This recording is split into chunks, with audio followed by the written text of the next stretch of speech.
Our session panelists and speakers. May I please invite Dr. Venkataramana, founder CEO of Avera. He is the session chair. May I please request you to join us. Ladies and gentlemen, do join me in extending a very warm and hearty welcome to him. May I now invite our panelist, Mr. Philip Asmus, CEO and founder of Frisch-Gen, Switzerland. Mr. Sachin Gupta, Managing Partner, UV Capital Private Limited. Dr. Julie Riviere, Country Director, GIZ India and Bhutan. An extremely warm welcome to our eminent panel here. Let's have a big round of applause for them, ladies and gentlemen.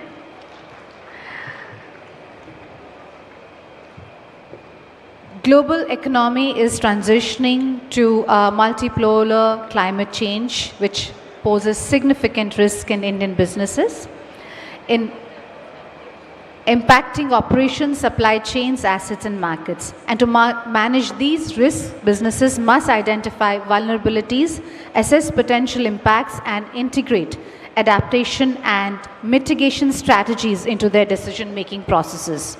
Ladies and gentlemen, this session will deliberate on how, by proactively managing climate risk, Indian businesses can safeguard continuity, drive innovation, and achieve long-term value creation. With these words, I would like to now request our session chair, Dr. Venkataramana, and request him to kindly make his remarks and moderate this session. Over to you.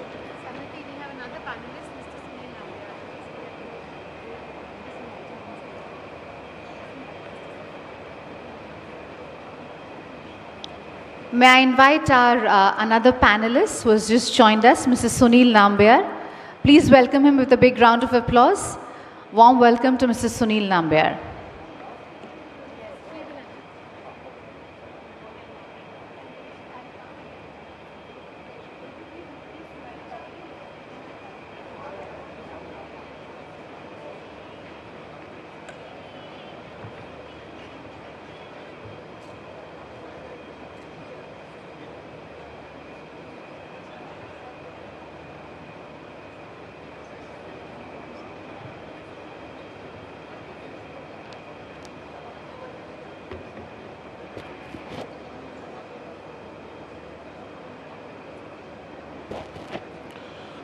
Good morning, everyone.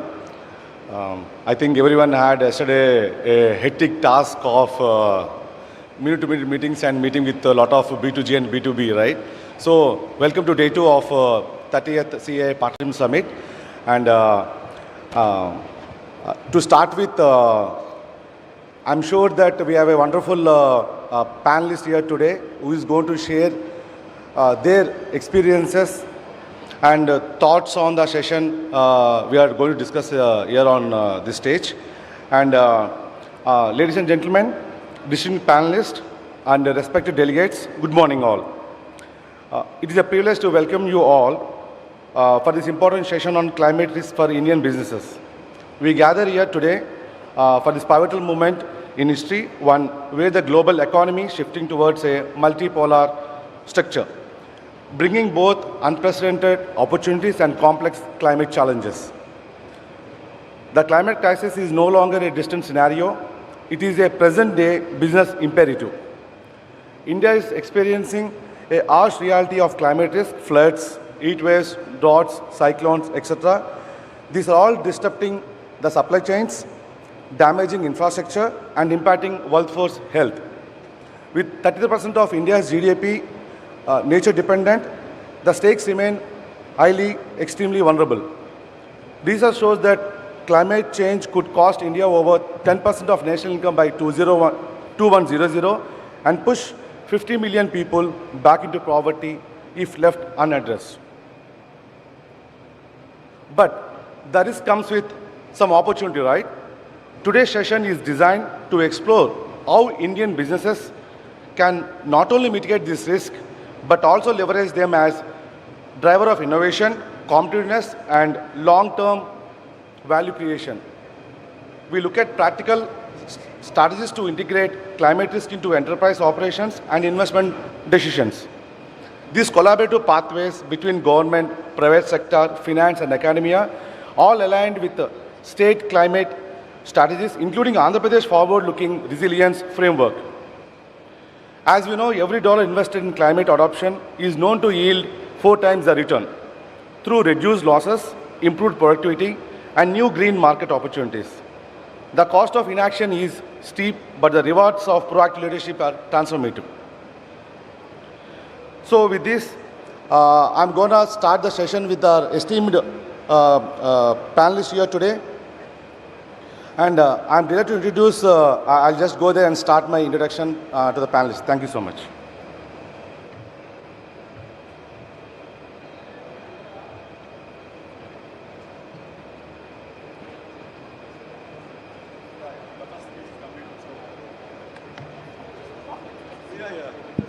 Hello. Yeah.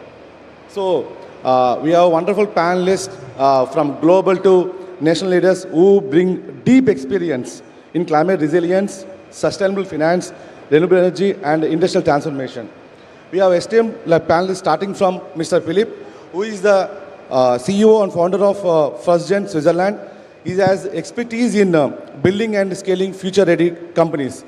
Then we have Sachin Gupta, who is the managing partner of UV Capital Private Limited, veteran investment banker with decades of experience in sustainable investment strategy.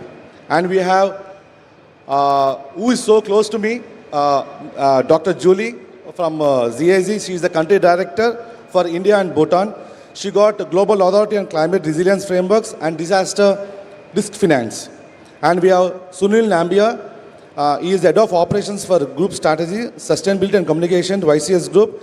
He has expert in supply chain resilience and organization climate strategy. So, thank you so much. I will start with Mr. Philip. Philip, you can just give brief about what you do so that our audience will understand in a broader spectrum. And thanks to all of you that your work, your experience is so close to the session, what we are going to discuss here.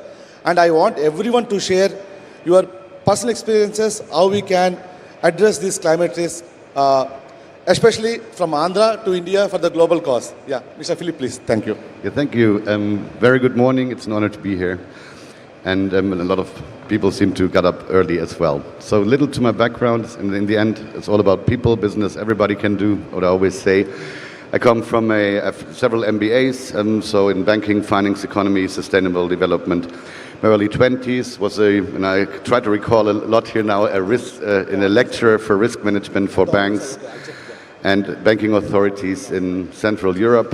My mid-20s, I then invested my first millions into startups, SMEs, so I'm a very practical person. The theory side is not so my thing, also fits in. I was then an entrepreneur. I saw every up, every down, was twice a billionaire, twice nothing to eat, so I know every hassle, how to create companies. So what we do is basically the essence of my life learnings is a new model how to create companies, so an alternative to venture capital itself. So we basically are aiming to fully automate a company creation out of intellectual property, innovation.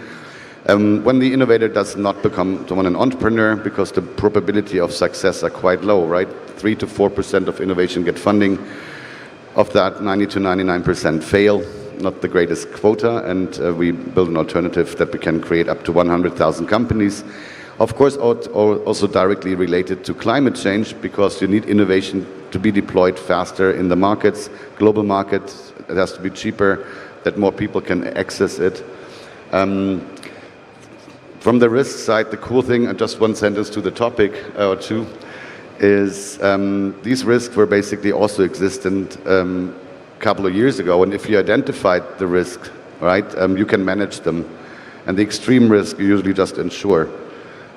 So if you're, depends what kind of risks, depends who you are, right? If you're a startup, you have different risks than if you're an SME, and then you're a large global corporate company.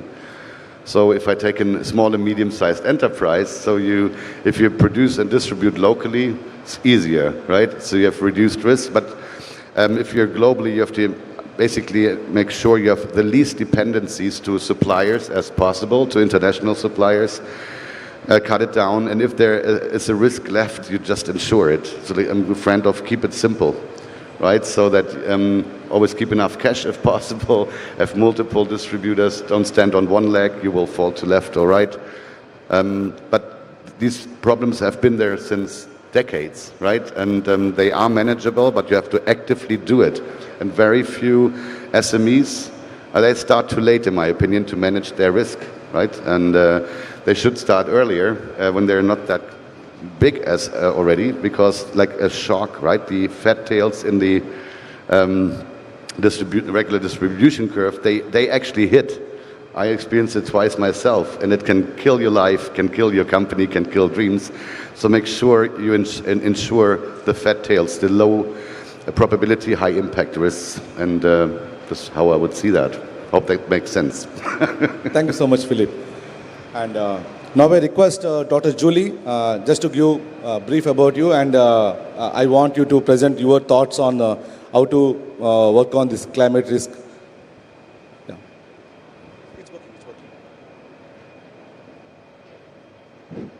Yes.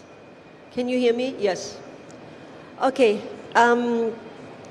Good morning, everybody. My name is Julie Revere. I have been living in India for the last 8 years, and I'm in Delhi, but I'm traveling in the country extensively, up and down. We have over 100 projects in my organization, and we are working with 22 ministries in pretty much all of the states. So I can say that I do have a pretty good overview of what's happening here in this country. And let me start by sharing one experience I had yesterday with all of you. I went to some nearby caves, and many of you might know those caves, about 150 kilometers from here. And the caves were pretty warm inside. And guess what? No more icicles. There were no more icicles that used to be there 20, 25 years ago. There was water dripping from the ceiling and water on the ground and no more icicles. So climate change is really here. It's really here. I've seen it myself yesterday. And the bad thing is, I then went to the ticket booth. I talked to the guy selling the tickets. He couldn't even remember the icicles. The guru at the entrance to the caves also couldn't remember the icicles. But my colleague who was with me and who studied here in Vizag, he remembered the icicles, so we knew the icicles were there. But it's not only the icicles, it's also the glaciers that are melting, the Yamuna, Ganga, many other rivers that have less and less water, and the breadbasket here for India is really having a big problem. And since the breadbasket is something that the farmers play a big role in, we really have to think about the farmers and their families. 60% of the population here in India is busy in agriculture, and if their crops fail, then they really have a problem. And this is something that was recognized years ago. For instance, in 2017, a Germany-supported initiative called Insure Resilience was launched at the G20 because the world has understood that the farmers need help. Because if their crops fail, they're really in trouble. And you probably know that many of the farmers can't handle their situation, and there are very sad stories around farmers. So I would really like for you to understand that if we don't solve the problem of the farmers and the problems of the losing crops, we are heading for a problem here in India. So there are a number of insurance possibilities. One is the parametric insurance, where you have a certain indicator or a certain parameter. If that parameter is reached, no matter what, the farmer is going to get money for the crop that has been affected. Other insurances are a little bit more iffy because the farmer has to show that he or she really lost the crop, and sometimes the money is not coming in. So there are lots of possibilities. There are microcredits, there are social protection programs, there are funds that many of the states have, and it's really a task of bringing all of those different stakeholders together, from the government to private sector to communities, because all of them play a role in one way or another. But I can only urge you to make it as easy and realistic for the farmers to access those insurance possibilities, because at the end of the day, they cannot rely on the FPOs, the farmer producers organizations, or their self-help groups in order to get insurance, which they really, really need. Because if they lose their crops, they won't have food on the table, they won't be able to send their children to school, they will not be able to do anything positive really, and this whole negative cycle is going on and on. And as I told you, the icicles are not there anymore, the glaciers are melting, we have had really bad droughts, we had super high temperatures. In Delhi last year, where I'm living, over 50 degrees, it is there. So our farmers do get affected, their families do get affected, the communities get affected. So insurances are something that we really have to promote, and wherever you are, whether you're sitting in government or whether you are sitting in a private enterprise, like representing an insurance company, I really urge you to think about it. Think about the lives you can save and what you can do in order for India to really move forward and to reach in 2047 Viksit Bharat. And I think it is possible, but only if we join hands and work together to really challenge that issue together and make the farmers a productive productive stakeholders in order to help India to move forward. Thank you very much. Thank you so much, Julie, Dr. Julie, that I have a lot of respect for her.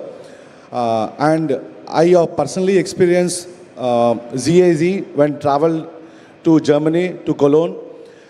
The way the training program has been scheduled to understand in different ways. So when Dr. Julie highlighting about farmers, so we have been there to remote places, not especially in Cologne, for across Germany, to understand whatever she mentioned today. And immediately I passed on this message to our group companies, and every year we're taking advantage to the training programs to understand in better way what we can learn, especially small and medium-scale enterprises from Germany. Thank you so much. And Europe also. Thank you. And now I go to Mr. Sachin. As I said, he's the Managing Director of UV Capital Private Limited. He's a veteran investment banker with decades of experience in sustainable investment strategy. So, Sachin, it's your turn now. I want your experiences, what other co-panelists shared, and taking the cues from especially India, from the global level also. Thank you, Sachin. Thank you. I am audible? Yep. So thank you for this opportunity. And as you briefly mentioned, I am working as a managing partner with Unified Vision Capital. We are one of the leading investment banks in mid-sized market in India, and also have a private credit fund of our own, where ESG again is a strong theme.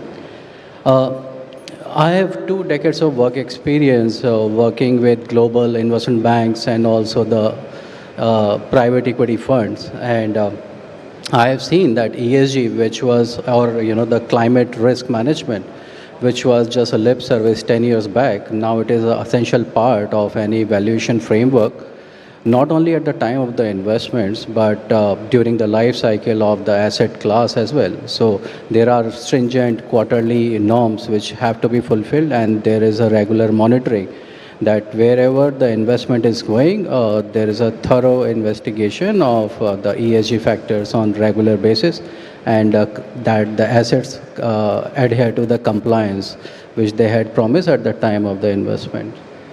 So I would say going forward, this theme of climate risk management and ESG is going to become an essential part of any investment framework, not only when it comes to the equity investments, but also in the debt underwriting. So now more and more commercial banks and the NBFCs, as well as the credit funds, one of our own, here the ESG and the climate compliance is becoming a critical factor even at the time of the underwriting the case.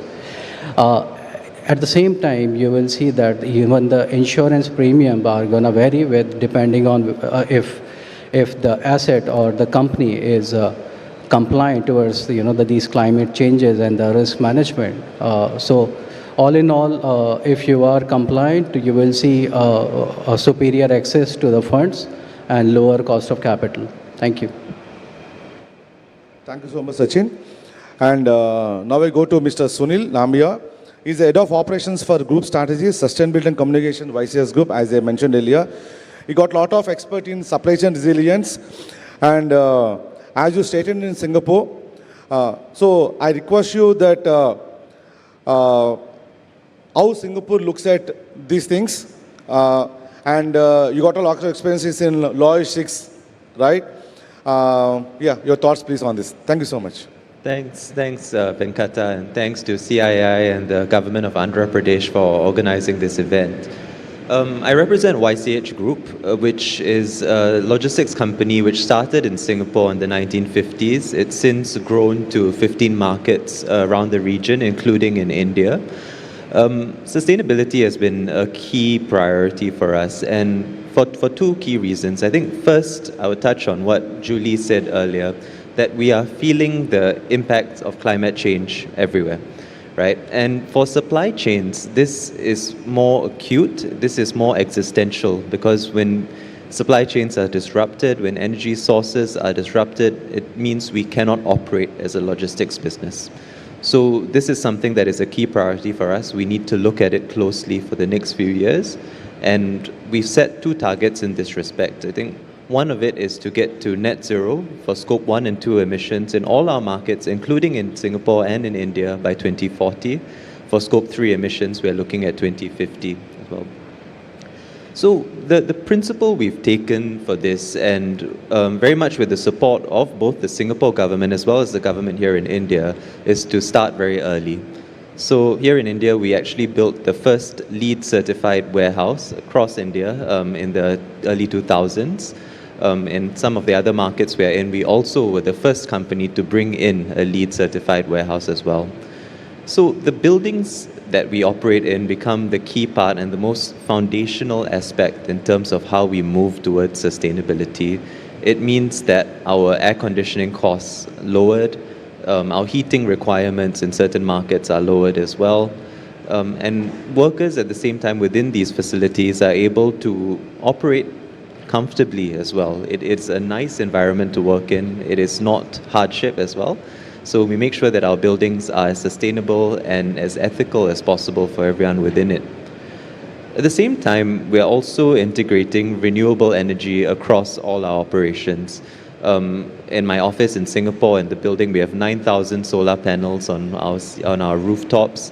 Here in India, we are also moving towards solarization of our entire warehouse operations as well. The second is also integrating newer forms of renewable energy, including biomass, to further reduce our emissions footprint from there. The third is, if we look at it as an ecosystem, so I've started off with the buildings and the warehousing, then we move into how we power the buildings. And the third part of it is how we move goods between buildings. So in that respect, we have brought in electric vehicles. In Singapore, we brought in the first electric prime mover. By 2030, we're going to cut the purchase of all conventional vehicles and move fully towards low emission and electric vehicles. And what this means very tangibly is that we reduce our footprint very significantly across the different markets as well. But I've talked a lot about the infrastructure, but underpinning all this has to be the technology side of things. So we need to actively monitor how we are operating, what sort of climate risks are coming about as well. So what we've moved towards is the digitization of our metering. So in all countries, we can see exactly what our carbon footprint is. if we are producing too many emissions as well, we are able to look at it and then step in very closely. Although we are a private company and we have no obligation to produce a sustainability report, next week we'll be launching our inaugural sustainability report, purely on our own volition, because we see this as the right thing to do in terms of transparency, in terms of being open about our emissions. So it is an ecosystem, it is an entire architecture in terms of how we feel we should develop sustainability and how we should move forward with it. But we have been blessed by tremendous support, both from Singapore government as well as the government here in India, in terms of taking this forward as well. Thank you so much, Sunil, for your sustainable practices, even though it's a private company. Thank you so much. Now, I want to come to Dr. Julie. As you highlighted about farmers, right? So, to get into deeper of the farmers' climate risk faced by them, as you know that CII is one industry body which works so closely on policy advocacy for the government of India and for the government of respective states. So I want your thought process and any kind of some suggestion or recommendation through CII which can go to government of Andhra Pradesh and then government of India. Anything, because see, end of the day, like, you know, the cyclones, right? It's one of the common factor now. If you see, even our travel got disrupted randomly. That's a very small part. It's a niche. But coming to case of farmers, they are the one we are here today. So I want to add on some more thoughts so that definitely we can make some record and we can make a policy advocacy through the respective governments. Thank you. Okay, I'm going to give it a good try. And it's not only insurance, because insurance is there when it already has happened. Yeah? Let me try and spell out some possibilities, some things that need to be done before it even happens. So there are mitigation and adaptation strategies that really need to be in place. And we all know about that. So what does it mean? That means that we need to think of how to work with the farmers for them to adapt and use different planting strategies, seeding strategies, use water differently. You know, water is pretty much free in a number of states here in India. So what the farmers oftentimes do, they just leave the tap on, that they don't have to go to the fields. And what it does is, you have water all over the field, the nutrients are all coming out, the field is totally flooded, and the crop is going to suffer. So, it is important to impress on the farmers that that is not the right thing.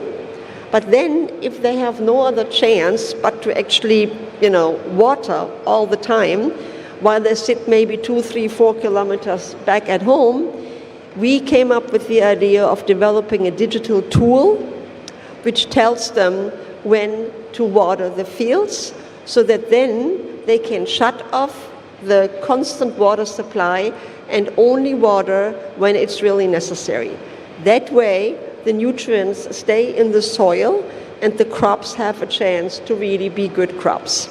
Then, of course, we have to think about different seedlings, all of these peach and paniri. The paniri need to really be different, because the ones that we have, for instance, if you're in Andhra and you import them from Punjab, these poor paniri really suffer on the trucks all the way to Andhra, plus they are not the right ones for this kind of an environment. So you need to really have paniri, these little seedlings, that you grow in some kind of a greenhouse that can be done here in Andhra, much less expensive, they're available, and they are going to be drought or whatever, climate resistant, and that is another way of them saving money and having the right seedlings for their soil. Thirdly, you have to think of what to grow, because what was possible years and years ago might not be possible now, so you have to think about different crops, you have to have different crops during different seasons, so it's a whole cycle that is really necessary to consider if you think about how to mitigate the risks of them losing their crops. So the insurance comes at the end, but there is so much that needs to be done before it gets there. So what is necessary is that you work with the self-help groups, you work with all of the communities that are there, that feed into the FPOs. That whole ecosystem needs to be dealt with in order for the crops to really have a chance to be good crops, and for the tomatoes to really have a chance not to be sold only in the village, but also to go to the next village, and for the farmers to make more money.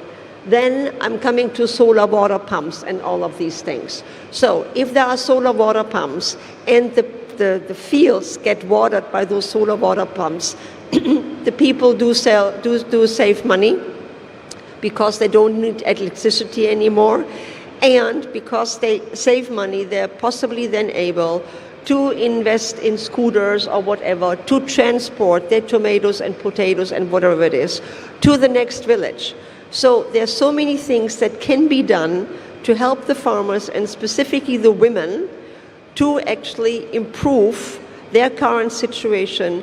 But in order for that to happen, we really need to work with organizations on the ground, and all of that takes a lot of time and a lot of people and hand-holding to actually change the mentality and capacitate these farmers who are eager to learn, because they see that they're heading for disaster and they don't have the knowledge to actually change anything. But I can tell you from my experience, they're so eager, and specifically the women, they are so eager to learn, and what they're all coming up with, it is absolutely amazing in all of India. You know, from fish farming to mangoes, to drying whatever there is under the sun. It is unbelievable. And these women really emerge as leaders of the community, help other women, and are doing fantastic jobs. So wherever you are, just think about it, reach out to the closest communities, or make sure that they get the help that they need in order to change, because they are willing, they want to have a better life, they want their children to go to school, and they are necessary, as I said earlier, for the for India to move forward and to reach the goals that they have set themselves to reach. They're there and they're eager, and I think it is for all of us to think what we can do from wherever we are to help them. Thank you so much, Dr. Jolie, on your inputs. We definitely make observations on these things so that it can go to the government. Thank you. And coming to Sachin, that because the time restriction, I want you to request to make it simple and crystal clear. How the climate risk influence the investments portfolios, especially in this scenario? Sachin, it's to you. Yeah. Maybe I think we are not able to hear. Yeah. Well, over the next decade, the climate risk will fundamentally reshape the way India Inc. and the investors make equity investments in India. I clearly see 4 channels wherein there is a direct impact of the climate risk. One is the physical risk, second is transition risk, third is regulatory risk, and fourth, which is very critical for any investment decision, is the cost of capital. I'll take these issues one by one. One is physical risk, wherein there is direct impact on the asset quality and the cash flows. India is amongst the most vulnerable countries in the world in terms of the impact by the climate change.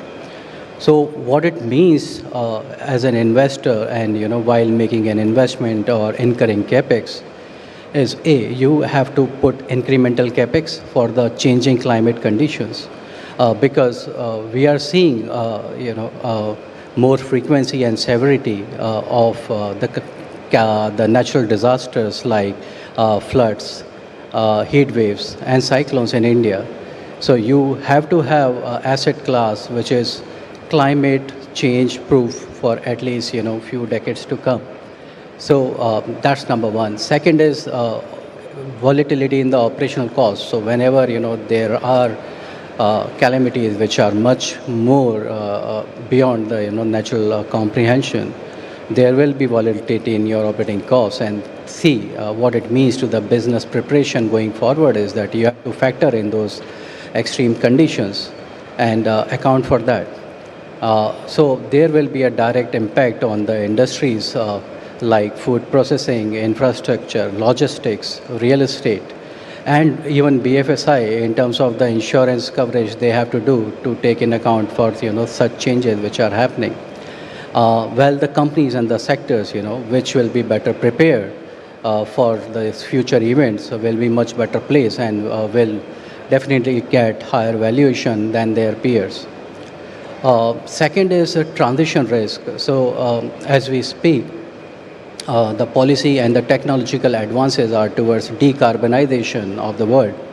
For example, there is a global supply chain pressure from the European Union's CBAM regime, wherein the heavy industries and which are the major cause for pollution, like the steel, the metals, the chemicals, they have to undergo transition and become greener in their operations. What it means to them is loss in the margin and regulatory pressure going forward. The brown assets, for example, the thermal power plants, we are already seeing they are being penalized, for being in the wrong place. And there is a valuation discount which the market is putting to them. At the same time, you would have seen that no institutional investor is touching or putting more investments into the brown into the asset class which is polluting. So this means going forward that there will be a pressure on this particular sector, and any investor who is looking to invest going forward into the future, he will think whether this asset or asset class it adheres to the global norm of keeping the climate change temperature within 1.5 degrees Celsius, which is the global target. Third risk, which I feel is the regulatory risk. For example, SEBI has already put in norms, ESG norms, for the top 1,000 listed companies in India. Earlier, this norm was voluntary. Now it has been made mandatory. And going forward, there will be more pressure and compliance requirements from the government body side, including SEBI. For the bigger companies, it's even more stringent because they are integrated globally, and so while they have to adhere to the domestic norms, they also adhere to the global norms of the West. Sachin, with the time restriction we have, because we have something to do, so I want to finish it off. Yeah. Okay, so I'll just summarize So, in terms of regulatory risk, so the companies, which are adhering to those plans and, preparing in advance, they will definitely trade at a higher multiple. And fourth, which is the most critical, for my discussion point, is the cost of capital. Very close to my heart, being an investor myself, I know that if you are climate change and ESG compliant, you can get longer debt at a lower cost. You attract superior equity capital, which again comes at a lower cost, and you get lower insurance premium. So all in all, it means that your cost of capital is going down, and the market will provide premium to the valuation. So ESG and climate change risk matrices, they are not just a lip service or ESG norms anymore. They are going to change the way we are going to invest, and they are the valuation drivers. Thank you. Thank you so much, Sachin. And may I now invite CI, where they are prepared to release two important reports. One is on resilience framework of Eluru and West Godavari districts, and the second one is on building climate resilience for Indian industry. And I request the technical team to keep the QR codes ready. Yeah, please. Thank you.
Thank you so much, all the panelists, for your insightful contributions for today's discussion, where the key examples what you have shared with us definitely will give a lot of deliberations and to the government through our policy advocacy through CA also.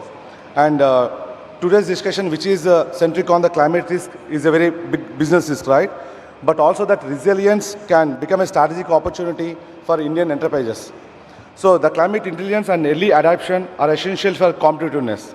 And this business can integrate climate risk into strategic planning, supply chains, and value creation models. And I represent Avera, where and manufacturing electric scooters, our own journey from pandemic resilience to global climate dialogues has shown us when businesses, policies, and come together, sustainable becomes a multiplier of growth. I hope today's discussion inspires, and much more collective action. Let us move forward with a collective commitment to build a climate resilient, competitive, and sustainable Indian economy. And I request CII to take this forward. CII, please.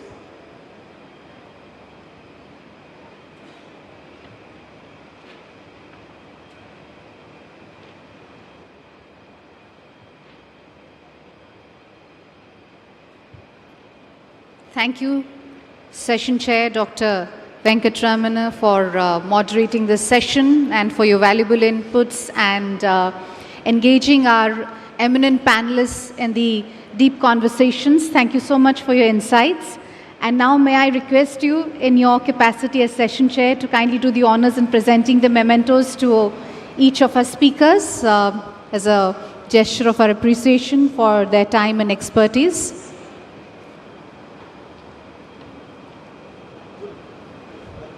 Ladies and gentlemen, may I request you to join me in giving a big hand to our panelists.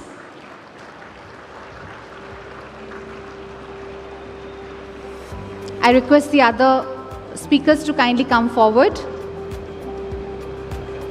And at the end, we'll also have a group photograph.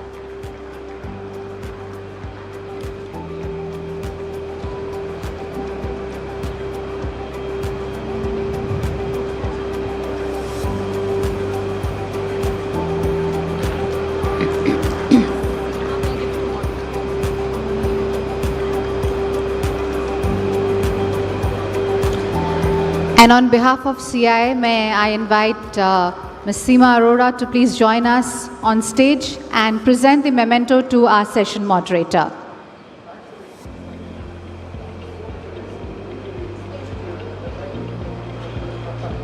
May I request session moderator Dr. Venkatraman to please come forward for receiving the memento.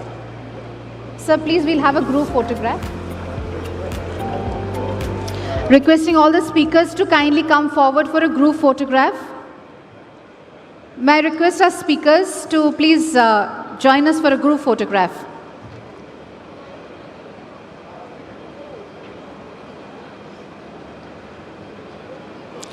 And with this, we conclude the first session of second day of the summit.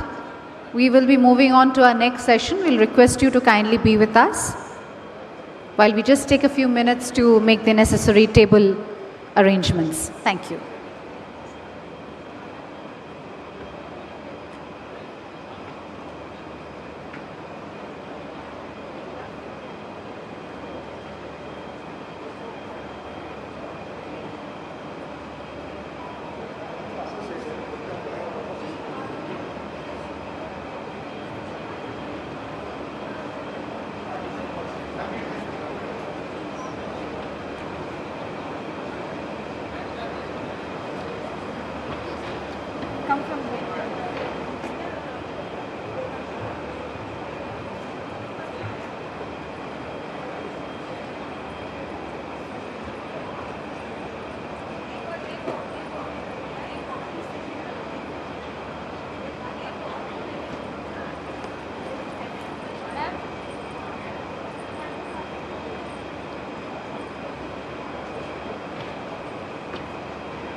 Minister in the center.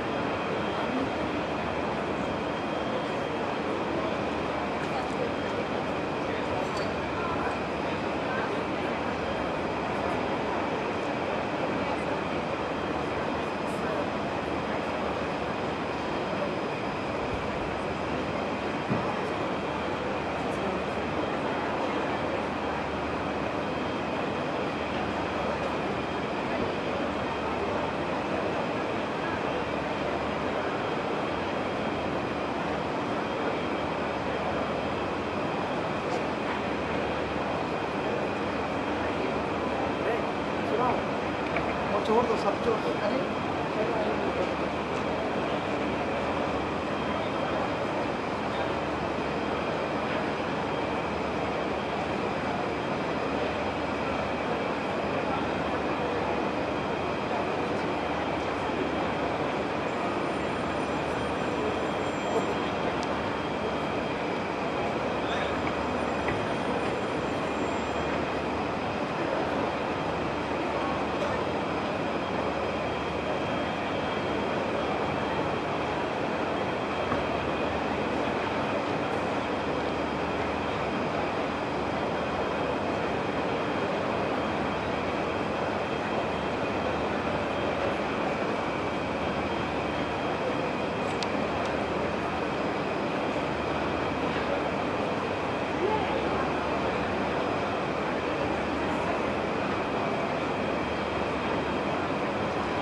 by Honorable Minister Shri Nara Lokesh and also be moderated by the President of CII. We will begin this session in just a few minutes from now. May I request all to kindly take your respective seats and settle down. We will be beginning this session very shortly.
Ladies and gentlemen, we are now ready to start the session. Once again, if I may quickly ask everybody to settle down and take their respective seats, especially people at the back, if I may please request you to take your seats.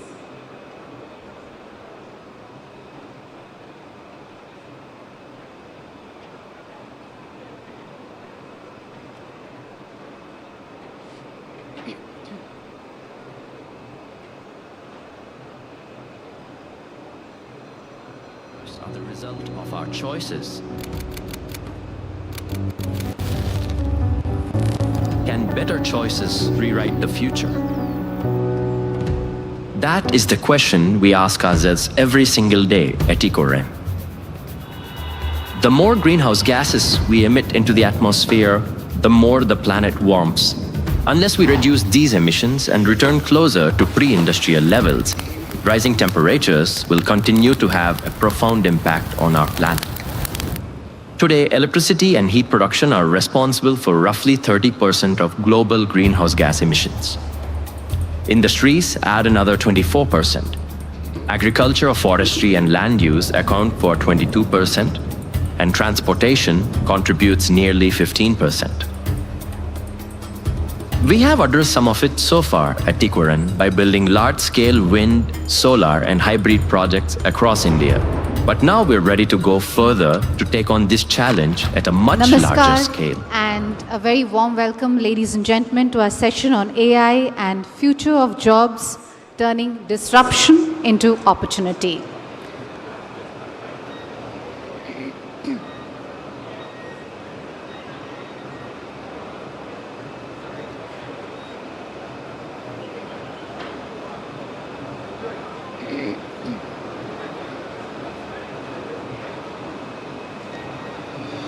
Ladies and gentlemen, please join me in extending a very warm and hearty welcome to Shri Nara Lokesh, Honorable Minister for Human Resources Development, IT Electronics and Communication, RTG, Government of Andhra Pradesh. A very warm welcome to you, Honorable Minister. Thank you for joining us for this session on AI and the future of jobs, turning disruption into opportunity. Ladies and gentlemen, please also join me in extending a very warm welcome to Ms. Devjani Ghosh, Distinguished Fellow, Niti Aayog and Chief Architect of Niti Frontier Tech Hub, who will be joining us virtually. Our panelists, Professor Soumitra Datta, President, Portulans Institute and former Dean, University of Oxford and Cornell. Dr. Jeremy Jurgens, Managing Director from the World Economic Forum. Mr. Joe Depa, Global Chief Innovation Officer, Ernst & Young from the United States of America. Ms. Sharon Buteau, Executive Director, Lead Kriya University. And our session moderator, Mr. Rajiv Memani, President of CII. May I please request you to give a very warm and hearty welcome to Honorable Minister, our session chair, and also to all our eminent panelists. Ladies and gentlemen, AI is reshaping work, automating tasks while creating new roles, and this session will define strategies for businesses to harness AI for productivity and new value creation. This session will explore models for large-scale reskilling and frameworks for a human-machine balance, and turns workforce disruption into inclusive, opportunity-rich growth. Ladies and gentlemen, with these words, I will now request our session chair to kindly make his opening remarks and moderate this session. Over to you.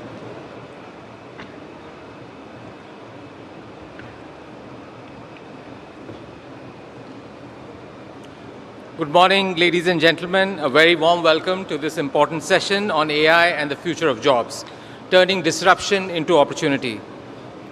Artificial intelligence is no longer a distant concept. It is transforming how economies function, how industries grow, and how societies create value.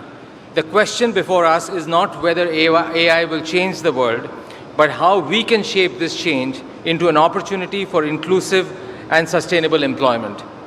It is my privilege to welcome Sri Nara Lokesh, the Honorable Minister for Human Resource Development, IT, Electronics and Communication, and Real-Time Governance, Government of Andhra Pradesh. Honorable Minister, we are honored to have you with us. Thank you very much. I would also like to congratulate you for your visionary leadership in making Andhra Pradesh a national hub for digital transformation. And in the last few days, having experienced what's happening, and interacting with you, your Honorable Chief Minister, I think what you're doing is way ahead of what many parts of the world are doing. So congratulations, and also for the landmark data center, the $15 billion investment by Google in the state, I think which will strategically so important to position AP as the future AI capital for India. A very warm welcome to Ms. Devjani Ghosh. She's on the screen here. Distinguished Fellow at Niti Aayog and Chief Architect of the NEET Frontier Tech Hub. She joins us virtually.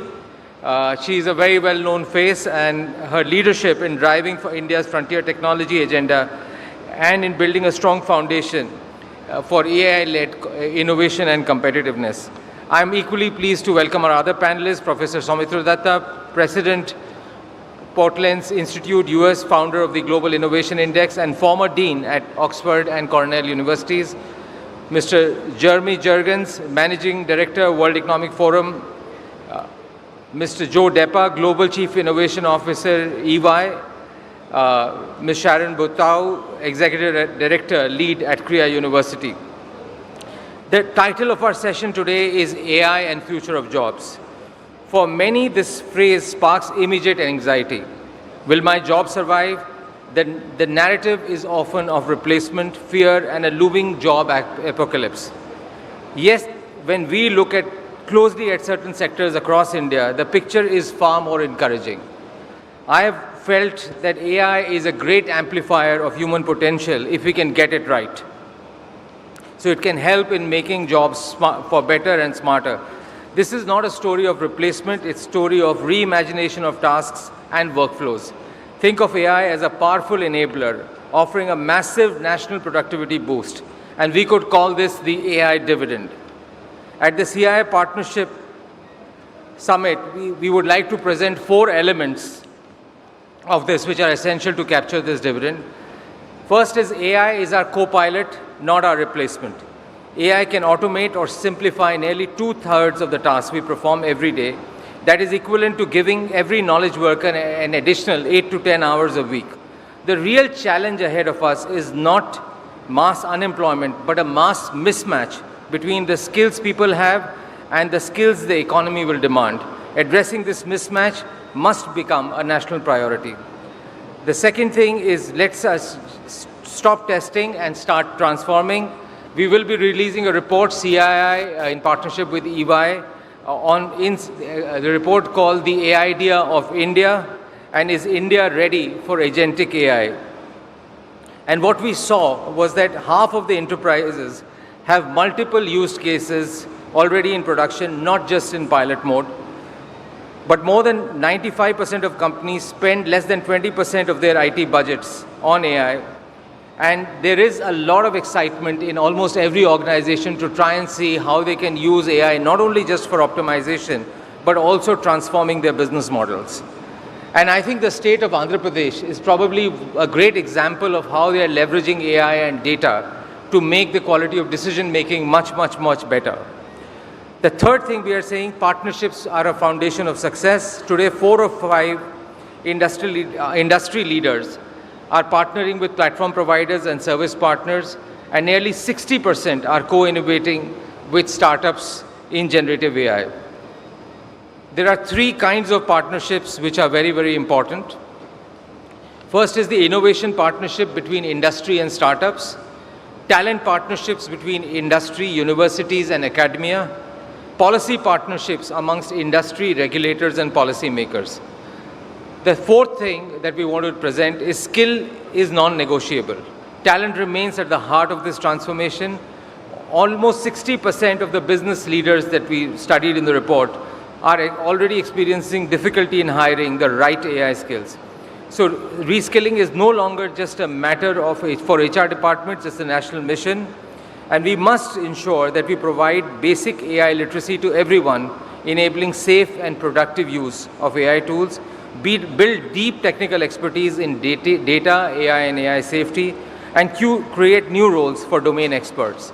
In CII, we are working towards reskilling workers of a number of organizations through our Center of AI and our COEs on skills. Over 10,000 MSMEs have been trained on adoption of AI in the last 6 months alone. So these are some of the initiatives which we think are very important to make AI a transformational agent for India and a great enabler to India's success. I'll now invite Shri Nara Lokesh, Honorable Minister for Human Resources. Thank you. And shall I hand it over to you, Minister? And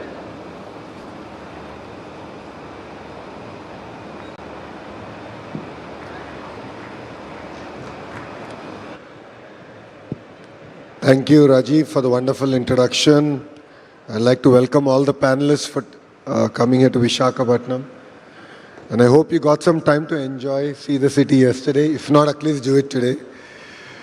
So I think the theme of this particular session, I think it's exciting on one side and challenging on the other side. I have always believed that every industrial revolution has created more jobs than it has replaced. My take with AI and future of jobs is we either embrace it or be replaced by it. If you look at it, there are a few statistics out there that 14% of the global workforce has to be reskilled to adapt to the changes that AI is going to bring. I'm not here to alarm people, but I'm just here to say that this is the reality and how do we as society embrace, adopt to things that is ahead of us. The question is whether we will lead this transformation or we will be led by it. So there are two very fine distinctions between these. So as a state, we have taken a very, probably a different approach where we've come up with a 3-part framework. The first is, of course, reskill, redefine, and reimagine. On the reskilling, it's very clear that by 2025, 97 million new roles are expected to emerge globally.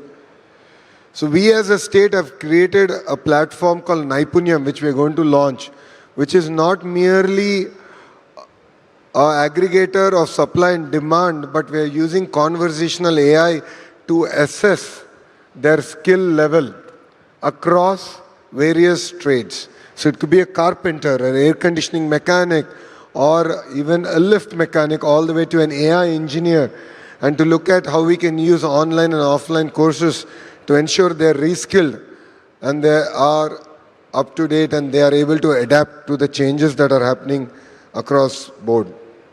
The second is the redefining productivity and human-machine collaboration. You know, honestly, AI is not a replacement to our creative thinking. So the other day I was in a university and we were talking about higher ed reforms. And the Vice Chancellor there was telling me that almost all the letters, permissions that students give for availing medical or whatever leaves, they were saying that everything is out of a chat GPT this day and age. So my concern is our creative thinking cannot be outsourced to AI. So it's very, very important to look at the fine line in the way we're going to redefine productivity and human interaction. And the third vertical, as I said, is reimagine and reimagine inclusion.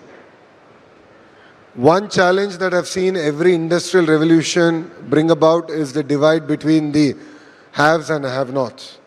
And I'm genuinely concerned, and the Honorable Prime Minister of India, Shri Narendra Modi ji, has also raised this point multiple times, where the divide with AI should not grow.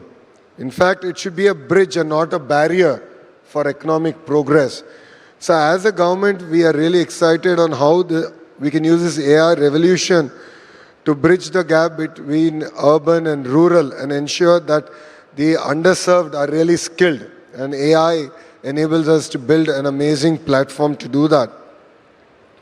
To sum it all up, the age of AI is here. It is not going to be a threat to humanity, but I believe it is an invitation to elevate humanity.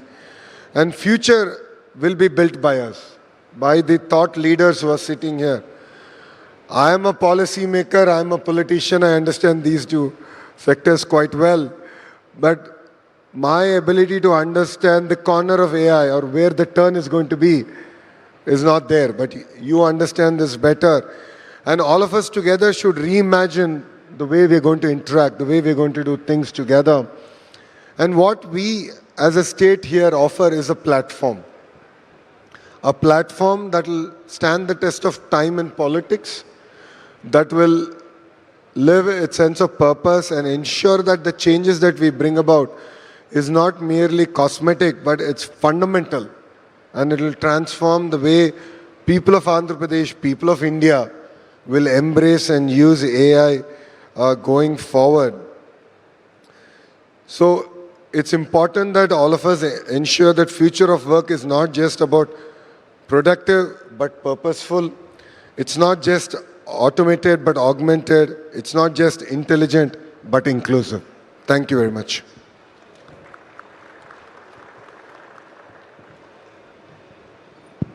Honorable Minister, thank you. Thank you very much for your insights onto what the impact, what we should try as a country, as government, as individuals, try and see how we can get the right leverage from AI.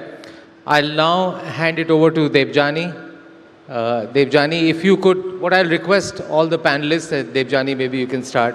If you can make maybe 3 to 5 minutes of initial comments on how do you see AI shaping up, how do you see that impacting jobs or wider impact of, and from your vantage point, particularly how government is looking at it and how government is looking at frontier technologies would be very, very helpful. Over to you, Debjani.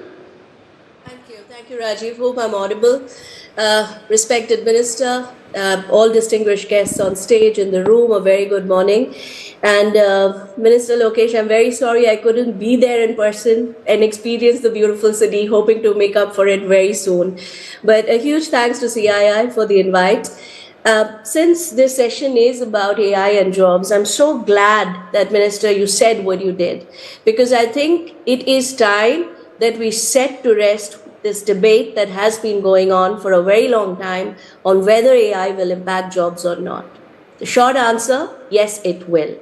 And it is important that we acknowledge this upfront, because that's only half the story. We need to now focus our time, our energy to what really matters, which is the other half of the story. How can India turn this disruption into a massive opportunity? So, as you said, job transitions driven by technology, they are not new. We have seen them from the printing press, textile automation, computers. Every wave disrupted jobs, but they created many more and sometimes they created better ones, most times actually. So the job disruption, as I keep saying, is just one half of the story. And to understand the full picture, the Niti Frontier Tech Hub, along with the industry partners, undertook a very detailed study of India's 8 million tech workforce, of which 6 million is in the tech industry, 2 million in other industries. And let me, in these 3 minutes, share very briefly what the key findings were. First, yes, jobs will be disrupted. Areas like software development, customer experience, call centers, data entry operators, etc. AI is already giving a 15 to 20% productivity gain. And we believe this will get to around 40 to 50% very soon. This, we believe, will lead to around a 2 million disruption in the tech roles in India in the next 3 years. But that is again only half the picture. AI is also creating an entirely new universe of jobs. But it's very different. The jobs that are getting created are very different from the jobs that are getting displaced. These jobs are far more specialized. So roles like prompt engineer, AI DevOps engineer, AI architects, none of them existed 5 years back. You go and search Google or whatever your search engine is to see when these names started propping up. They started coming up in 2022. And today, they employ thousands of people globally and in India. So, but what we are seeing is there won't be one single large job category like we've had in the past, like data entry operator, which employed millions of people. Instead, what we will have is a combined growth of many specialized roles, which we expect will expand India's tech workforce significantly. And our estimate is it will add around 4 million more jobs to the country in the next few years, provided the tech spend stay the course. That's a major assumption we are building in. And two, we are building the right skills in the country.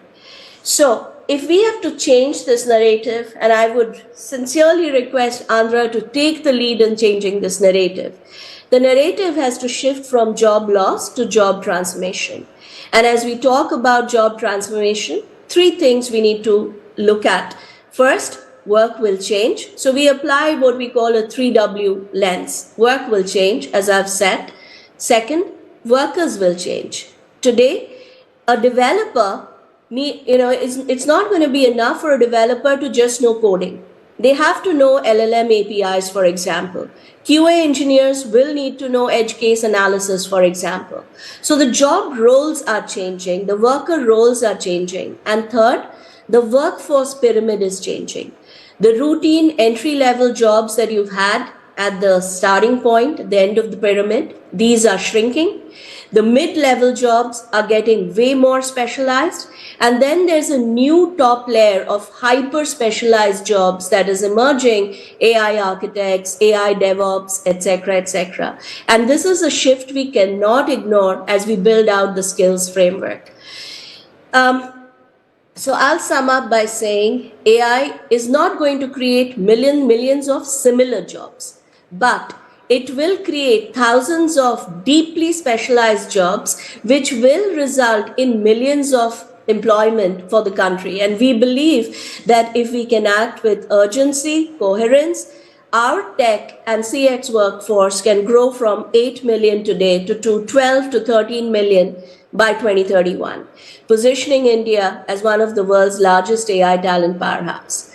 But there is a need for coherence. And this is why the Niti Frontier Tech Hub, in its study, has recommended that we need a national AI talent mission, which is a whole of government approach that brings together the different skilling initiatives that exist in silo into a national effort. So in closing, the difference between job loss and job creation, I strongly believe, will depend entirely on the choices we make today. We have the talent, we have the scale, and I do believe we have the intent.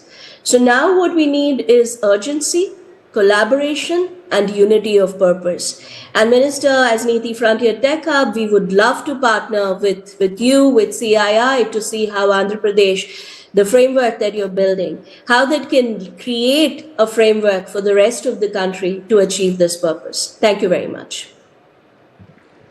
Thank you, Debjani. Very clear comments. I think very similar to some of the findings that we have in the report, that it's the nature of jobs that will change, and how, as a country, as a society, how we equip ourselves to be ready for that change will determine our future with AI. So thank you very much.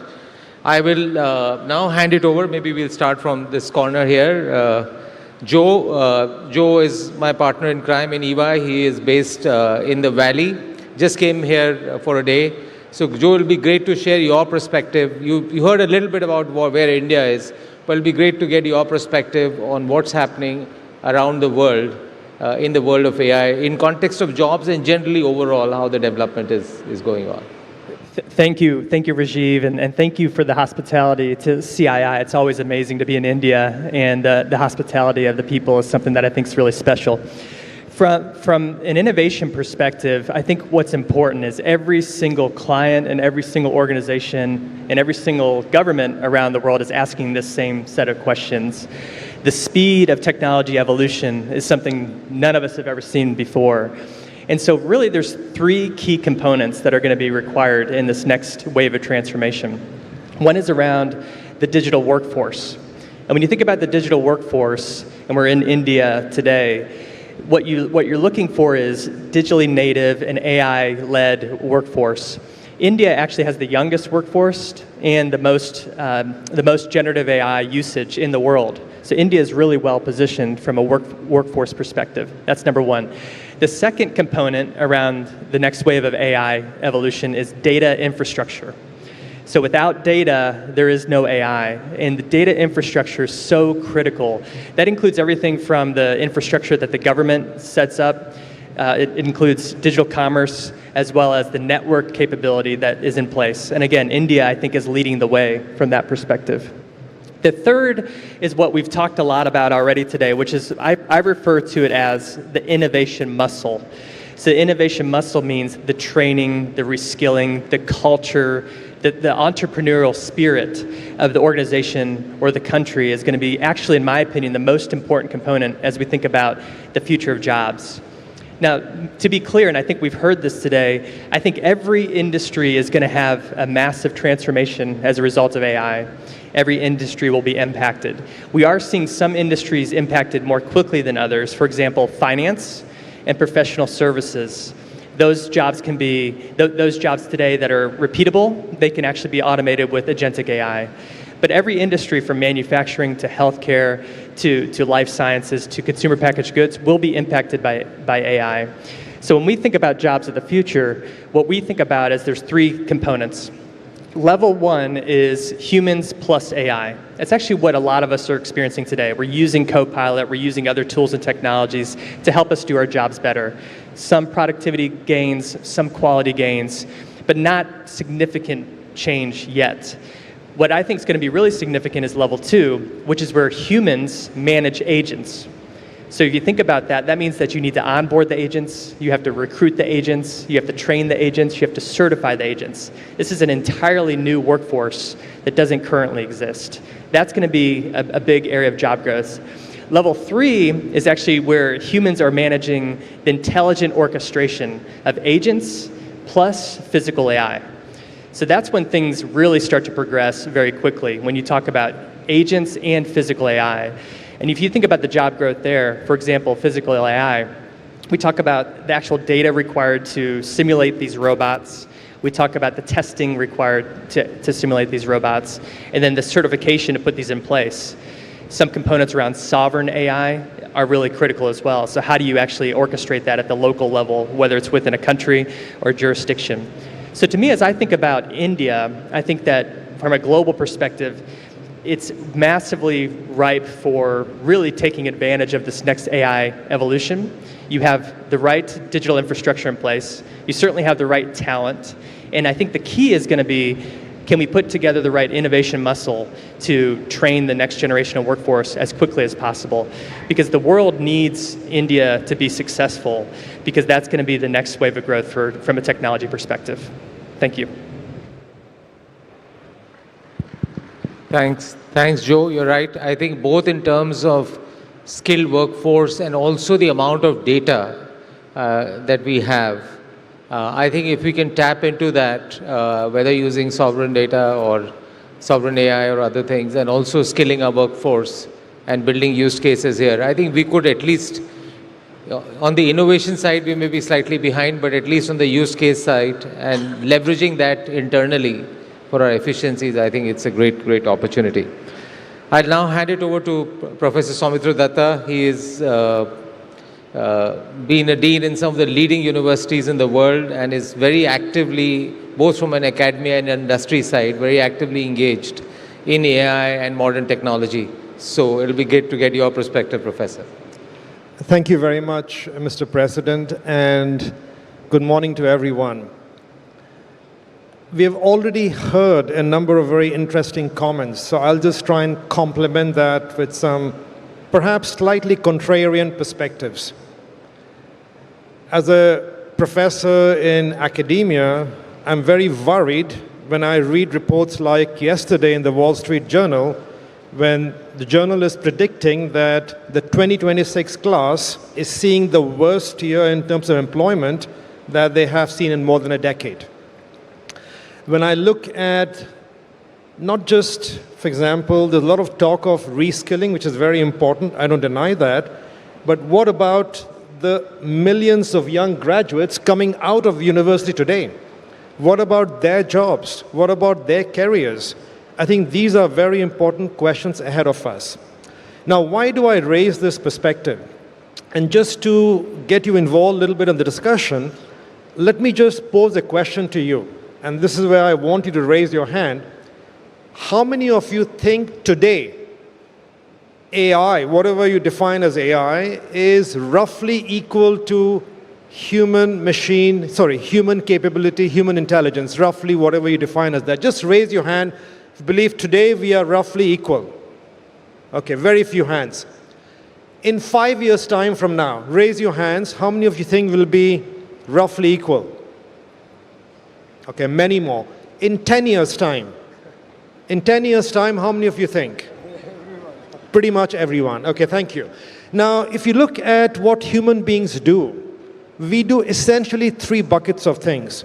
So we interpret patterns in data, whether it's marketing data, machine data, whatever. We create new patterns, creativity that you talked about earlier, and we form human relationships. Empathy, that's very important. Take the first part, interpreting data. Hands down, machines do it better. No question about that. Creating new patterns, creativity. Maybe you have a question mark on that, but believe me, today machines are almost as good in almost every domain.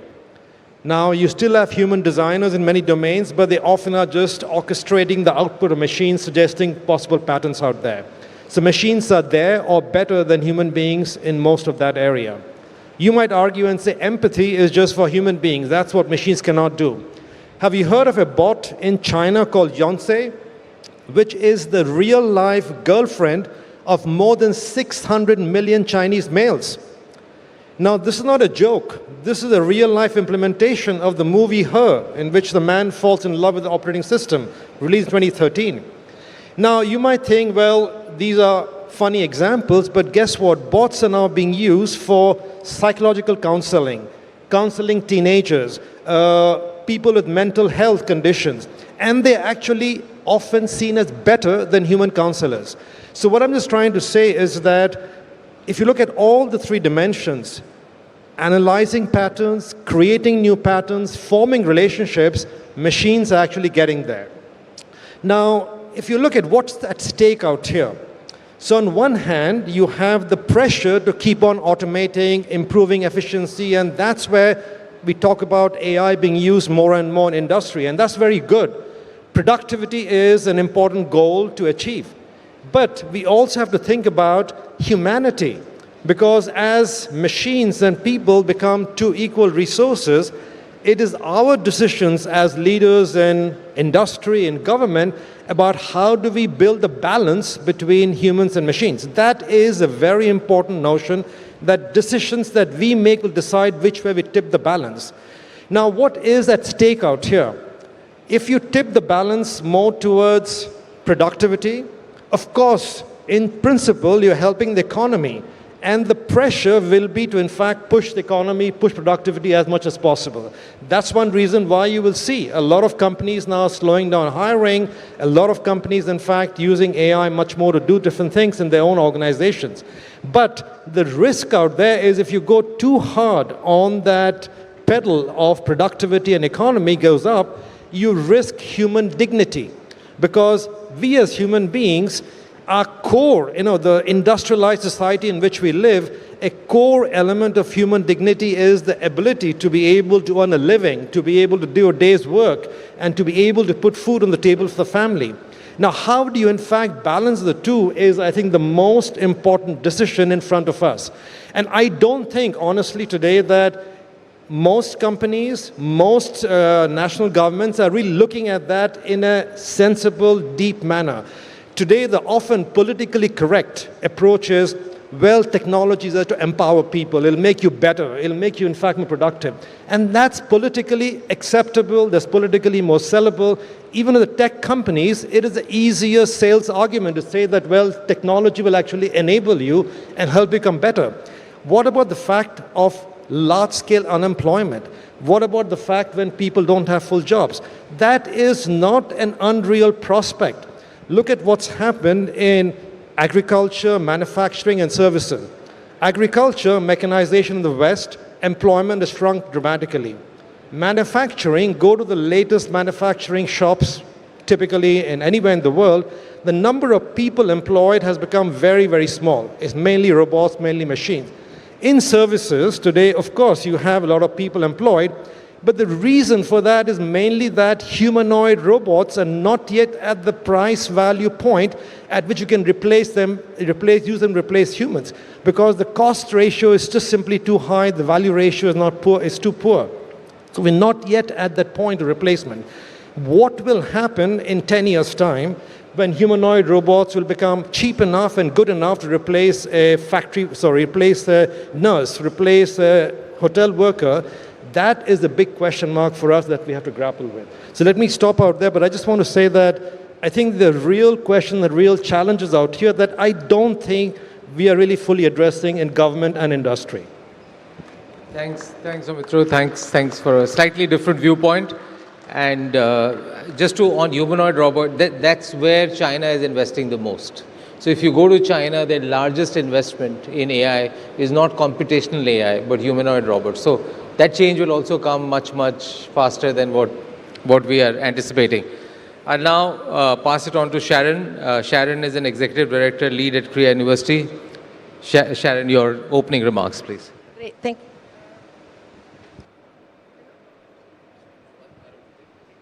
Thank you. Although I study technology, it really evades me. I really appreciate the comments by my panelists. Maybe I thought of providing a little bit of a different perspective, given that instead of looking on top and in the future, I look in the reality right now. I'm Canadian, but I've been in India 17 years and vastly invested in talking to every corner in the rural areas in the field and bringing back stories to forums like CII or even to the government to see what's going on. One of the key learnings, two things I learned from India.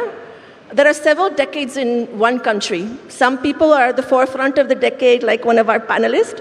I'll talk to you about the big majority are still in a previous decade that we need to bring in on board for the inclusion story the Honorable Minister mentioned as well. The other thing I understood from India is averages don't work. India, you have to look at extremes to understand what's going on in this country. So given that I'm in front of a panelist and in front of a crowd of a lot of business people, I'll focus my work on the opportunity and the productivity topic, where I work a lot in the space of gender, where the topic of integrating women in the labor force is a huge one here. So I'll focus on the positive aspects of AI is to making women more visible. I think 70% of women businesses are at home. They don't have access to networks like men do. They cannot go outside. So I have seen a lot of positive aspects to see how can women be embedded in online platforms like ONDC, which are not perfect yet, but allows them to sort of like be more visible. And if women are more visible, they'll have better access and better opportunity to markets, but also finance. One of the key things of business is you need to have access to credit and finance and opportunities, no? So the opportunity offered by women is immense. I think women can have those digital trails, women can have access to networks and opportunity, and women could be more visible. So that's one aspect I feel that's very important. I think that would also increase a lot the work for women. The other aspect that I see as well that's a huge opportunity is digital-enabled work, where a lot of the women are frontline workers, where they're ASHA workers, Angawadi workers, and they're just starting to have access to digital to improve their productivity in their work. And that also trickles down to government. The quicker that these ASHA workers, these Angawadi workers, they are your data collector, the better that will impact also decision-making at the policy levels. For the Angawadi workers, you can see as well, the better they put the systems in the dashboard, the quicker the decisions the government can make in a centralized perspective, knowing that India is very heterogeneous as well. Even ASHA workers, Angawadi workers. The other perspective that we see a lot is this: we don't think about the AI system, and this is the decade that's different than your colleague, is that I remember the first thing when we started digital AI work, we talked to the ministry mate team, Mr. Krishna, our secretary. Actually, the first task he asked us to look us in the PLI scheme, the Samsung and things like that, where the government of India gives a lot of money. And we see that that's one of the areas where women are enabling the AI ecosystem by chip production, etc. One of our high recommendations is one of the areas where women can contribute as an entry point, but it's very important that they're able to escalate that system, no? So what we've noticed, and when we studied the PLI scheme, is that yes, women are part of building AI, but they're at the low entry. So our recommendations would see you need to make sure that women are not just because they have small fingers and all, they can assemble stuff. How do we make sure that women have systems that enable them to grow and supervise? So we encourage the government to collect data on that front. I think that's quite critical. On that front as well, talking to the ministry, and this is a very India context. So India is a very big consumer and producer of digital AI. It's not a great designer. So, and very few women also are part of the design, and very few people in general. I think India itself designs their own maybe 15%, which is staggering. And I think that's where an area where you need to integrate and be more exclusive. Not only women, even people from remote communities, tribal areas. I've seen fabulous examples from that front. Lastly, I think one of the areas where we see a lot, and we call it maybe digital embedded work, and that relates to the colleague from Ernst & Young, where you see that there's a whole movement of gig economy happening in rural areas where, and it's a fabulous initiative from the Bashini, the Indian government, to try to democratize AI through languages. And I don't know if everyone saw the movie Human in the Loop recently, where they showcase that this allows women to be able to do work in their phone here. They can do maybe 10 hours of work when they can, when they're available in their local language. It also helps to integrate, making sure that biases that are in our regular work are not integrated in AI or digital, because I think the speed of AI and digital goes very quickly. So this is actually a great opportunity to make sure that we don't repeat that online. I think those are the opportunities, and we are working as well to make sure that women starting to have, it's not only having access to a phone. I see a lot of this initiative from the government say access to the phone. You need opportunity, you need initiative, you need support. And we've learned from some systems as well, like the government said, we will give a phone, but those phones break. Those phones need investment in data points every month, no? Those phones also need to be replaced. And that's critical as well to see. So there needs to be a whole big portion of India that needs to be integrated in all of that digital AI ecosystem there. I'll leave it to my colleague somewhere else, and a pleasure to connect, yeah. Thanks, Sharon. We're sorry to interrupt, but we were running out of time. Jeremy, you're the last one. So my only request is if we can make it short. Sorry for this, but I know the minister has to leave, so thank you. Both of us have a That's right. So actually, I think I'm supposed to join the minister shortly, and I'll come to that at the end. So first, it's really a pleasure to be here, and I appreciate the hospitality of the government in Andhra Pradesh, of our partners at the CII, and all the people that I've met during the visit. I'd like to start with the challenge. We've heard a little bit on the numbers in India from Joe, also what that means in finance and professional services. The World Economic Forum has done research looking at 1 billion jobs globally. We interviewed 1,000 large companies across 55 countries and understood what this means for the future of their workforces. And what we saw is that we will lose roughly 92 million jobs in the next 5 years. 90 million jobs will disappear in the next 5 years. And that isn't even before we talk about all the jobs that need to be reskilled. But the good news is there's an opportunity to create 170 million new jobs. But those new jobs won't come on their own. It will take conscious action. It'll take programs from employers in how they design, how they reskill their resources. It'll require partnerships between universities, corporations, and the state to prepare the next generation of talent for those roles. It also means that we actually have to adapt to a new workforce, because many of those jobs won't come from the large traditional industries. They'll come from entrepreneurs. And those entrepreneurs will need new support networks. They'll need digital public infrastructure, building on what you have in India here with Aadhaar or UPI. But we'll also need a digital infrastructure that allows for cybersecurity, that allows for SMEs to be able to scale and unlock capabilities. So all those things are going to come together. So massive challenge, but also significant opportunity that requires conscious action. Now, one of the reasons I'm here today in Andhra Pradesh is because we think that Andhra Pradesh will be a hub for this future vision of how to create an economy that brings dignity and opportunity to employees.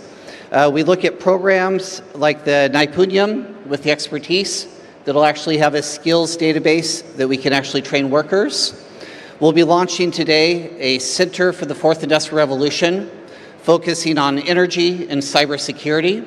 Because before you get to the AI and before you need the data, you need the energy to actually power the data centers, to power the algorithms. And you also need to make sure that it's secure. And this is one of the reasons we focus on cybersecurity. There's roughly 4 million jobs that are in shortfall today in cybersecurity. So this creates an opportunity for new workforces, new roles, and new opportunities. And last is we really appreciate, I think there's roughly 70% of the graduates here in Andhra Pradesh are focused on STEM roles. That will prepare them well to enter the new workforce, but they'll also need to be continuously skilled, continuously updating their education in those opportunities. And this is something that we look forward to partnering with Andhra Pradesh to help prepare that future workforce, to help prepare the future economy. And I think together we can contribute to a nation and a global economy that's more prosperous, more equitable, and more meaningful for everyone in it. So thank you, Rajiv, and thank you to the Minister for hosting us here today. Thank you, Jeremy. Thank you very much. Honorable Minister, you've heard different perspectives, different dimensions of this. And I know you have a grand vision, and the state has a grand vision on how you leverage AI, technology, various new themes that are coming around the world. So one is just general thoughts on what you've heard, but also I'm particularly keen on, for AI to be successful, how do you capture data? And what are you doing as a state to be effective from a data standpoint? Well, after this session, I thought I'll have some answers, but I walk out with more questions. Thanks to Soumitra here. But the points raised are very valid.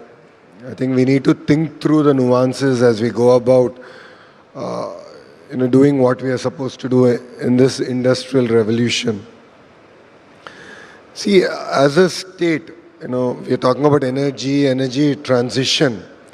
It's easy said than done, because wind speeds predictability, cloud formation, so solar efficiency, then your ability to sort of pump up traditional forms of energy to sort of give the transition, especially with data centers that require higher reliability, is a big challenge. And that is exactly where we're using AI. Our ability to predict, understand this. In terms of state, we are one of the very few states, and I was actually quite pleasantly surprised that I had counterparts in Australia at the state level who have something called Minister for Customer Service. It's similar to what we are trying to achieve in real-time governance, is how do you deliver governance at the doorstep of the citizen whilst keeping in mind the entire data that we are able to capture and give a much more predictive analysis.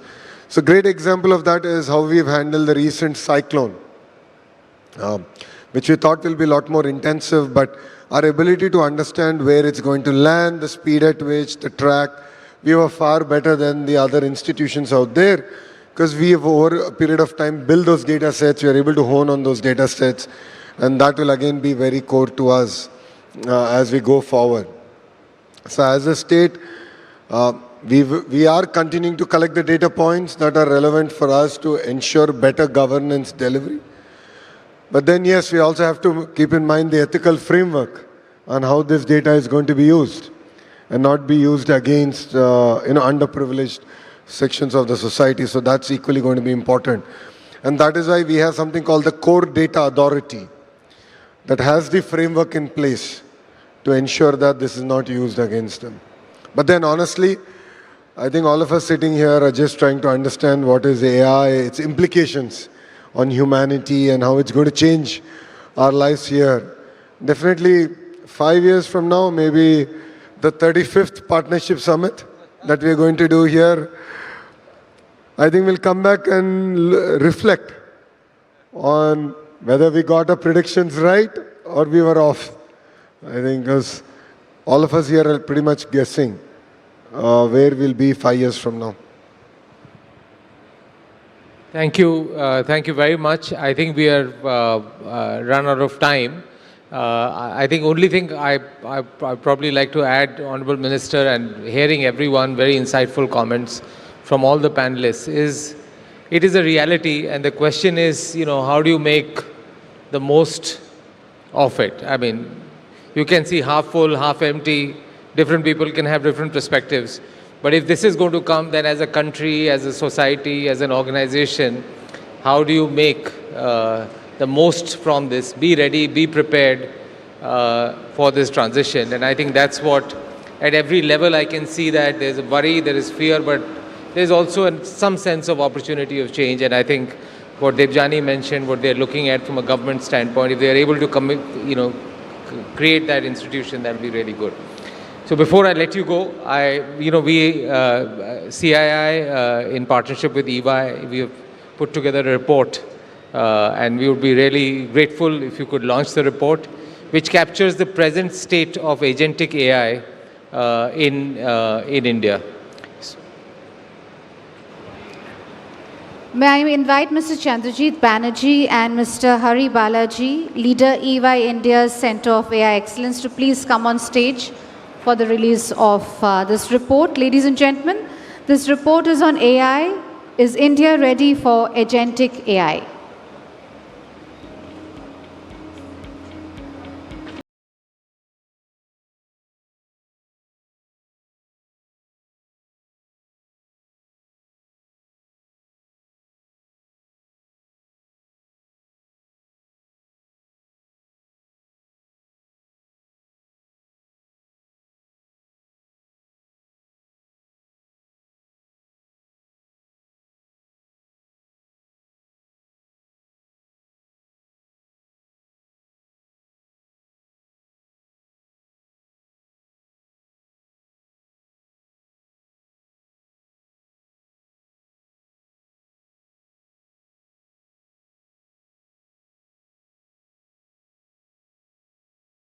May I please invite Dr. Mrs. Suchitra Kela, Vice President of CII and Co-founder and Managing Director of Bharat Biotech International Limited, to kindly come on stage. We have the MOU exchange between CII and Bharat Biotech Limited.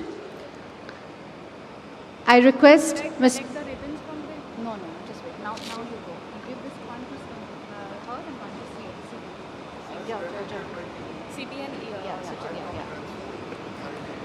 I'll request Mr. Chandrajit Banerjee, Director General of CII, to kindly join in for the MOU exchange. Ladies and gentlemen, this is between CII and Bharat Biotech Limited.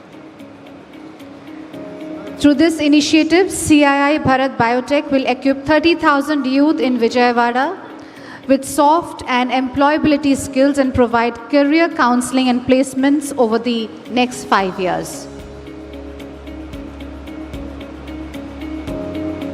This is being done under the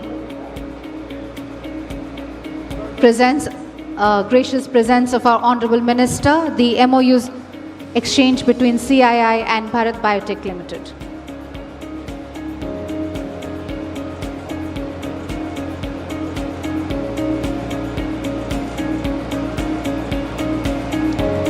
Let's have a huge round of applause, ladies and gentlemen.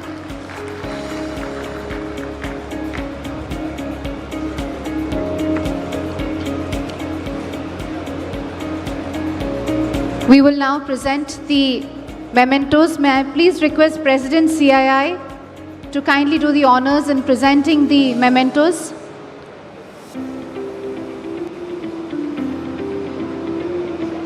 May I request Mr. Chandrajit Banerjee to kindly say a few words on the report. May I please request President CII to kindly present a memento to Honorable Minister. Let's have a huge round of applause for Honorable Minister. He's indeed given a lot of his precious time and been deeply involved and participated in the sessions, giving his deep insights and guidance. He's doing the honors of presenting the mementos to all the speakers. After you're done, I just want to make it small.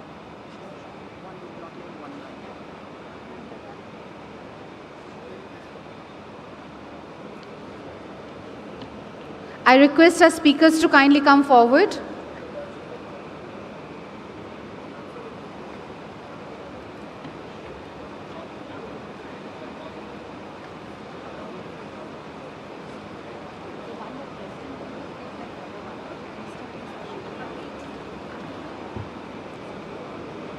May I please request speakers to kindly come forward for the memento presentation.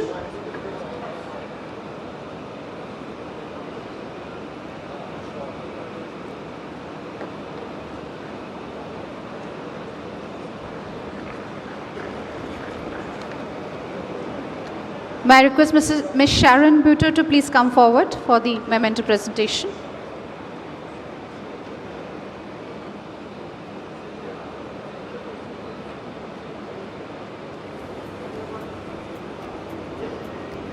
Can we have the applause going, ladies and gentlemen? And request President CII to please do the honors in presenting and while stating Honorable Minister. And Honorable Minister has decided that he will instead felicitate President CII, as he says he's the host.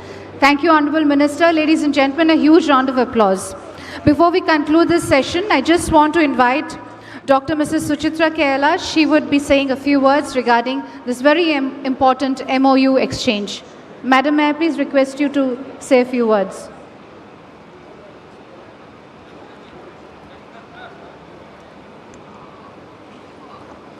I just would like to make a small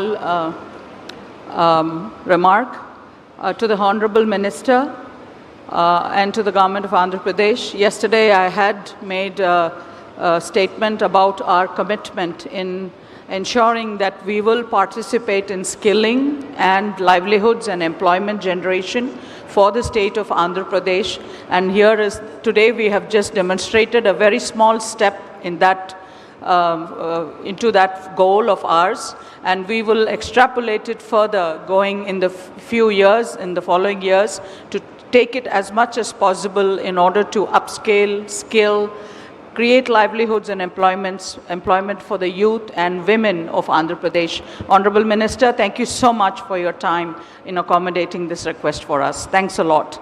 Thank you. Thank you, Dr. Suchitra Kerala. Ladies and gentlemen, with this we conclude the session and we'll be immediately moving on to the valedictory session which will be happening here in this hall. So you all requested to kindly remain with us and we will just make the necessary table arrangements before moving on to the valedictory session.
Can you kindly not switch off this mic, please?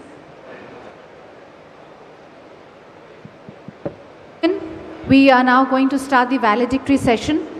May I please request people onto my left not to crowd this area?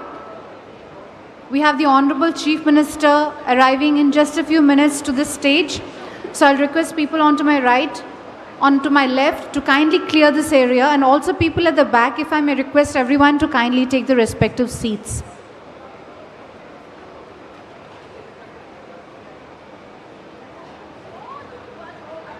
Check, check. Check, check. Please don't switch off the mic on this podium. Kindly let it be on.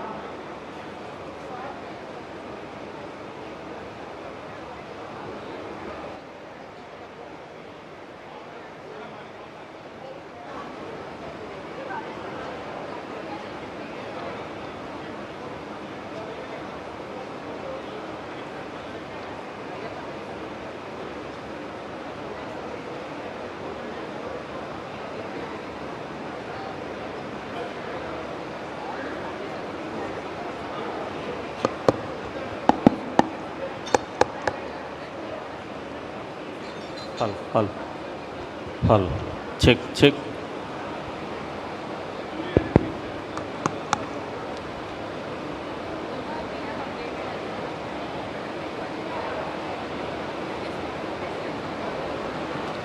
Test, test. Check, check, check. Test one. Test one.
will be commencing the valedictory session in just a few minutes from now.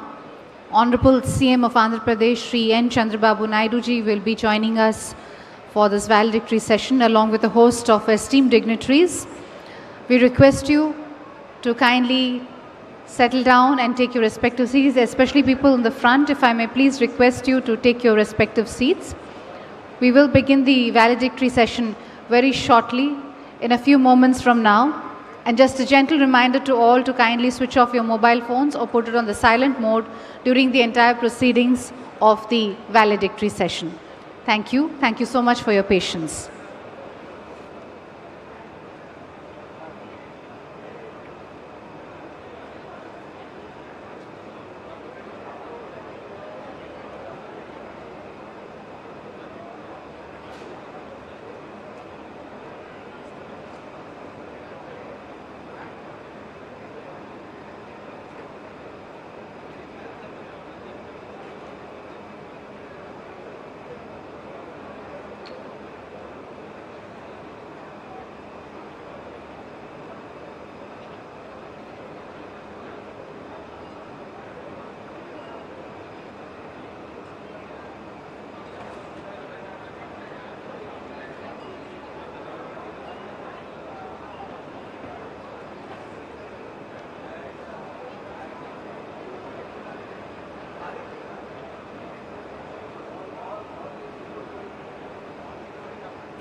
Contact number నేను అక్కడ పెడతా అంటే అందరూ online software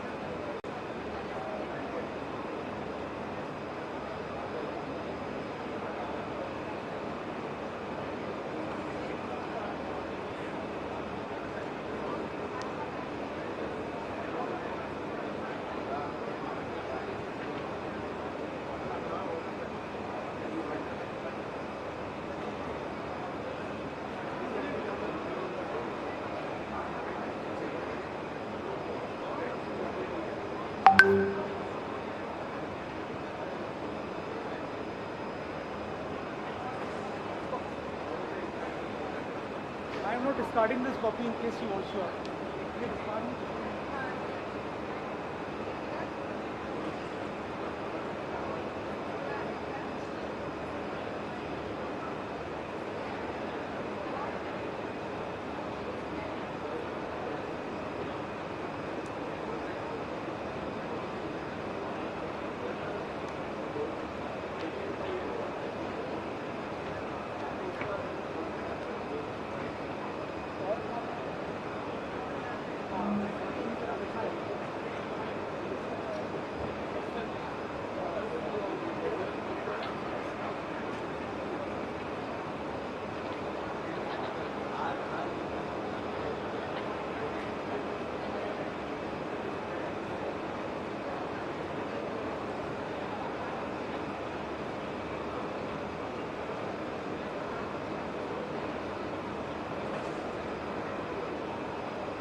Ladies and gentlemen, we have been informed that Honorable Chief Minister of Andhra Pradesh is just about to reach and will be joining us at the plenary hall for the valedictory session. We once again request you to please settle down, and a gentle reminder to kindly switch off your mobile phones or put it on the silent mode during the entire proceedings of the valedictory session.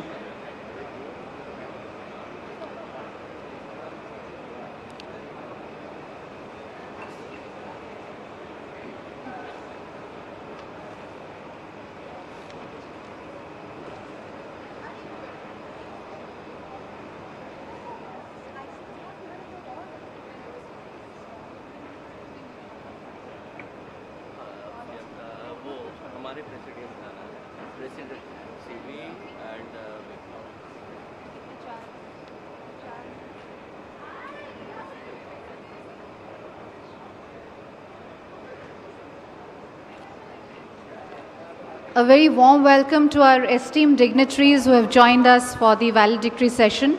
May I request you all to please welcome them with a big round of applause.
In Andhra Pradesh, tomorrow takes shape.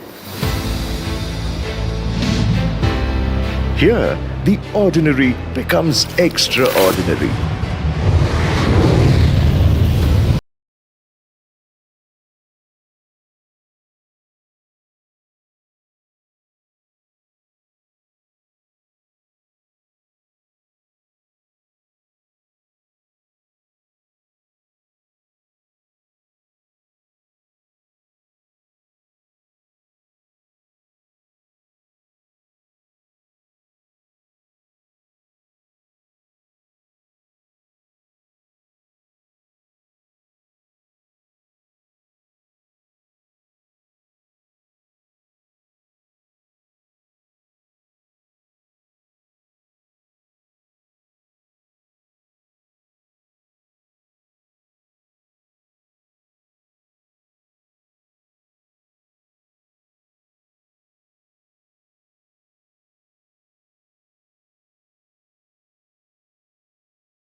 Our ports, rails, and roads drive growth. But the new Andhra Pradesh builds beyond connections. It builds convergence. Efficiency is our new infrastructure. At the heart of Andhra Pradesh rises a city of the future, Amravati, rooted in heritage, designed for tomorrow. A capital shaped by ideas, not just buildings. Governance in Andhra Pradesh runs at the speed of trust, where decisions are digital, delivery is real. Swarna Andhra 2047, a promise powered by people and led with vision.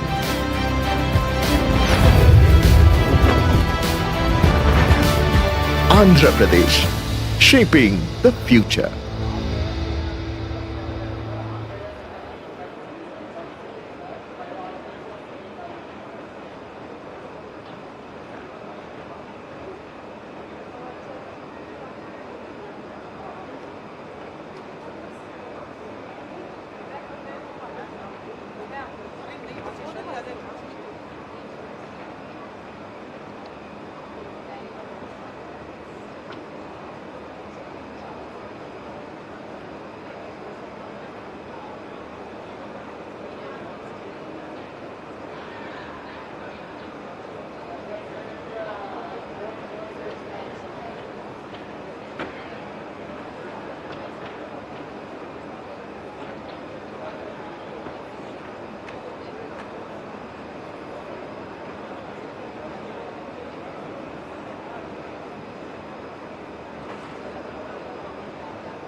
Coffee.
Ladies and gentlemen, thank you so much for being so patient and being with us. We will commence the valedictory session on the arrival of the Honorable Chief Minister of Andhra Pradesh, Shri N. Chandrababu Naidu ji. He will be joining us in just a few moments from now, and then we will commence the valedictory session.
Give.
Good afternoon, ladies and gentlemen, and welcome to the valedictory session of the Partnership Summit, of the 30th Partnership Summit, and it's a great pride, pleasure, and honor to welcome our Honorable Chief Minister once again to be with us. It's actually spent the last 3 days completely with all delegates, with all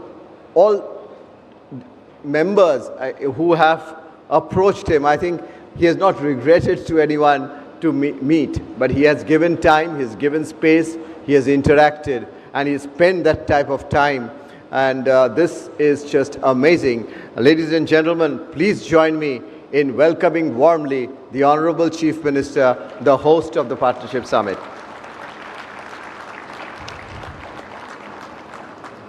Honorable Chief Minister, you and your colleagues in Andhra Pradesh have really, under your leadership, laid out the red carpet for business and laid out the red carpet for Indian as well as global business. Sir, through your leadership, we have seen partnerships developing between global businesses over here in Vizag. We have seen partnerships develop in the Partnership Summit between Indian and the global businesses. We have seen B2B as well as B2G partnerships, lots of governmental interactions between your government, other government, our government of India, and of course with even some of the other states of other countries participating in that. So we have seen partnerships also in terms of how business, the think tanks, the experts, the governments partner in terms of creating livelihood, in terms of creating partnership for education, in terms of creating partnership for health, And in fact, we have seen how we can leverage leverage technology and technology partnerships. So it's all been about partnership, but these partnerships would not have been possible to have been initiated without the phenomenal care, warmth, leadership, and hospitality that you really meted out to all of us and everyone present in this hall, and also many who have come and visited you. What an outstanding dinner, sir, it was last night. It enthralled everyone. We were all delighted that you have personally given so much of attention. And today in this hall, if you ask many of our guests who are seated with you on the dais, sir, they know what Araku coffee is. And they are taking bagful of Araku coffee back home, sir. So with that, ladies and gentlemen, we'll hear some of the feedback from some of our countries who are present here as to how things went and how it is. And then we will, of course, listen to our Honorable Chief Minister. With that, ladies and gentlemen, once again, thank you very much for being with us for the last 2.5 days, which has been outstanding. Your participation has been the most important part also of this beautiful journey which we have embarked upon in terms of looking at India and looking at Indian states positively. Thank you very much. I'll first turn to our speaker from Germany, Dr. Rodney Rivera, the cluster coordinator, again, private sector developments and skilling and TVET, one of the very important facets that was talked upon. And I know Germans did great business during the partnership summit over here. Rodney, would you like to come up here, Rodney? Come up here. Would you like to come up here, Rodney? Yeah.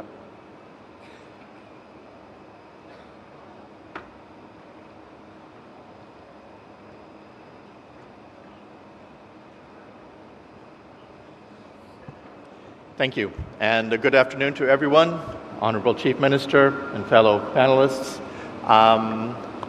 It's a great honor to be here. It's been, in my view, a very great event. We have managed, along with my team from the GIZ, to meet with a good number of very active and very interested businessmen. So from that view, it's been a success. And the GIZ has been and will continue to work in Andhra Pradesh. I think we currently have 7 projects or 8 projects ongoing in the state. We have a project, for example, working in agroecology to reduce the carbon impact of rice farmers. We have a project that is working on the 500 gigawatt target for renewable energies in India. I think we heard that AP has set the target of 160 gigawatts from this state alone.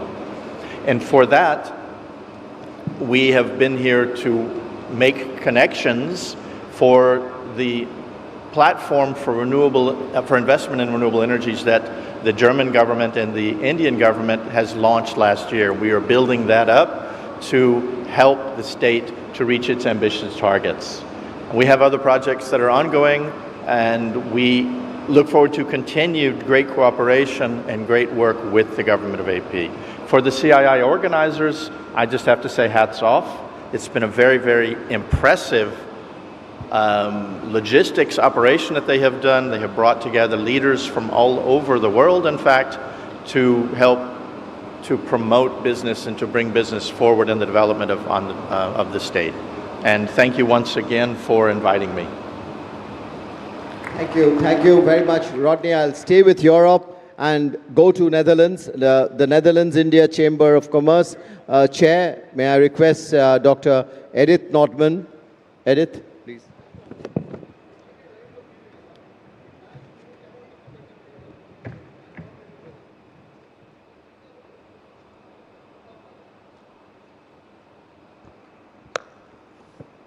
Honorable Chief Minister, distinguished guests, it has been a privilege to be part of this dialogue here in Andhra Pradesh, a state that is clearly positioning itself at the forefront of India's next phase of industrial and technological growth. The government here distinguished itself with the Chief Minister and his ministerial crew that they are willing to listen to the business community and the entrepreneurs. And by the way, I have learned a new word here, which I will take home, which is the entrepreneur. And this vision really is not only a vision showing it, and that's definitely something that I'm bringing home back to the Netherlands, that it is amazing to dream, to have a vision, but this government and this chief minister is also making it happen. He has shown to have done it, and he will do it again. And our politicians can definitely learn from Andhra Pradesh and these inspiring leaders. And it is highly appreciated and seen how vigorant and energizing the atmosphere is here, because quite honestly, to tell you the truth, when I first heard that the CII Partnership Summit would be in Andhra Pradesh, I first didn't understand until I reached here and I sensed the energy. And I'm sure that we from Europe not only can learn from this political leadership, but also do a lot of business together, bringing Europe and the Netherlands and Andhra Pradesh together and making it happen, because this is really where not only the ease of business is, but definitely the speed of business. And I've never heard and seen a state that says we will listen to you and make sure that the laws will adapt in a way in which we will make business possible. And that's something which is highly inspiring. I want to thank this enormous leadership, this inspiring leadership, and also CII for bringing the summit here. It has been highly inspirational, and I'm energized going back and taking business back to Andhra Pradesh. Thank you very much. Thank you very much, Edith, for those wonderful words. I now turn to the other part of the world and go to another friend of India, Jody McKay, the Director of Australia-India CEO Forum and Business Council of Australia. Thank you very much, Chandrajit. I want to start, Chief Minister, by acknowledging you and thanking you so much for hosting all of us here today on behalf of the Business Council of Australia. Just the energy that has been demonstrated by this state in terms of moving forward economically has been so inspiring. We are an MOU partner with the Confederation of Indian Industry, and so this partnership summit is important to us. To you, Mr. Banerjee and Mr. Menon, thank you so much for the friendship, the commitment that you give us as a partner of CII. We are greatly appreciative of that. And that is important because our two governments are engaged right now in negotiating the second stage of our free trade agreement. That is only possible when you have business working together. This could not have come at a better time for us because our Consul General, who is here with us today, hosted Minister Lokesh in Australia 3 weeks ago. I was very fortunate to be able to take him on the beautiful Sydney Harbour with our wonderful harbour bridge and Sydney Opera House, and I know he was impressed. But I come here and I see the beauty of Andhra Pradesh and your coastline, which is just breathtaking. So it's not just the beauty of this state, it is also the economic potential and the hunger that Andhra Pradesh has demonstrated to take forward this state. So again, Chief Minister, I thank you and the Andhra Pradesh government for hosting us. On behalf of Australia, thank you to all of you. Thank you very much, Jody.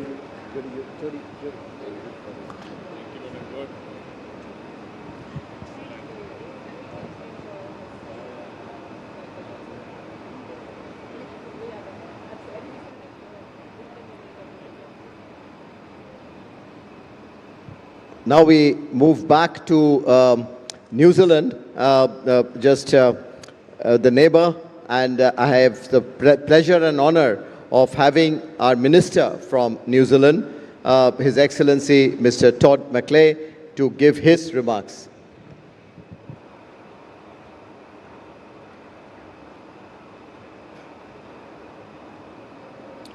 Well, namaste, kia ora, good afternoon, and may I also start by thanking you, Chief Minister, for the gracious hospitality not only you and your government have shown us, but all of the people of this beautiful city and this wonderful state. It didn't take me long to get here, only 30 hours on the aeroplane from New Zealand.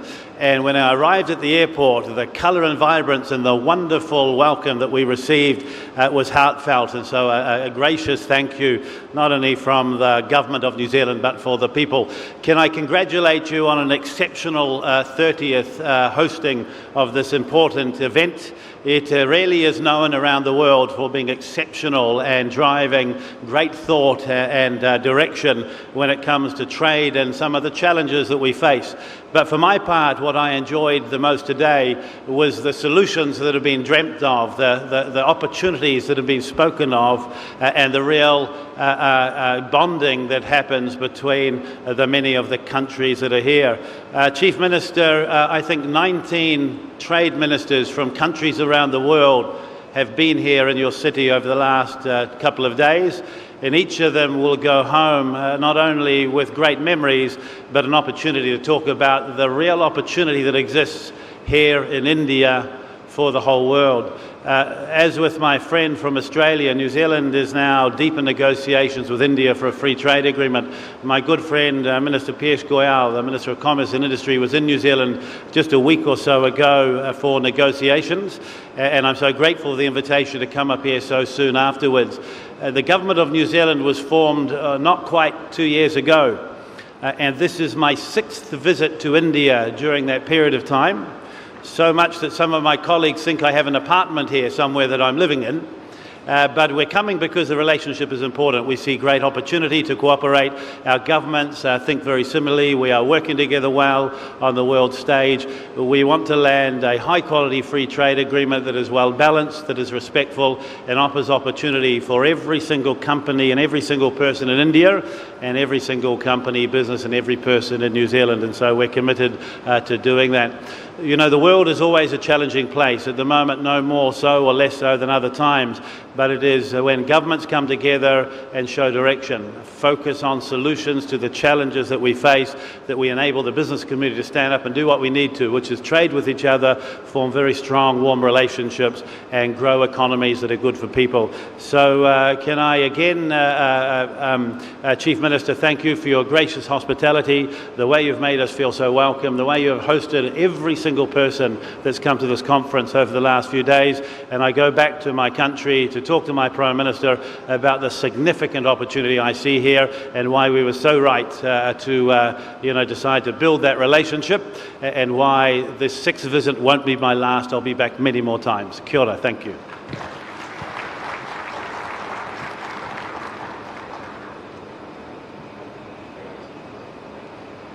Thank you, Honourable Minister, and I'm sure that visit of yours will spark off many more 30 hours journey between our two countries by many delegations back and forth. Thank you very much for your participation.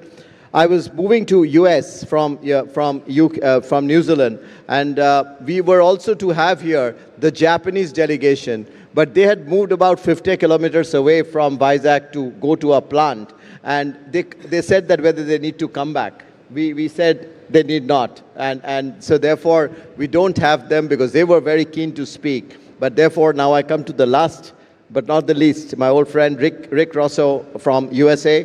Rick, do talk about your experience with Andhra, which has been a long-standing one. Rick from the India and Emerging Asian Economies Center's chair.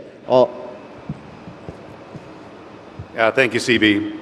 As a think tanker, we're supposed to be kind of impartial when we talk about leaders and issues, but it's kind of hard to be when I'm in the presence of Chief Minister Chandrababu Naidu, who I've known for a very long time. Back in 1999, when I was with the U.S.-India Business Council, we organized a significant foreign investors forum in Chennai, and we had all these great Southern chief ministers just as we began to see the South begin to take off. And think about that all-star cast. S.M. Krishna, A.K. Anthony, Karnanidhi. But one leader stood taller than all for his vision, for what he wanted to do for a part of the country that not a lot of people are paying attention to. 1 year later, I was in Hyderabad, my first trip to Hyderabad, in charge of the business delegation that was accompanying President Clinton for that visit. And to see that one single tower hosting the event with CII, and it was such a deep partnership we had with CII in those times, to see that one cyber tower, but again, the vision about what Hyderabad could become, and to go back 5 years later and see indeed that vision had really come to pass. We're talking a lot about business here as well, but I remember, part of the reason that Hyderabad was chosen over other southern capitals was not just for the business interest, but Chief Minister Naidu was willing to cut the ribbon on, I think it was the country's first HIV clinic, and that was part of the reason that President Clinton chose that, because it wasn't just business. It's people to people, it's health, it's so many other reasons and issues. So here I am, my first time in Visakhapatnam, and hearing some of these investments, seeing some of the investments that are coming in, it is not hard to imagine that 5 years from now, this place is going to blossom just as we've seen other capitals blossom. Feels to me like Andhra is imminent for liftoff. Thank you, Mr. Chief Minister. Thank you, Rick. Thank you very much for those remarks, and really going back in time, which means a lot and which shows continuity of commitment. Sir, now we turn to you, sir, the Honorable Chief Minister of Andhra Pradesh, the host chair of the Partnership Summit.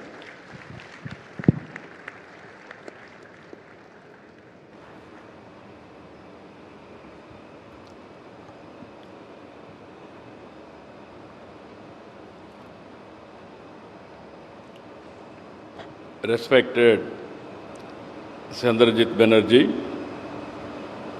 Director General, Confederation of Indian Industry, His Excellency Mr. Todd McClay, Minister for Trade and Investment, Agriculture and Forestry, and Associate Minister for Foreign Affairs, New Zealand, His Excellency Richard Rosso, Senior Advisor, Chair India and Emerging Asia Economics, Center for Strategic and International Studies, USA, His Excellency Jody McKay, Director, Australia-India CEO Forum Business Council of Australia,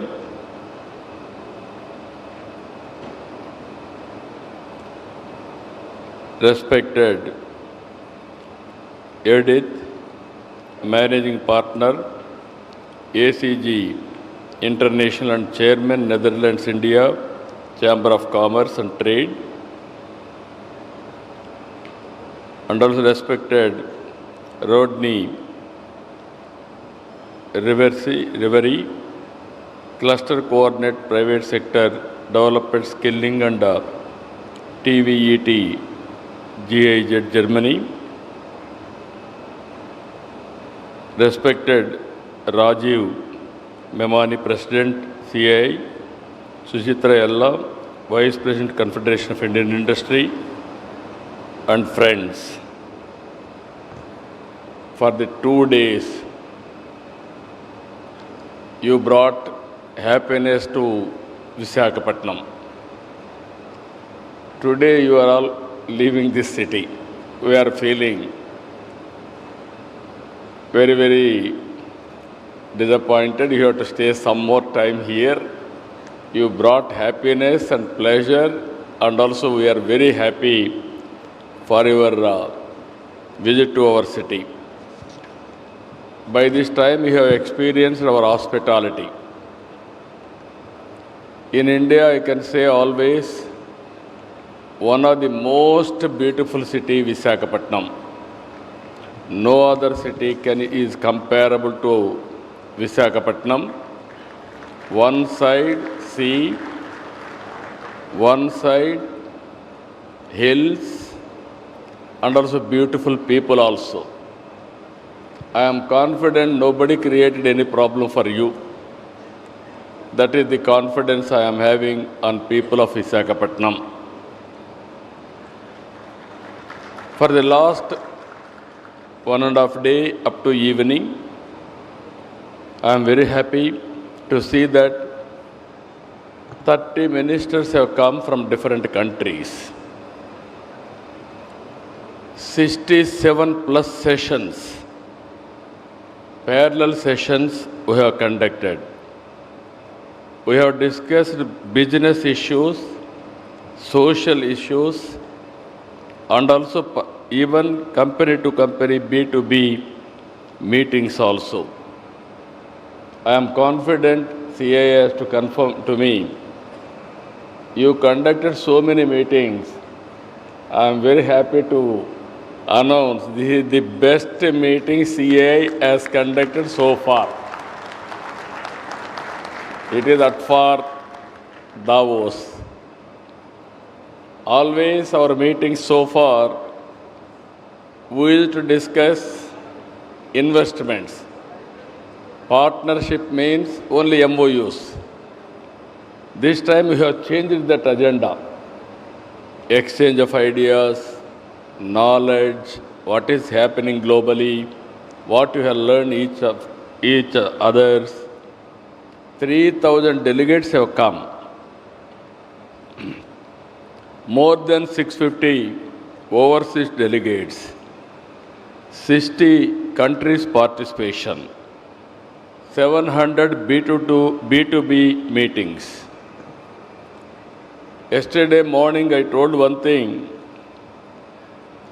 We have to learn each other, understand each other, respect each other culture. I am very happy. Yesterday I have seen from Australian VIPs having Indian saris. I am telling you, you are looking more beautiful than Indian saris than Australian dress. I am very happy. I am seeing Counsel General also.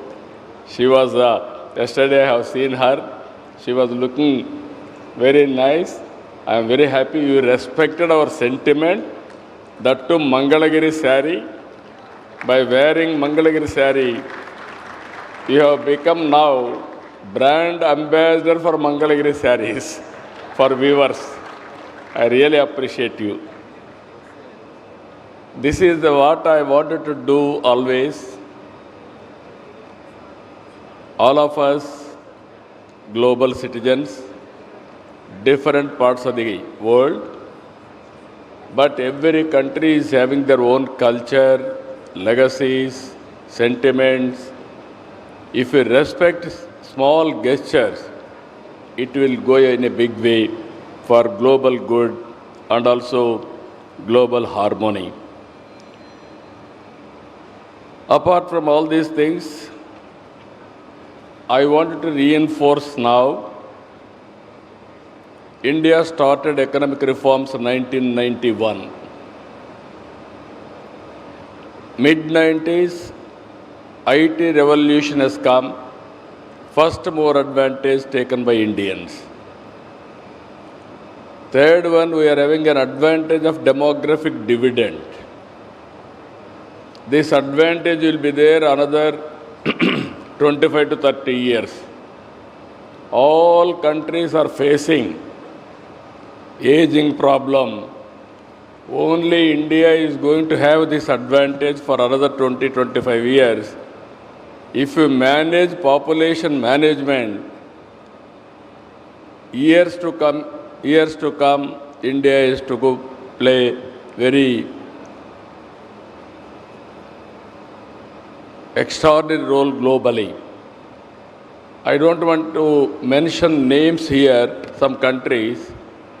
Yesterday I had a personal delegation.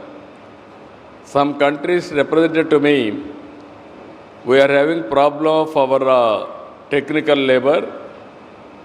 If you can send your people, we will be very happy to receive them, to take them. Even by giving skills, training, everything they wanted to recruit better skills for their countries, salaries, everything. That is the strength of India. And also in India, as on today, very strong leadership. Yesterday I told you, our Honorable Prime Minister is enjoying trust of the nation. People are supporting. Yesterday elections, that is an indication. 200 seats 202 seats. He has won. All elections is winning. In India, so many countries we are watching, there are problems of leadership. India is having stable leadership and very, very progressive leadership. That is the biggest asset for India. It is going to help us for sustainable economic development. This is where we are preparing Vision Vikasit Bharat 2047. As on today, we are in 4th place. Next year, we are going to reach 3rd place. By 2038, many participants are here. You can remember, we will be number 2. 2047, unstoppable, India will be number 1. That is going to happen. What we are not saying proudly, India is having advantages. We have to go competition with other countries also. All of us has to work for the betterment of the people by having proper vision and also in executing all these things. Andhra Pradesh, we are having a very ambitious plan. 2.4 trillion US economy by 2047. Swarna Andhra Pradesh is our goal. Golden Andhra Pradesh is our goal. Per capita income, we want to reach $42,000. I am confident we are going to reach it. Even yesterday, I told very clearly, we are in inspiring time. Technology advantage.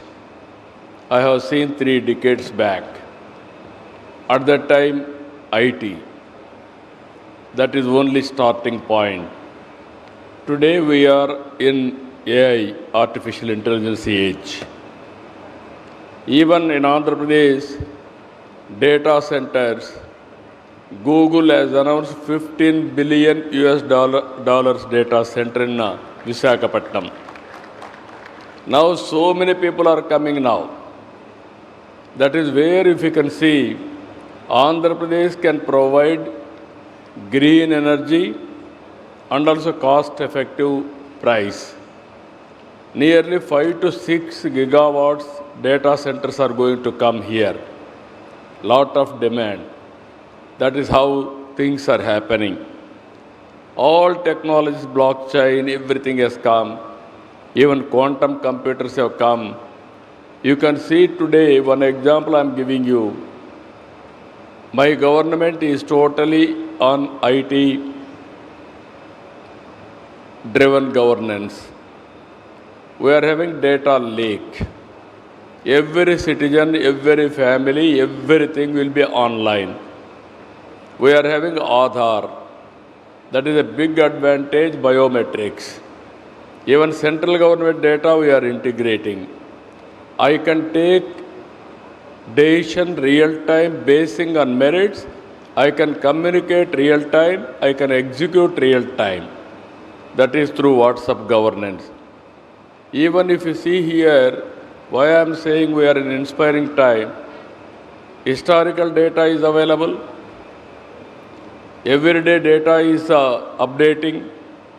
And also real-time data we are collecting outside, the temperature, humidity, reservoirs, water levels, groundwater, soil moisture, wind direction, wind quality, everything we can collect it now. I can take decision, I can communicate to the last mile real time. All 700 services I am providing on real time. No citizen need to come to office. Now all corporate offices we are watching. Because of data center, corporate offices are going to become redundant. Data center, artificial intelligence, tomorrow quantum computers, automatically it will compute, it will be communicated to the last mile. That is how changes are going to happen. We are leading in the changes in a big way.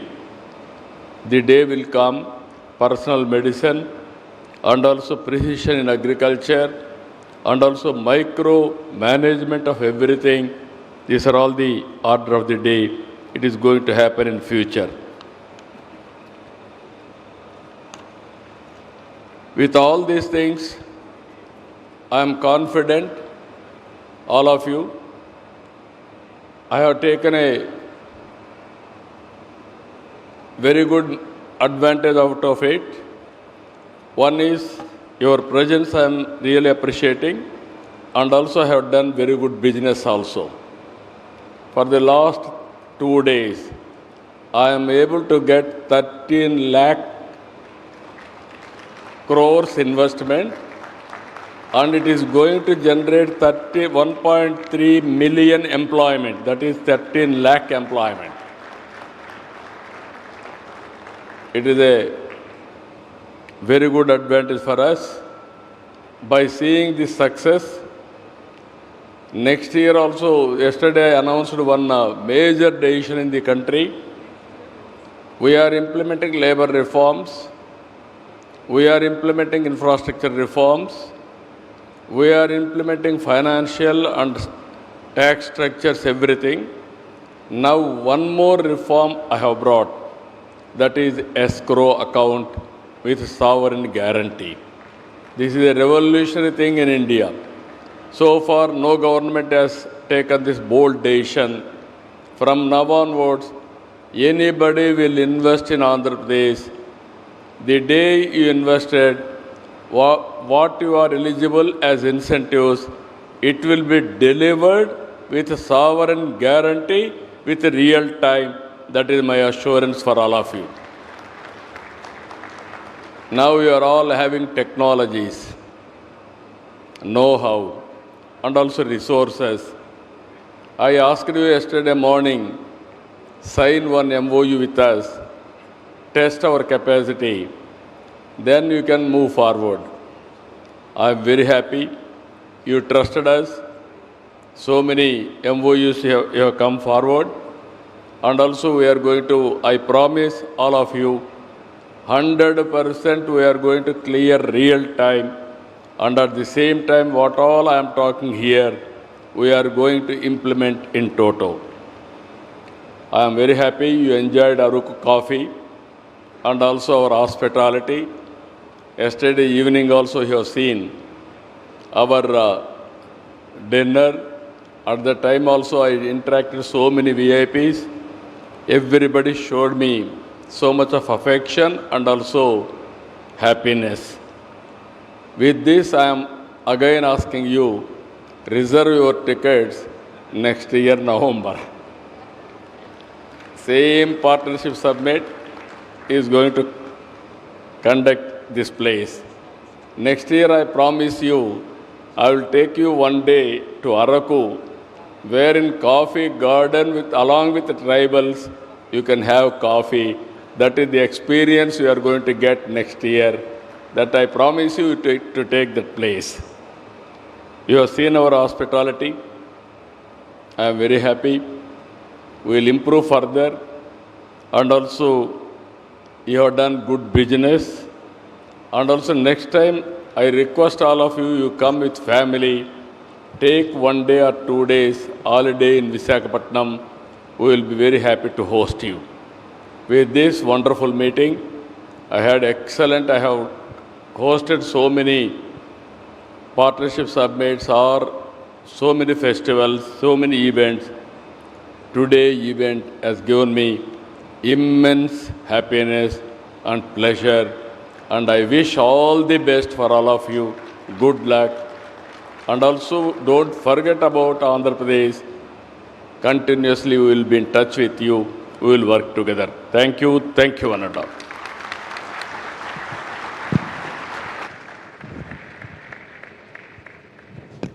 Thank you very much, sir. The Indian business, along with the businesses from overseas, have benefited a lot.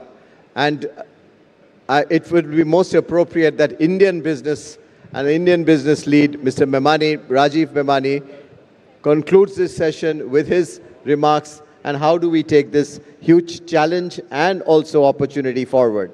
Rajiv, please conclude with a vote of thanks.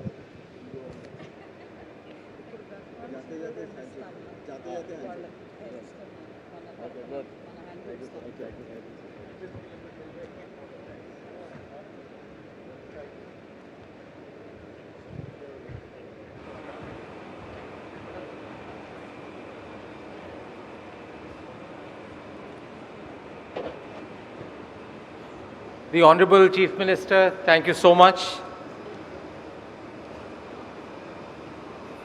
You have showcased India and Andhra Pradesh in the most spectacular way.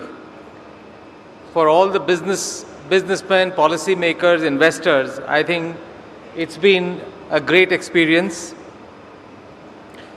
Thank you for what you mentioned to CB, to CII as this being one of the best events, and partly it was that because you helped and you mentored in curating these events. There are three global mega trends. There is geoeconomics, geopolitics, which is driving how we build new relationships, how supply chain resilience is coming, and how advanced manufacturing is happening. There is the second mega trend around AI and technology, and the Chief Minister mentioned about what's happening in that space most eloquently in India and also more so in Andhra Pradesh. And the third mega trend is around sustainability and energy transition, whether it's the entire supply chain, whether it's green energy, solar, green transition, hydrogen. And in all these three areas, if we look at the entire curation of the policy that has been led from by the Chief Minister, by his office, by his team, I think the entire learning process and what's happening in India, what's happening in Andhra has come out very, very clearly. And I had mentioned to the Chief Minister what I have heard from everyone who has signed MOUs. So this is just a warning notice for all the people who are signing MOUs. So as industry, as CII, we are trying to collect feedback. What is the feedback that we can provide to the Honorable Chief Minister for all those people who have signed MOUs in the last 1 year, 12 months? And what are the suggestions, what are the improvements that we can provide to him? And the uniform response that we got was, please don't give him any more ideas. Please don't give him any more thoughts. He's running ahead of us.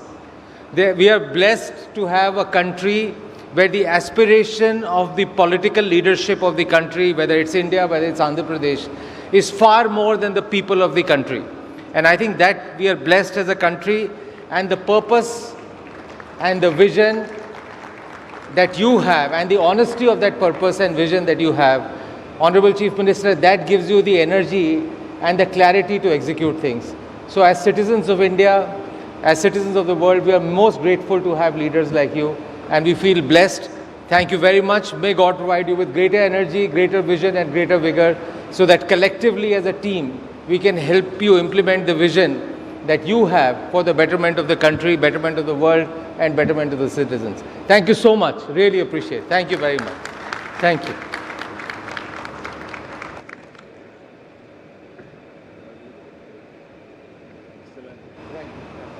Thank you, Honorable Chief Minister, for your extremely inspirational and notable valedictory address.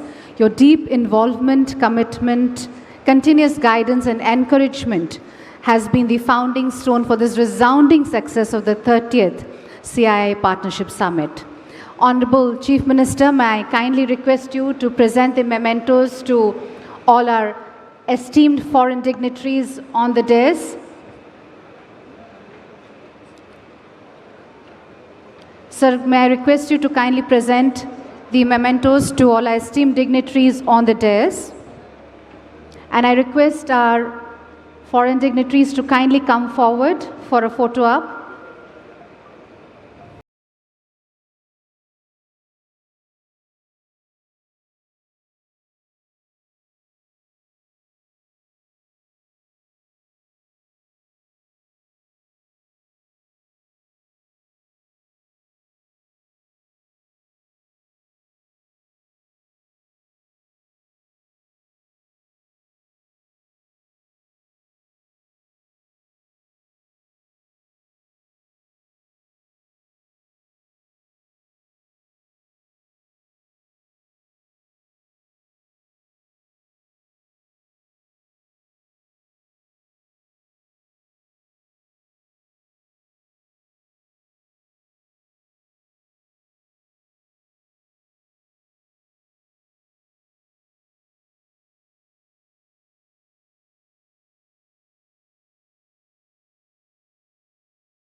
huge round of applause for this special gift.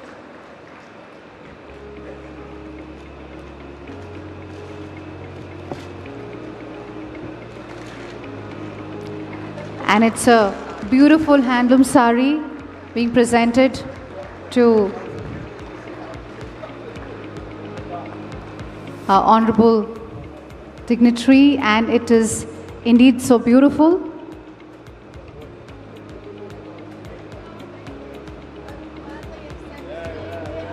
Traditional handloom sari from Andhra Pradesh, being specially gifted to two of our female dignitaries, foreign dignitaries, so that they can carry a piece of this hand-woven gift back to their own countries. The beautiful hand-woven handloom sari from Andhra Pradesh.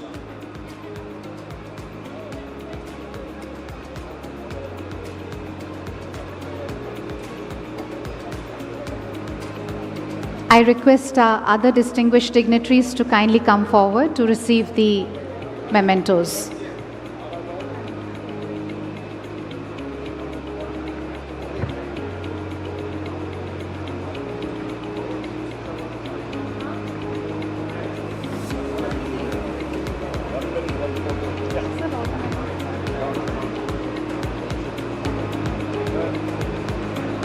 May I request everyone to please come forward for a group photograph.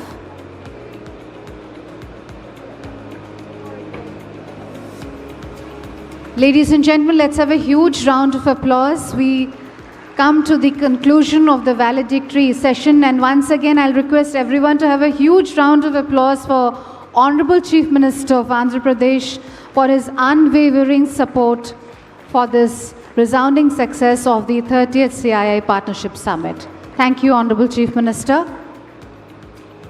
With this, ladies and gentlemen, we will break for lunch. We will have the next session right here at the plenary session at 2:30 p.m. We request you to join us back for that session on civil aviation. Thank you.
अच्छा ये भी निकाल दो private से ना नीचे रख दो private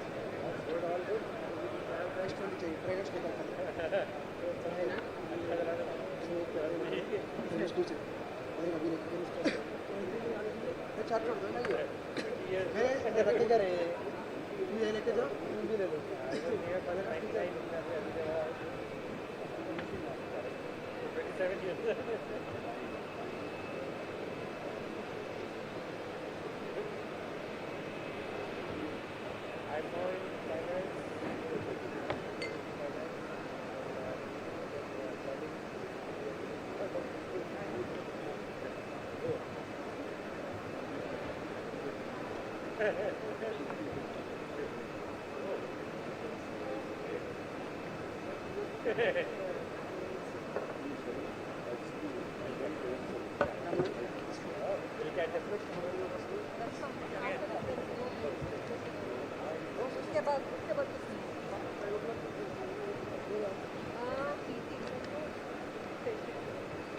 Like only one chair is there, I think.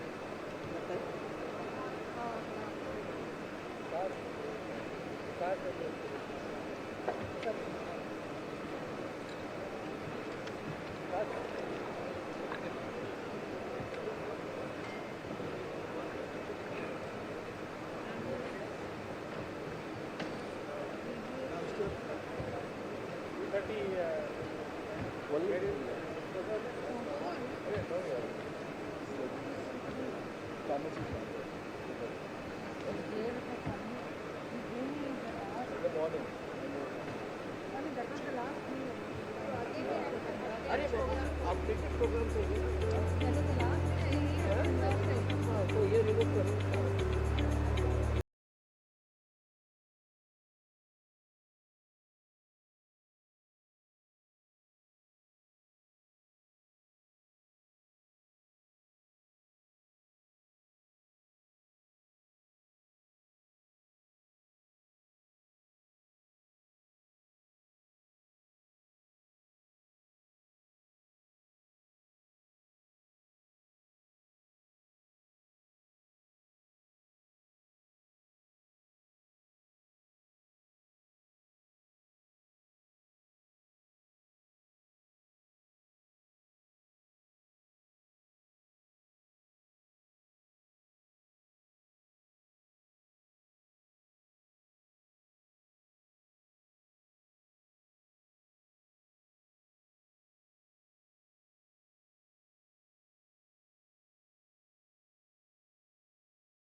Good afternoon. May I have your attention, please?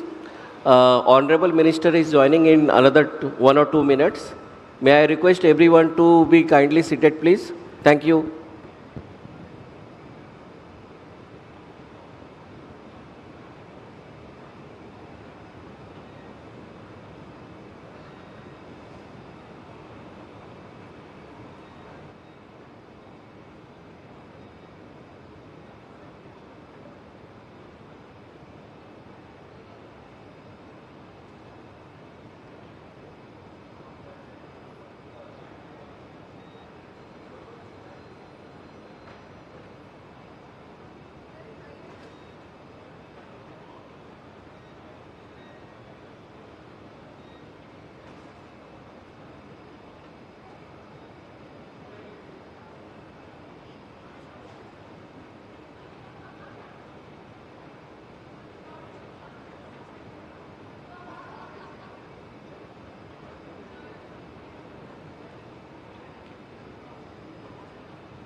Good afternoon, ladies and gentlemen. Welcome back after lunch. I hope you had a nice lunch.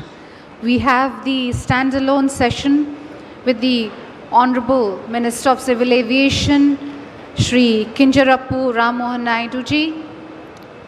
We will begin the session in just a few moments from now. We'll request you to please settle down, take your respective seats, and enjoy the session.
Gentlemen, we will begin the Honorable Aviation Minister's standalone session a few minutes from now. Request you all to kindly take your seats and settle down. We will be starting this session in just a few moments from now.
Namaskar, ladies and gentlemen. Please join me in extending a very warm and hearty welcome to Shri Chandrababu Ram Mohan Naidu ji, Honorable Minister of Civil Aviation, Government of India. Sir, a very warm welcome to you to this standalone session. A very warm welcome to Shri GBS Raju, Chairman Airports, GMR Group, and Shri Murali Krishna Ganamani, Chairman of the CII Andhra Pradesh, founder and CEO of Fluent Grid Limited. A very warm welcome to all our esteemed dignitaries on the dais. Ladies and gentlemen, we will firstly have the MOU exchange between APTC, APIIC and AAICLAS for commencing the international cargo from Visakhapatnam Airport.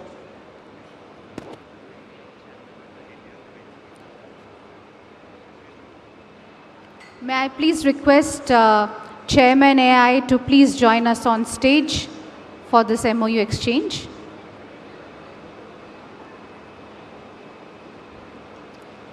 This MOU exchange is happening in the august presence of our Honorable Minister.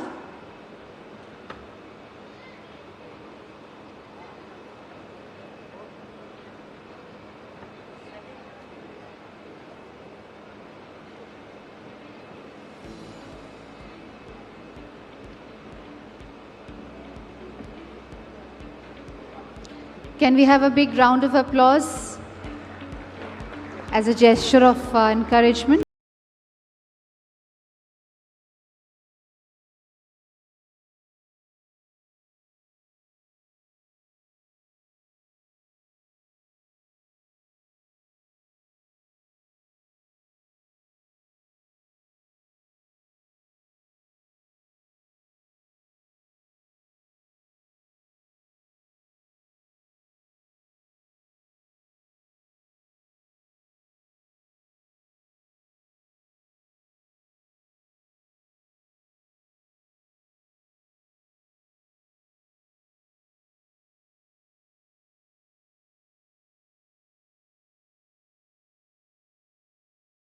Invite Dr. Shekhar Babu Gedam, IFS, VC and MD, APTPC, and Mr. Ajay Kumar, CEO of AAICLAS, and request them to come on stage for the MOU exchange in the august presence of Honorable Minister.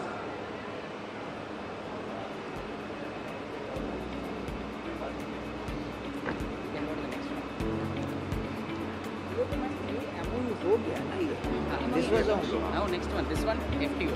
This one is done. This one is done. Now last one. The virtual NOC sharing between the Airport Authority of India, AAI, and the Flying Training Organization for giving the land of AAI to FTO for the Aviation Training Institute. Can we have a big round of applause? This is an important landmark agreement.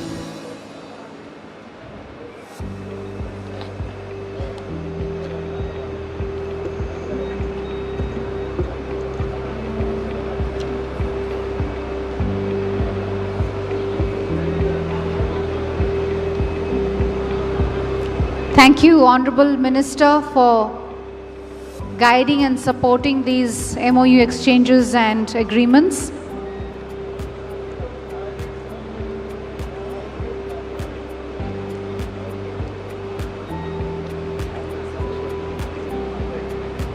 Without any further ado, I would like to request Session Chairman to kindly make his remarks and take it over from here.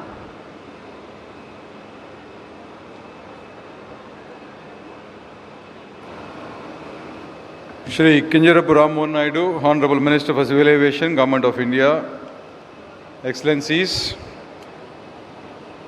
Shri Silai Zaki, who is Consul General from Australia, the Chairman, Airports Authority, other distinguished delegates, ladies and gentlemen, good afternoon and a very warm welcome to this special standalone session at the 30th CII Partnership Summit.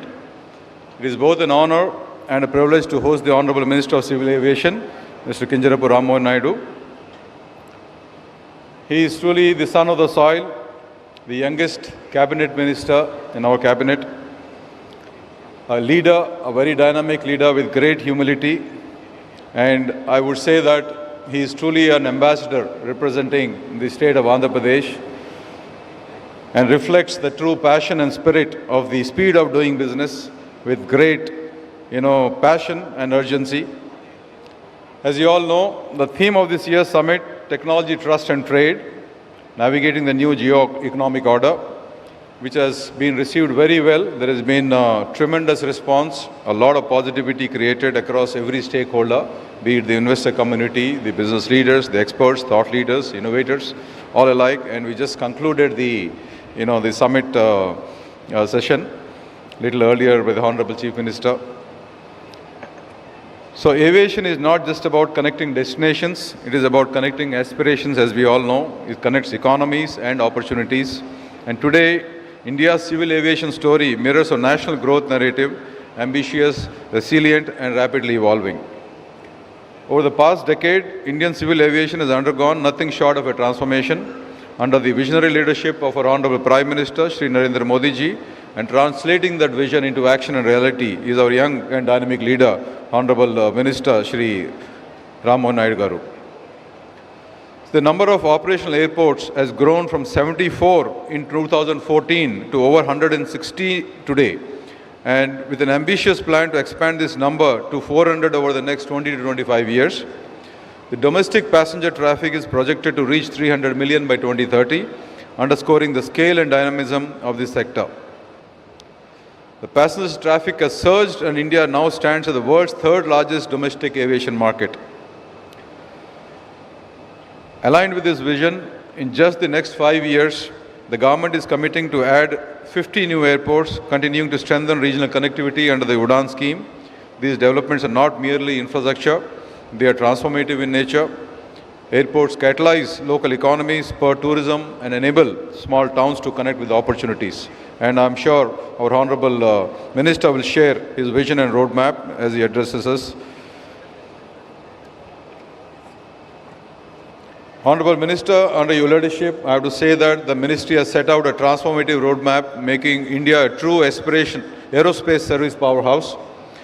The $4 billion goal for maintenance, repair and overhaul MRO facility by 2030, policies supporting aircraft leasing, indigenous manufacturing and 100% FDI through the automatic route.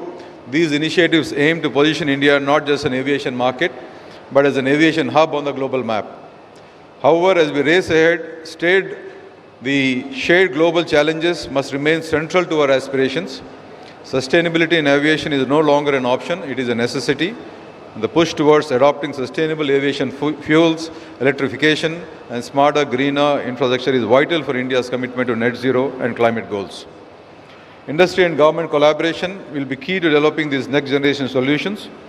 Passenger experience is being redefined through digital innovations, biometrics, smart processing and seamless multimodal integrations, which I'm sure our good friend Mr. G.B.S. Rajagaru will address and share more details during his address. As commercial airlines place record aircraft orders and new regional carriers expand under the UDAN initiative, our shared goal must be to ensure that every passenger, no matter where they board, enjoys the highest standards of safety, comfort and convenience, which is what is the vision and the goal set by our Honorable Minister. Private sector participation is equally important. As we know, India's airport privatization model has shown global promise, and MRO and aerospace services are poised for rapid growth and expansion with the right investment climate. CII actively advocates for strengthening partnership models and industry engagements, including in regulatory innovation, skills development, and sustainability initiatives. Today, I'm very proud to say that we are at an inflection point. The choices we make now, policy, investment, infrastructure, technology, will shape the next decade of India's aviation sector. And the government's vision and industry's resolve must converge to create an ecosystem that is inclusive, internationally competitive, and firmly future-proof. So with this, I will now invite Shri G.B.S. Rajagaru to share his address, and let me have the honor and privilege of introducing him in a few words, please. Yeah, so as we all know, GBS Rajgaru is the chairman of the GMR airports, which is a very landmark or a very iconic group, which is, he's again the son of the soil, and we all take great pride in GMR, the kind of world-class infrastructure that they build, especially for airports. And again, the group, is very humble, their humility and their dynamism or the execution excellence, it reflects in many, ways the true spirit of Andhra Pradesh. And you all must have heard yesterday, the GMR Garu, the chairman of GMR Airports, had mentioned yesterday at the inaugural that they are going to launch the airport 6 months ahead of schedule, in the coming next year, June. So with this, I invite GBS Rajgaru to address the gathering. Thank you.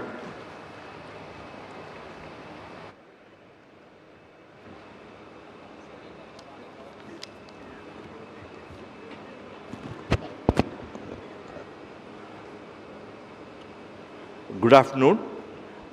Respected Honorable Minister of Civil Aviation, Government of India, Sri Ram Mohan Naidu Garu, and Mr. Murali Krishna Garu, Chairman CII Andhra Pradesh, and dignitaries of Andhra Pradesh, Government of Andhra Pradesh, industry colleagues, ladies and gentlemen. It's truly a pleasure to be here in Visakhapatnam, a city rich of heritage and poised to play a pivotal role in India's future economy.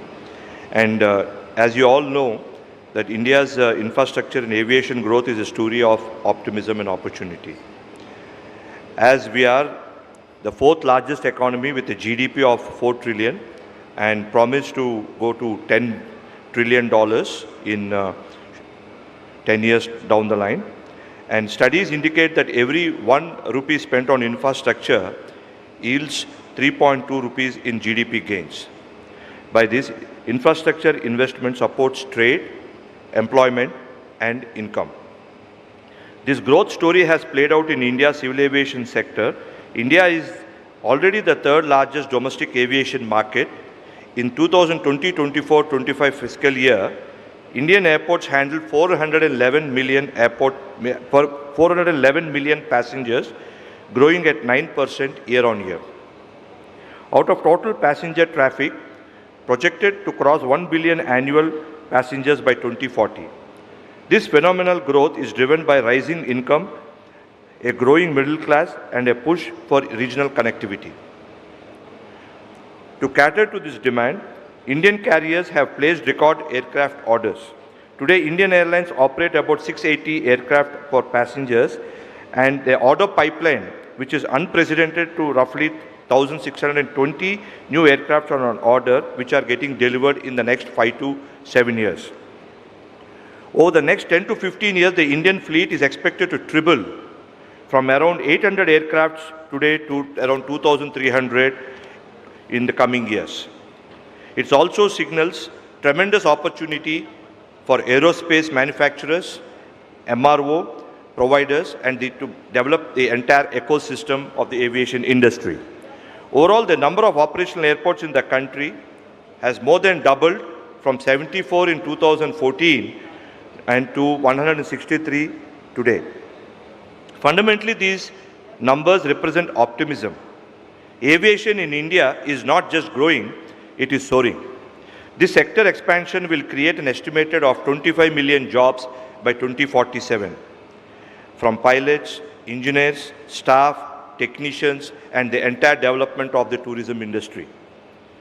This is especially coming to Andhra Pradesh. This region has a rich industrial legacy and is now leveraging its strengths to emerge as a front runner in India's economic transformation.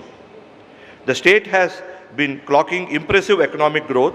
For instance, in the first quarter of 25-26, Andhra Pradesh has recorded a 10.5% of gross state GDP, outpacing India's national GDP growth of around 6%.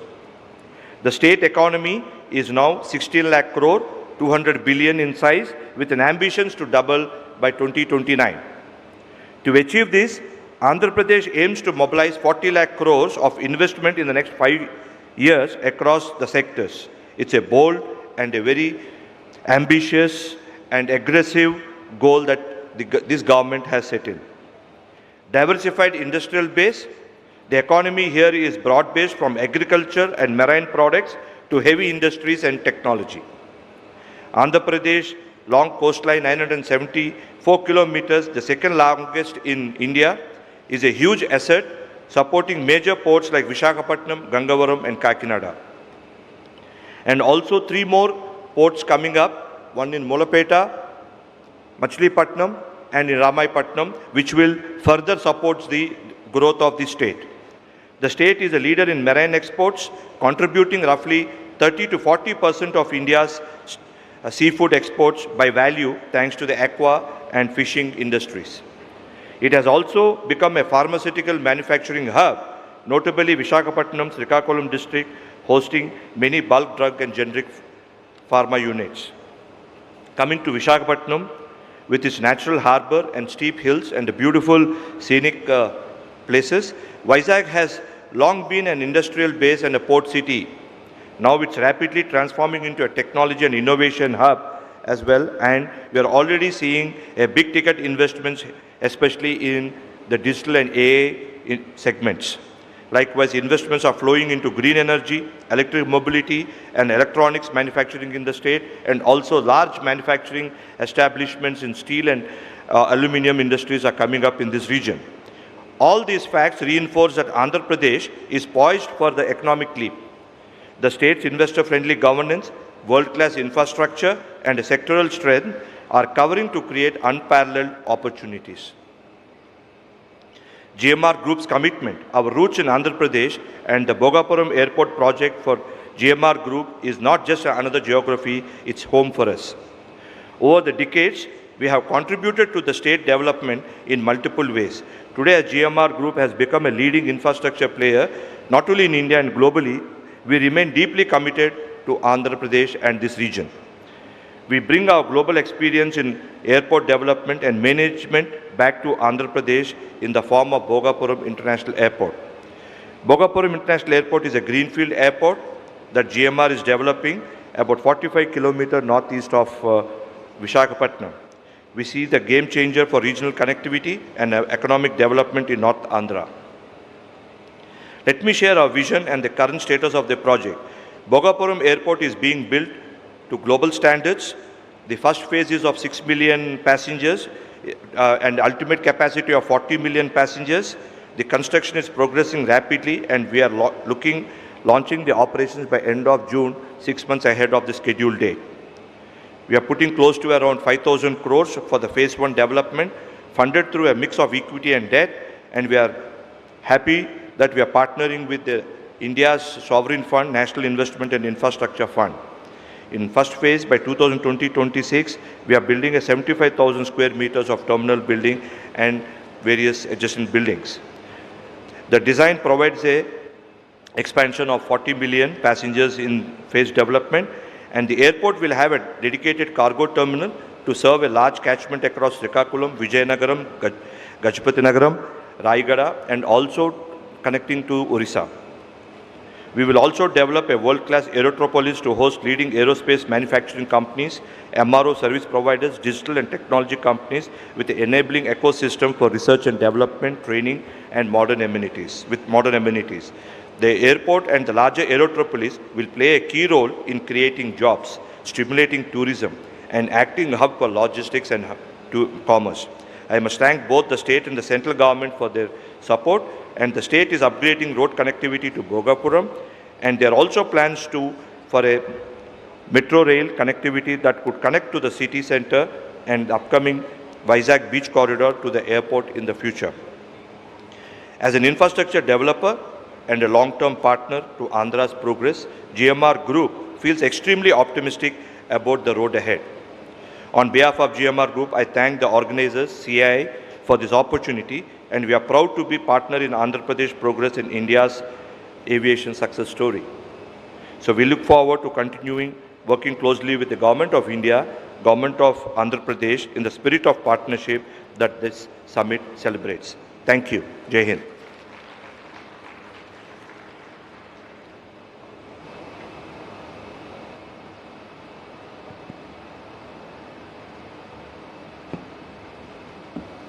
Thank you, Mr. GBS Raju, for sharing your vision, your commitments to creating world-class infrastructure with your investments and your, engineering excellence. And we have seen that, at play, at action in every initiative, every project that you have taken up. It's truly created a world-class, great experience for the passengers and all the stakeholders alike. And again, I'm wishing you all the very best, and we can't wait to see our airport taking shape and getting inaugurated by our honorable, beloved Minister, Rammohan Naidu Garu, by the next year, mid. Thank you so much. I'm wishing you all the best, and I reassure our commit from CII to be working very closely in partnership to do whatever best to make this happen. Thank you so much. Now for the much awaited moment of the day, and I have a true honor and privilege of introducing Shri Rammohan Naidu Garu Kinjarapu, the Honorable Union Minister of Civil Aviation. And as you all know, he is the son of the soil, and he takes a great pride, and passion in whatever he takes up. And so today, as you all, he's a very forward-looking leader, very charismatic as that, and very dynamic. He is championing reforms that are expanding India's aviation sector, enhancing regional connectivity, and strengthening our nation's position as one of the fastest-growing aviation markets in the world. And his commitment to efficient governance, transparency, and development has made him one of the most impactful young leaders in the country today. And we are all from this state so proud to have our the ambassador there in our cabinet, the youngest ambassador, the most dynamic, and who is reflecting truly by every spirit the speed of doing business at scale and with great passion and energy. So please join me in welcoming our beloved leader, Rammohan Naidu Garu.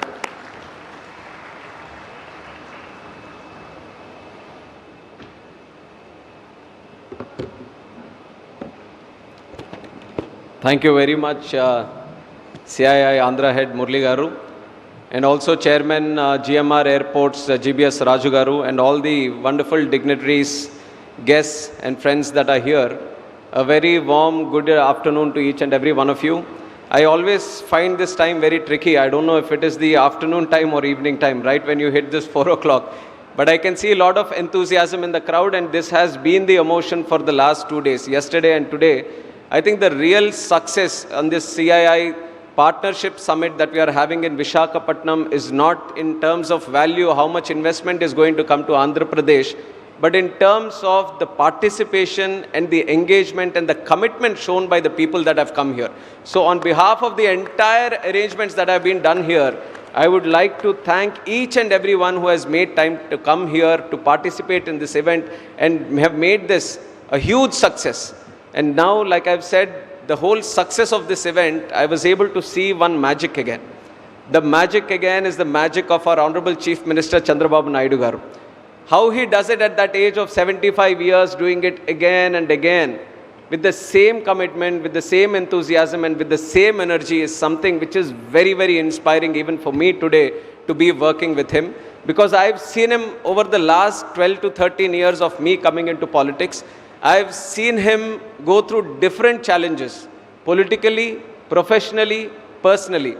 But the way he takes these challenges or tackles these challenges as a way of an opportunity, I think that is a great learning lesson for someone like me and also people at large. So I was able to see that magic. So it has been a personally very enriching time for me to be participating in this moment. And now coming to the important subject of aviation, I have to tell you that when I became this minister, I was assured by our Honorable Chief Minister and also our Prime Minister that they will be giving me a ministry. The expectations were many. Which ministry are we going to get? And many people were thinking about all the ministries, and civil aviation was never in the question.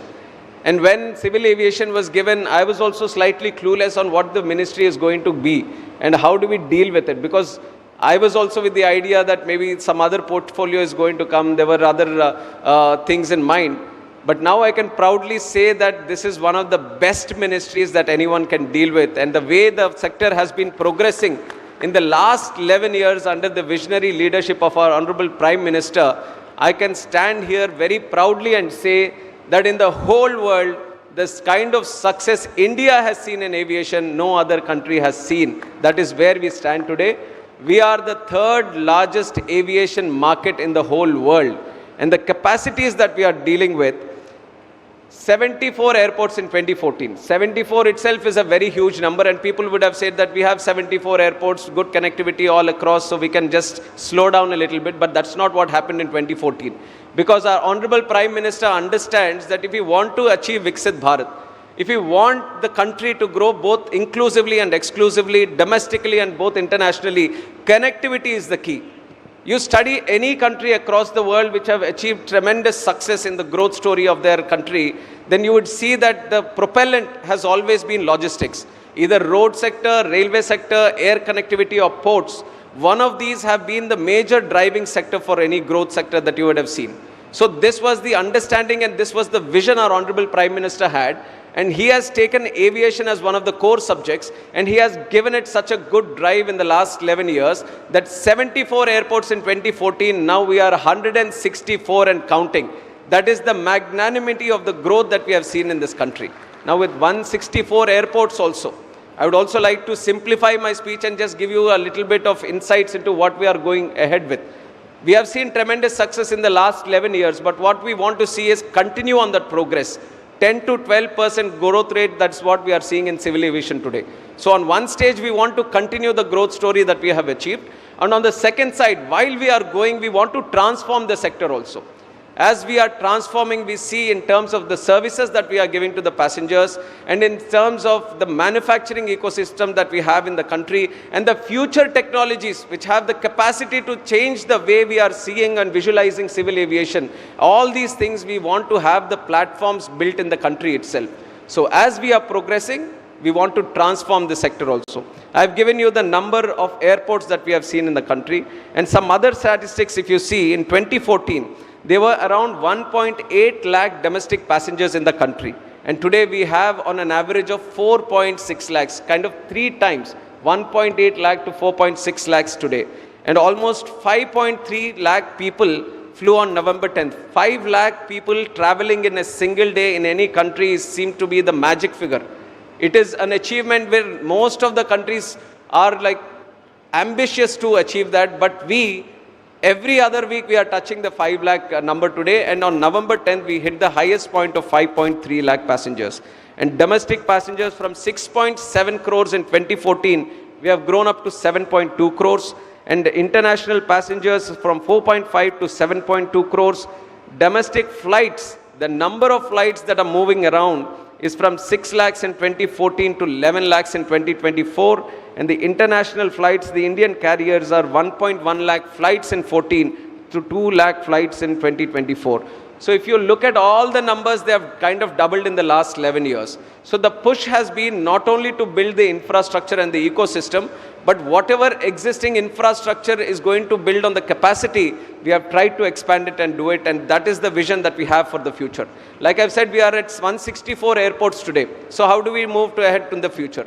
We are seeing that India has come to a position where we have to rethink on how we are looking at airports. Till now, when we are looking at an airport, we are packing up 1,000 acres or 1,200 or 1,500 acres of land, and we are saying this is where the airport is going to come. It's going to have a runway which is where the big flights are going to come, small, everything is going to come, and then there's going to be a terminal, big terminal, and all those things. But now we feel India should move into the idea of having hub and spoke model. So we have the metropolitan airports where they are going to be the hubs like Delhi, Mumbai, Chennai, Hyderabad, Bangalore, Kolkata. These are the major airports that we have which are handling crores of passengers every year. And then we have the other airports. And the other airports are supposed to be the feeding system into these major airports and let them create their own hubs. So when we are trying to do this, then we have come up with the model saying that, see, when you are trying to build airports in the tier 2 and tier 3 cities, they don't need to have such big, huge land bank in there, this thing.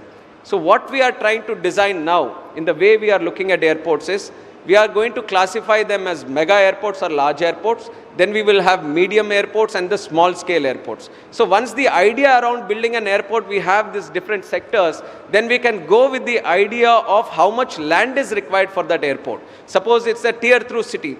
No matter how much you want to grow the passenger capacity, there is always going to be a mega airport which is close by where it is more convenient for people to travel from there to any part of the world or the country. So it is easier to start and have a small airport itself. Then how do we construct the small airport? So what is going to be the ecosystem? What are going to be the parameters? What kind of flights are going to come? What is the terminal building capacity that you want to handle? So an interesting intervention that we are trying to do now for the future airports that we are going to build is classify them as large, medium and small airports. And the other introduction that we are doing is cargo airports also. We believe the unutilized sector in the Indian aviation market today is how we are imagining the cargo sector. We don't have the policy of immediate courier of things where you want to see them done in 24 hours. If you have had the experience of United States, then you have the express delivery. Within 24 hours, you order something or you want to get something, you are able to ship it within 24 hours, you're getting with the convenient fees that is going to be added to it. But India doesn't have that. We are just ordering and it's coming at its own time. So the mindset of having it as an express delivery, that can only be achieved if you can crack the Indian air cargo model. And for that air cargo, when I see it to the airports, and GMR is also running the airports, the major concentration is on the civil operations. Their major concentration is on the passengers because they are very sensitive element. You have to take care of them. And when it's with the existing passenger network, if you want to do the cargo always takes the back seat, and you are not able to create the proper ecosystem through which cargo can also flourish. And the most important thing there is to bring down the costs. The costs as compared to the rail and the road. Today, rail and road is giving a tough competition. Under Modi ji, even the rail network is spreading across all the country. Even Northeast is having a rail network now, which was unbelievable before. And you are seeing the roads also, how Gadkari ji is expanding 2-lane to 4-lane, 4-lane to 6-lane, 6-lane to 8-lane. So everything is getting faster, all the other networks. So only way we can compete with the existing networks in terms of cargo is how do you make it more economically viable. So to crack that model, we also felt that you somewhere need to have cargo airports. This is what happens in the US, where FedEx has a separate airport just to handle cargo. And with an ecosystem, with a population of 140 crore people and such huge economic demand and big GDP country that we have, why can't we have cargo airports? So that is one intervention that we are going to do. We are going to select some areas dedicatedly and make them cargo airports. And also in the existing airports. Now what do we do with the existing airports to prepare cargo? So now you know that our Honorable Prime Minister, just to promote products according to the region, he has started one district, one product. So we are trying to streamline the ecosystem in a district so that all the people who are there get connected to producing or developing or creating a certain product, and that gets connected to the whole ecosystem there, and that specialization and the expertise in developing that product comes in that area. So similarly, taking that idea and stretching it into aviation, just like how we have one district, one product, now all the airports we are trying to analyze them with a concept of one airport, one product. So what is the best product that is available near that airport? And in the cargo ecosystem of that airport, you create all the necessary elements so it gets streamlined. Now you have like Vizag airport, there's a lot of pharma that is happening. For pharma, you need cold storage, you need a specific way of handling that cargo. So why not concentrate and improve the necessity around that? There are some airports where there is aquaculture happening, so that requires a certain expertise. There are some airports where there is a flower market there and the flowers are supposed to be exported to other countries also internationally. So how do you develop the cargo ecosystem in that airport so that it gets specifically designed and streamlined for a certain product? So one district, one airport, one product is another concept that we are working on. These are some of the airport related concepts that we are working on. Other than airports, which is the infrastructure, we are looking into the passenger amenities. Passenger services, that is the topmost priority. The moment I have taken charge as the Civil Aviation Minister, I told the country and the people of this country that no matter what kind of policy we bring in, whatever we do, at the core of our policy making is going to be the people of this country, the passengers of this country. And it is with that idea and attitude that we have worked out. And the special intervention which we have done and which I am also very, very proud of is the Udan Yatri cafes. You would have never imagined, because this was the feedback I got and I have also personally seen, I've learned it from the passengers. Udan Yatri Cafe has been such an intervention in the country. We have given these Yatri cafes where the tea is going to cost you 10 rupees, and this is in an airport. Coffee is going to cost you 20 rupees. A samosa is going to cost you 20 rupees. Have you ever imagined going to an airport and drinking a tea for 10 rupees? And it's a high quality tea, not just a regular tea that you are going to get. These are airports, but because we are seeing, I've told you the numbers of how passengers have grown. Today, air travel is not only for the elite or the luxury people.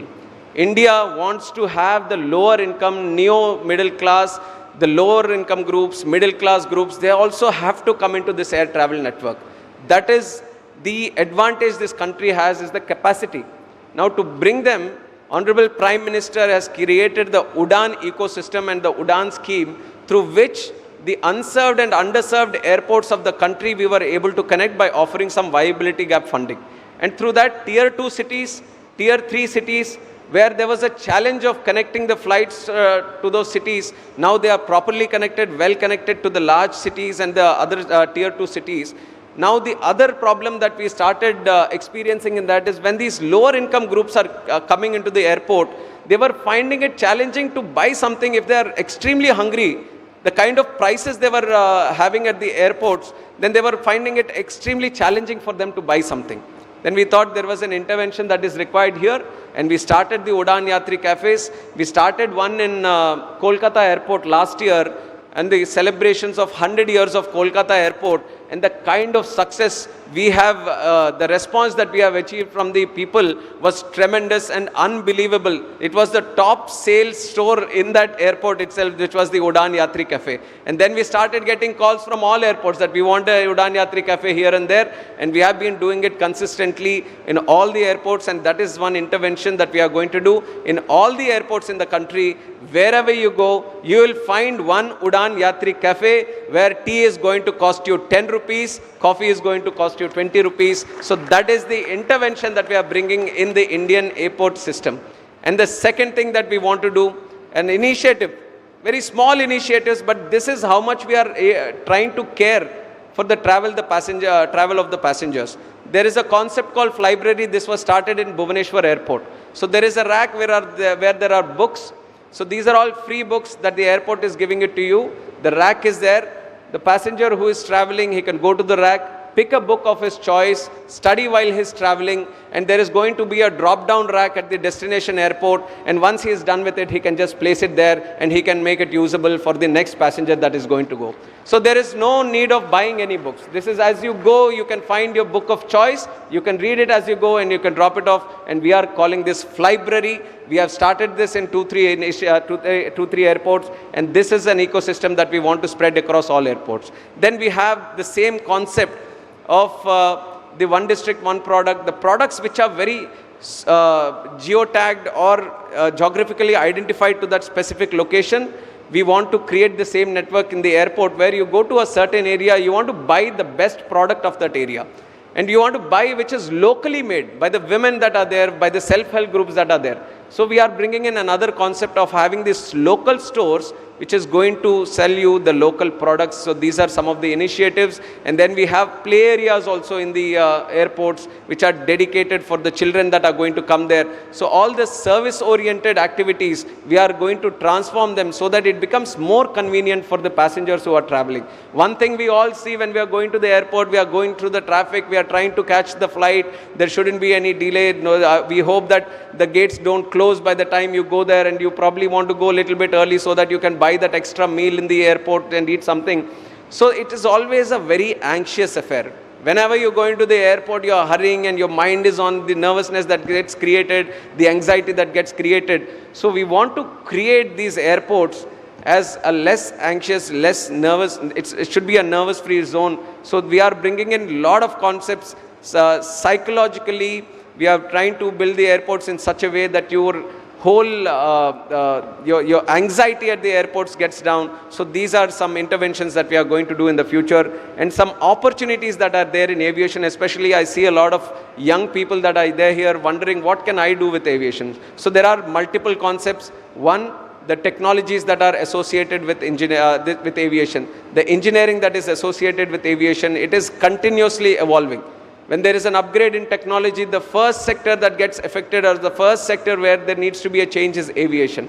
So there is a lot of opportunity for tech-related people to continuously associate with this sector and bring in new technologies, right from dealing with the aircrafts, their movement, traffic control, and right from operating in the airports, creating digital twins, creating a better model ecosystem for flow of things in the airports, and many other areas where technology can do a change. So this is one area where people can work in.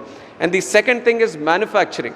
We have an ecosystem of around 400 to 500 MSMEs who are supplying global standard products which go into the manufacturing of an aircraft like Airbus, Boeing, Lockheed Martin and other engine manufacturers. They are all procuring now components from India.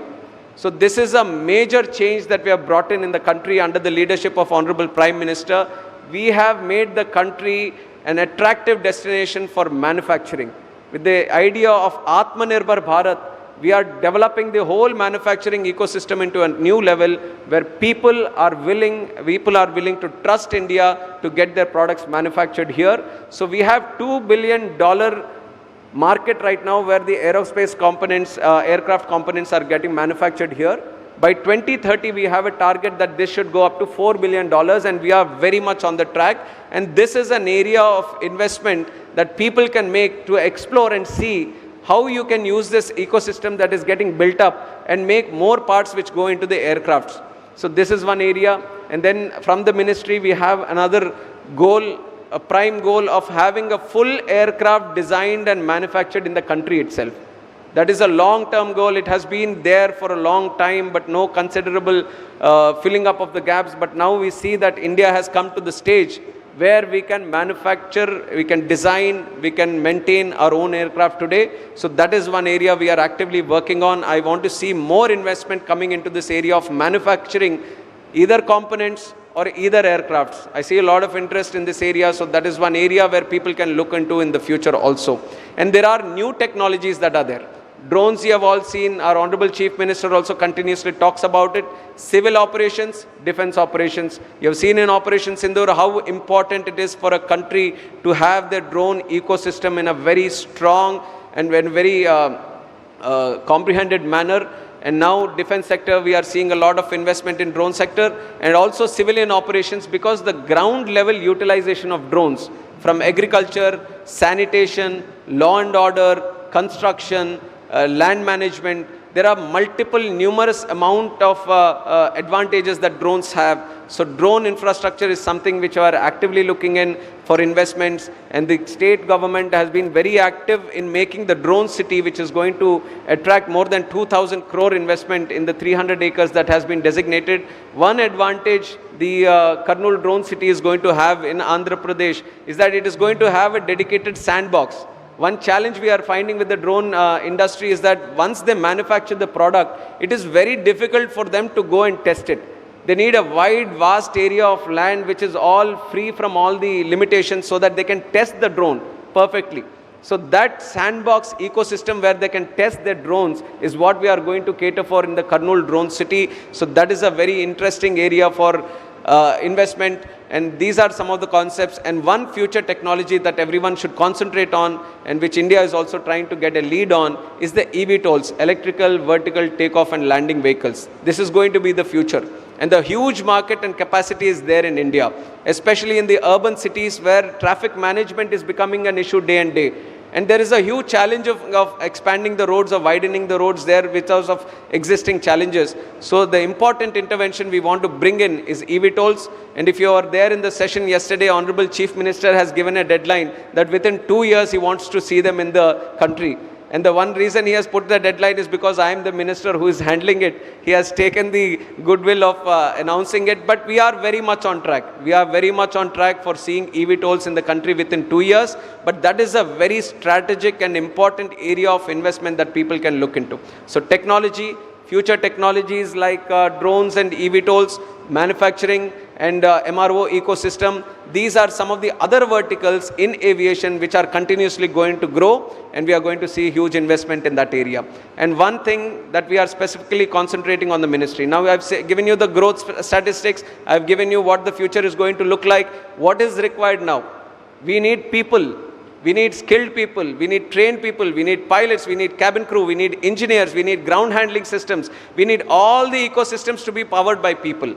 Unless you continuously train them for the requirement that you have, the growth that you're trying to see, the growth that you're going to foresee is not going to be achieved. I'll just give you one example on how we are going to tackle this skilled ecosystem or skilling and training. The FTOs, which is the flying training organizations, which creates the pilots. The number of pilots today is roughly around 8,000. I think around 2,000-3,000 are not actively in the operations. We have 1,700 aircraft orders right now pending in the country. Let it be with Airbus or Boeing, 1,700 aircrafts. We have 834 aircrafts which are operational in the country. So more than double that, we have orders yet to come. And to run one plane, one aircraft in a proper schedule, you will need at least 10 to 15 pilots per aircraft so that they can do the routes according to their schedule. So 1,700 planes, 10 to 15 pilots, the requirement would be around 25 to 30,000 that is going to be generated. Now, as these planes come in, imagine 30,000 pilots. That is the demand that is there right now. And how do you do it? With the existing FTOs, they can only produce a limited number. So we want to expand the FTO network. And I'm very happy to say that in Andhra Pradesh itself, we are starting 4 new FTOs, 2 in Kurnool Airport. Today, we just had an MOU for Rajahmundry Airport. There is one interested party for Vijayawada Airport, and we are going to do that more and more. So training and skilling is one area which is very, very attractive area for investment and also someone with that interest to deal into. So ground pilot training, ground handling, engineers, all these sectors, there is a huge requirement. And there is also another problem in that area which we have to tackle it right now. The Gulf, the countries which are surrounding, they are also expanding now. They all see that aviation has a huge multiplier effect. One job in aviation creates 6 jobs in other sectors.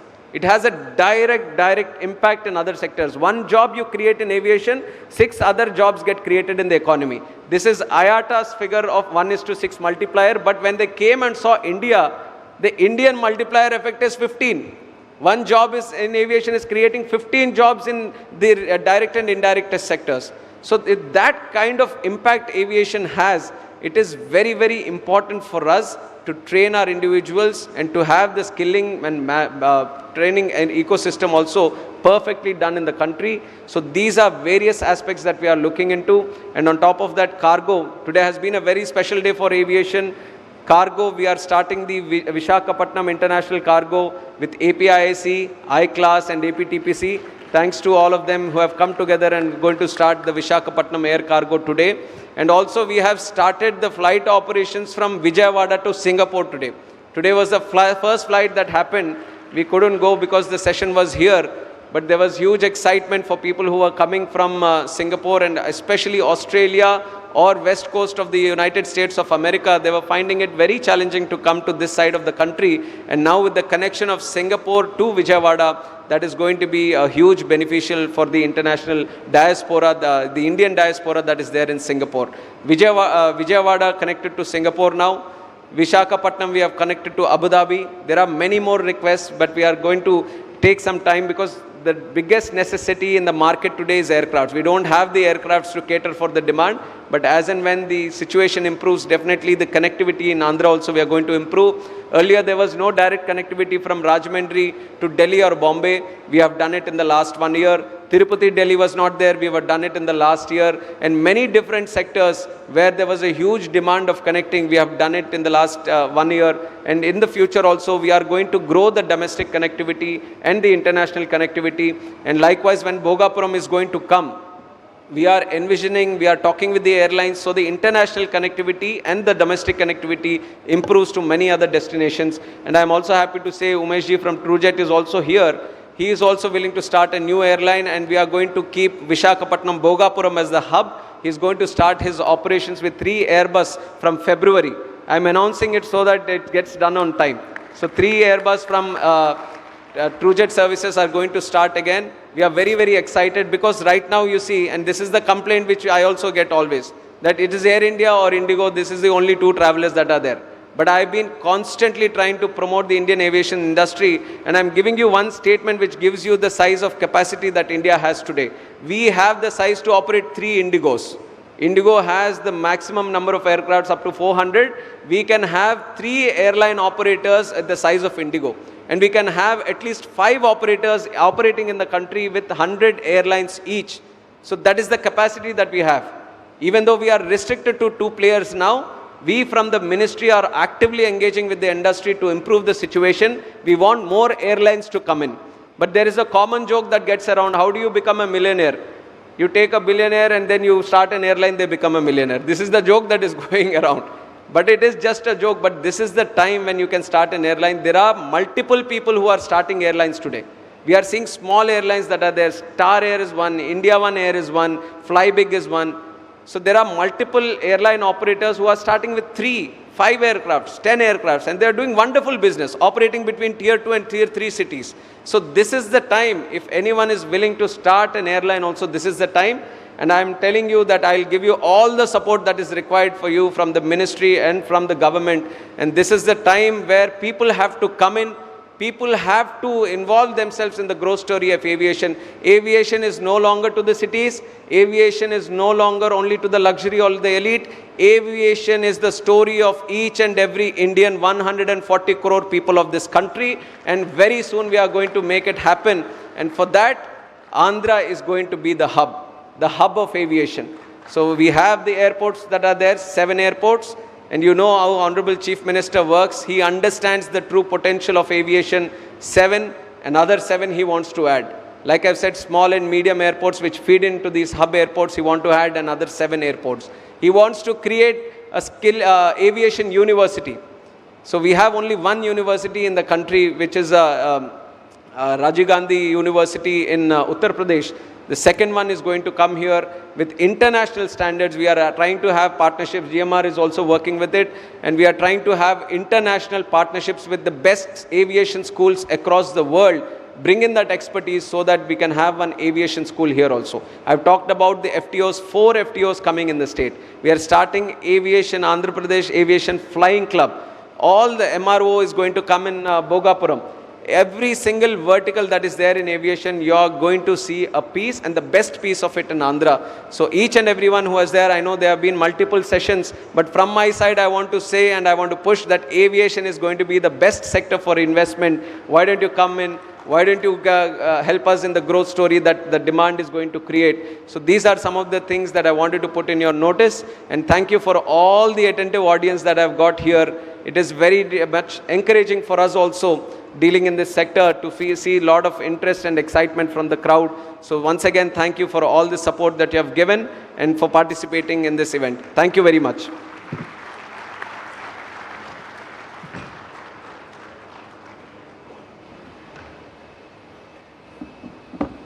Thank you so much, Honorable Minister, for sharing your inspiring vision and the roadmap.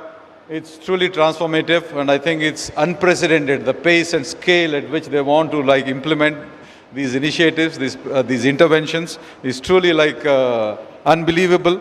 And I'm sure under his great leadership, we'll see this taking shape and reality very soon.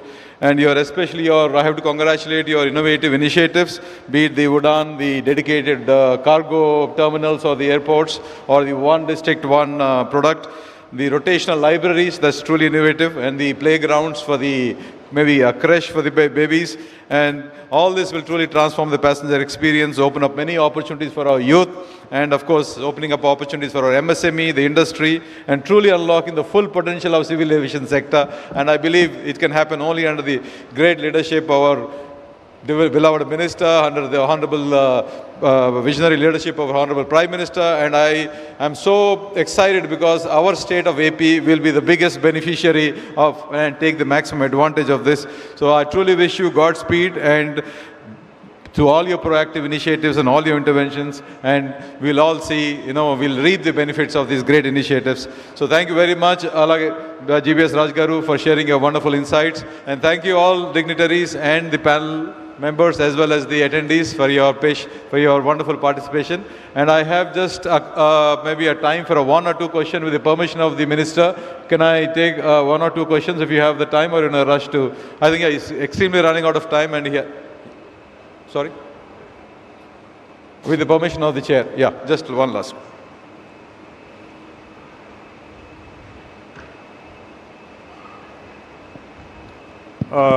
Good evening. Good evening. This is Murthy Chituri, General Secretary of AP Star Hotels Association. Will this be an open sky airport, both for passengers and for cargo permanently, the one coming in Bhogapuram? I think that will be very interesting. Will we have a visa on arrival counter from day one? I think that will be very cool if we can do that. And we should also add a VFS center in Vizag, so that I think this will facilitate a lot of things. So visa on arrival counter and open sky, both for passengers and cargo. So the first one, cargo and civil operations, they're both going to start together only. Yeah. Open sky only. Yeah, open sky only. It's going to be open sky. And even for cargo permanently? Yeah, cargo also is going to be there. And the second thing that you asked is for... visa on arrival center. Visa on arrival is something from day one. Central government is continuously working on. We are trying to create those systems also, and in the tourism program that we have of attracting tourists into the country, that is one strong measure that we are going to do, and very soon we are going to do. And it works as a bilateral between countries. It's not just a visa on arrival for the country, but it has to be an agreement between 2 countries that are there, and definitely we are going to work that out also. So what we are saying is, like in Delhi and Bombay, you have visa on arrival centers which are there. So if we have that from day one itself, I think it will be highly beneficial, because we already have international flights, but people are not coming directly because they need to go to other cities. We are working on that suggestion, and it is between the Ministry of Home Affairs, Civil Aviation, Tourism Department, all collectively working on this, and it's not airport based. Visa on arrival will be country based. So once we have it, we're going to have it on all the airports. Yeah. So we are all with you for making Andhra Pradesh this logistics powerhouse. Amazing, sir. Thank you so much for your vision. Thank you. Thank you so much. Thank you, Honorable Minister, for sharing such pioneering initiatives with us in the field of civil aviation. Can we have a big round of Honorable Minister? May I now request Mr. Murali Krishna Ganamani to kindly present a memento to Honorable Minister as a small token and gesture of our appreciation. And also, if you see in the video, there are people who are sitting at the Visakhapatnam airport. They have been listening to whatever we have been speaking. I would like to thank all of them, because they just want to show the intention that we are ready to start Visakhapatnam cargo airport operations from today. So thank you everyone that is there. Thank you.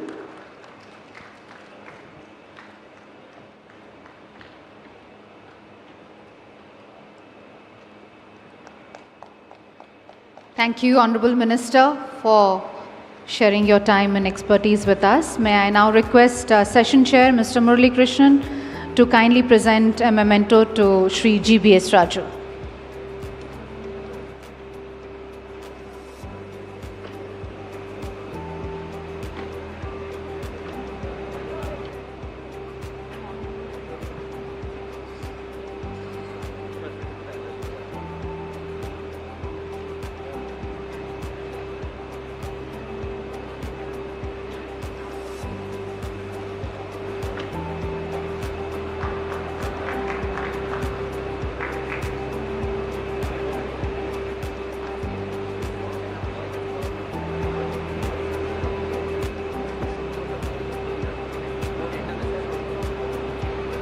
Thank you, Honorable Minister, and thank you to our speaker.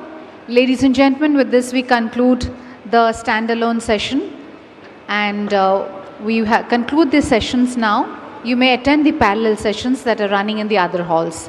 Thank you and have a great evening.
क्या बोल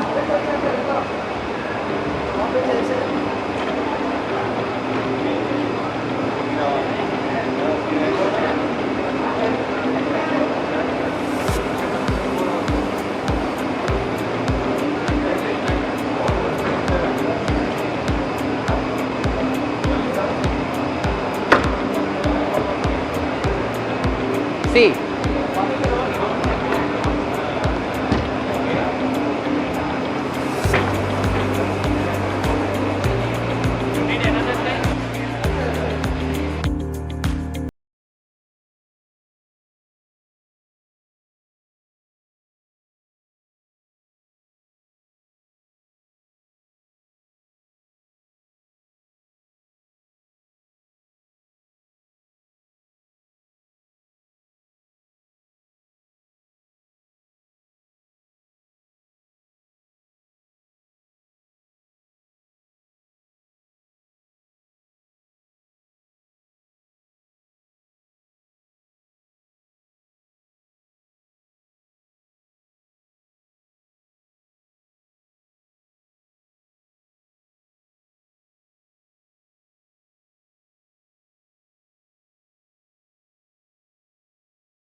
Check. Check 1, 2, 3. Mic testing 1, 2, 3. Ladies and gentlemen, a warm welcome and good evening, one and all. A small announcement on behalf of the government of Andhra Pradesh. This session is only an interaction between Honorable CM Sir and the government officials in the alternate place who worked hard for the success of this 30th CII summit that is being held at Vishakhapatnam.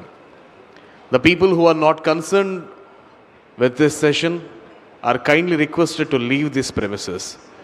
దయచేసి గమనించాలి, ఈ 30వ CIA summit ఈరోజు విశాఖపట్నంలో జరగడానికి కృషి చేసిన ప్రభుత్వ అధికారులతో ముఖ్యమంత్రి గారు మాట్లాడే సమావేశం మాత్రమే. ఇది ఏ ప్లీనరీ సెషన్ కాదు, లేదా ఏ ట్రేడ్ అండ్ కామర్స్ సంబంధించిన సెషన్ కాదు.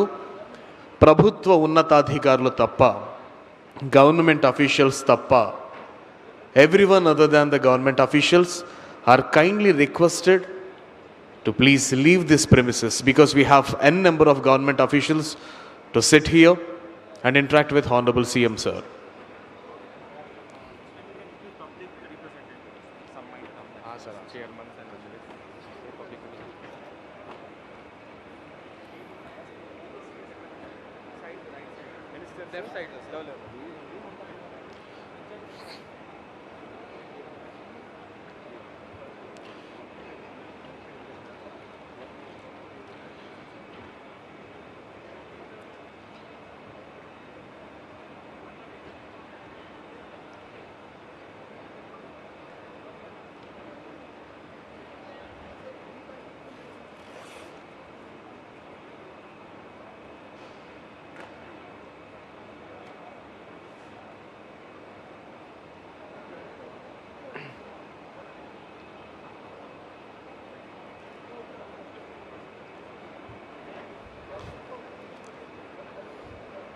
I'm announcing it again.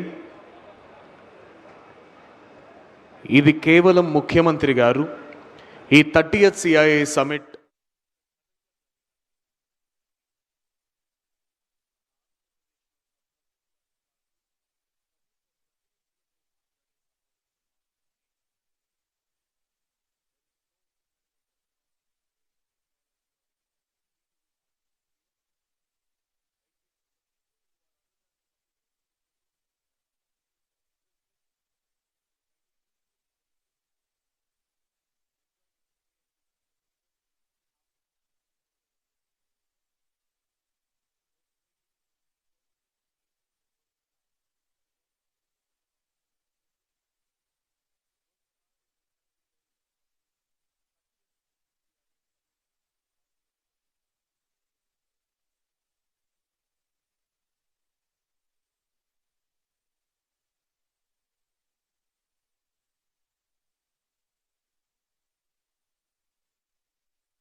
And అదేవిధంగా ఆంధ్రప్రదేశ్ రాష్ట్ర ప్రభుత్వ కార్యదర్శులు, special CS sir and all the secretaries of the government of Andhra Pradesh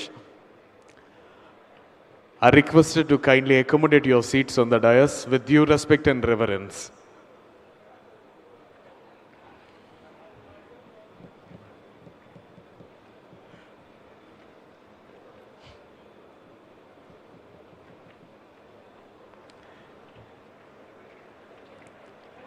I request Honorable Ministers for the Government of Andhra Pradesh and Honorable MP Vishakhapatnam, Honorable MLA Vishakhapatnam East, Honorable Mayor, Honorable Whip, Government Whip, and other secretaries are here. Hearty welcome, sir.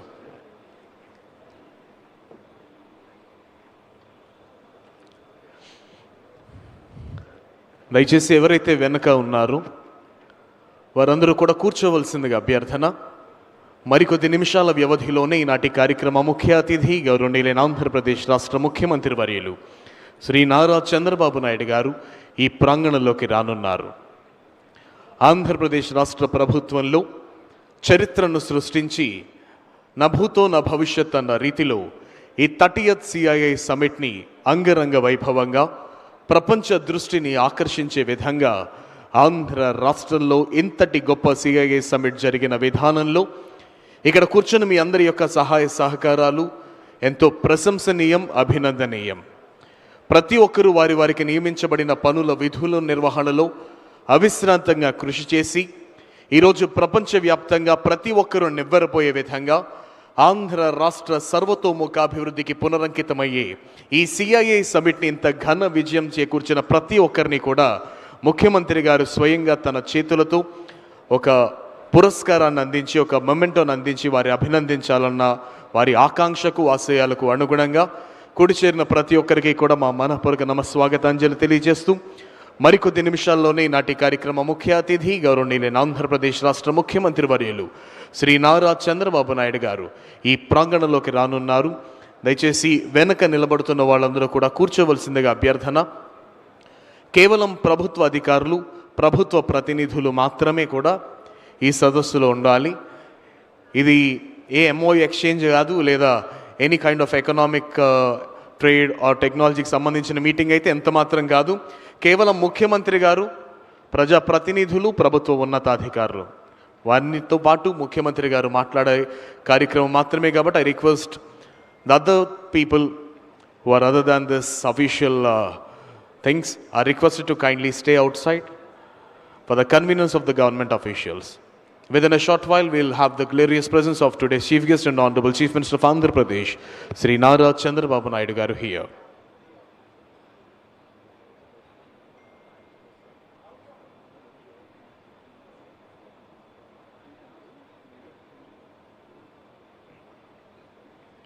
Another announcement. ఎవరైతే CM గారి చేతుల మీదుగా ఆ memento అందుకోబోతున్నారో వారు స్టేజ్కి ఎడం వైపు నుంచి పైకొచ్చి కుడి వైపు నుంచి దిగి వెళ్ళవలసిందిగా అభ్యర్థన. The people who are receiving the memento from the hands of Honorable Chief Minister of Andhra Pradesh, Sri Nara Chandrababu Naidu garu, are requested to come from the left side of the dais and get off from the alternate side. I hope the instructions are clear for the people. Thank you so much.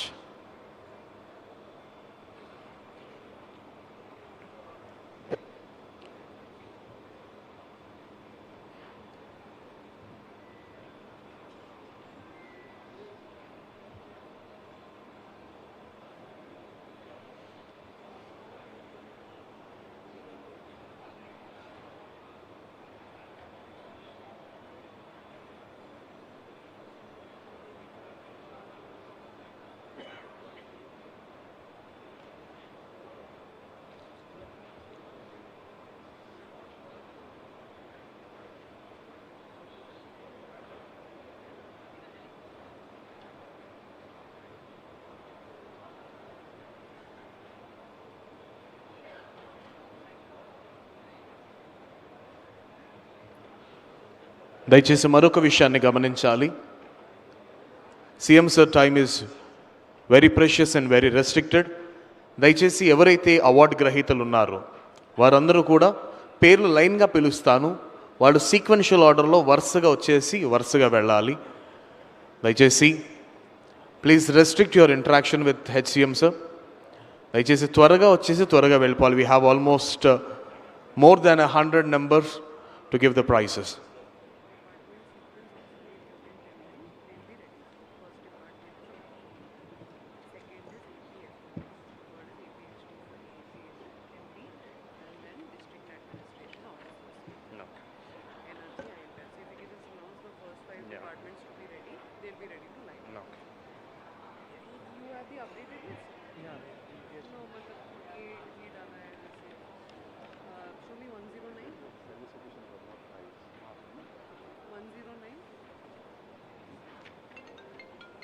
DGP sir. I have shifted that to before CS sir here. DGP तो आप ये लो.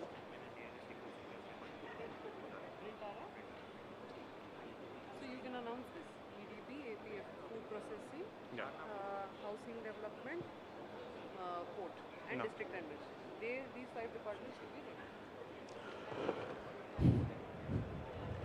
దయచేసి గమనించాలి. ఈ fill station sequence నేను ఒకసారి చెప్తాను.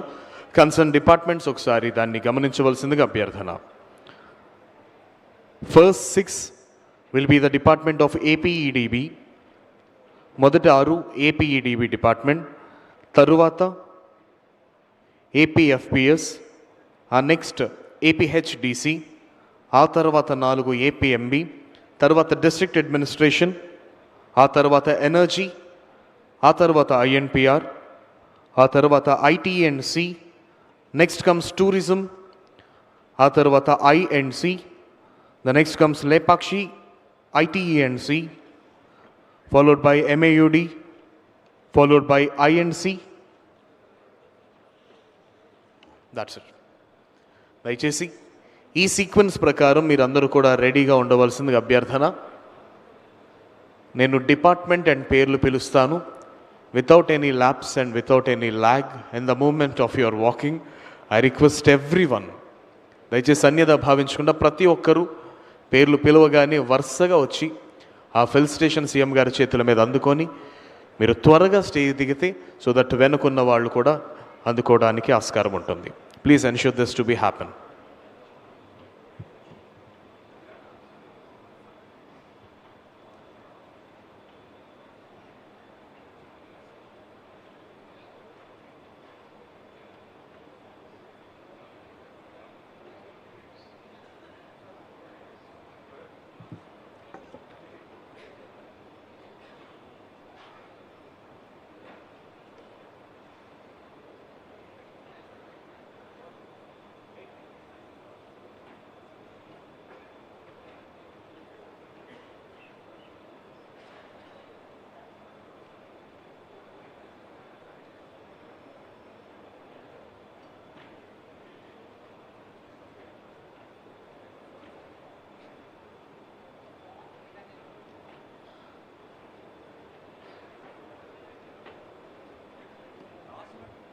Yes.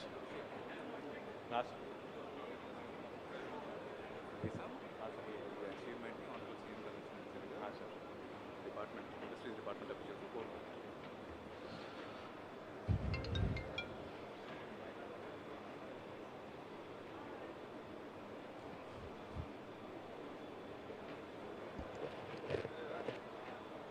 Honorable HRD Minister, Government of Andhra Pradesh, Sri Nara Lokesh garu ఈ ప్రాంగణంలోకి విచ్చేశారు. వారికి వేదిక హార్దిక స్వాగతం పలుకుతోంది. హార్టీ వెల్కమ్ అన్న.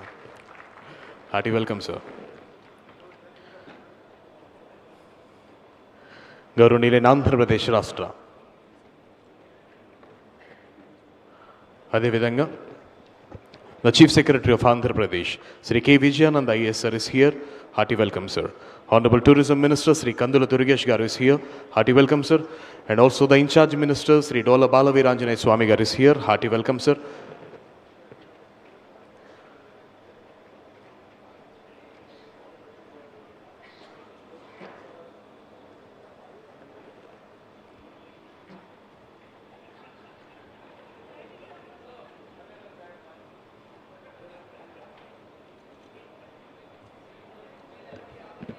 Vishakhapatnam Member of Parliament Sribharat గారు విచ్చేశారు. వారికి హార్దిక స్వాగతం తెలియజేస్తున్నాం.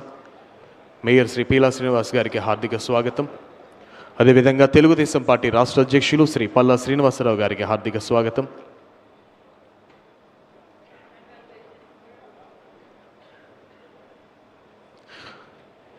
ఈనాటి కార్యక్రమ ముఖ్య అతిథి గౌరవనీయులైన ఆంధ్రప్రదేశ్ రాష్ట్ర ముఖ్యమంత్రి వర్యులు MLA east, MLA north Shri Vishnukumar Raju గారిని వేదికపైకి రావాల్సిందిగా ఆహ్వానిస్తున్నాం. ప్లీజ్.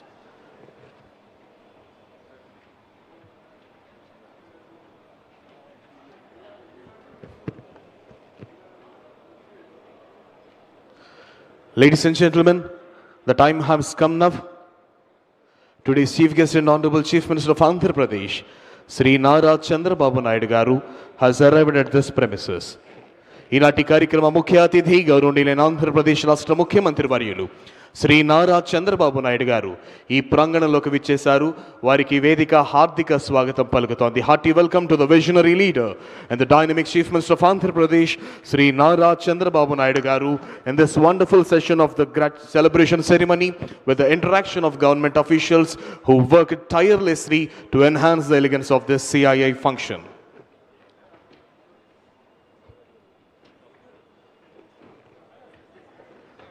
దయచేసి ప్రతి ఒక్కరిని కూడా ఆసీనులు కావాల్సిందిగా అభ్యర్థన. All are requested to kindly be seated in your respective positions.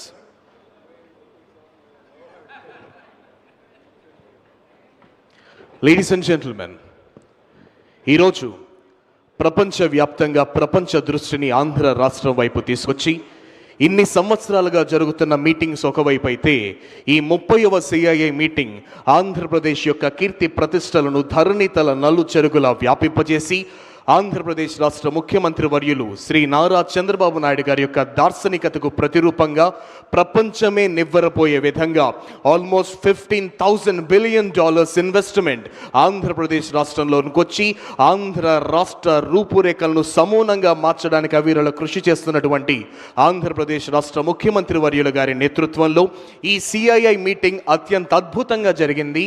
దాని వెనక ఉండి కృషి చేసినటువంటి ప్రభుత్వ అధికారులందరితో కూడా ముఖ్యమంత్రి గారు ఫెలిసిటేట్ చేసి మాట్లాడే కార్యక్రమంలో భాగంగా ప్రప్రథమంగా I invite the address by Yuvraj sir IAS, Secretary Industries, Government of Andhra Pradesh, to please come forward and give his welcome address.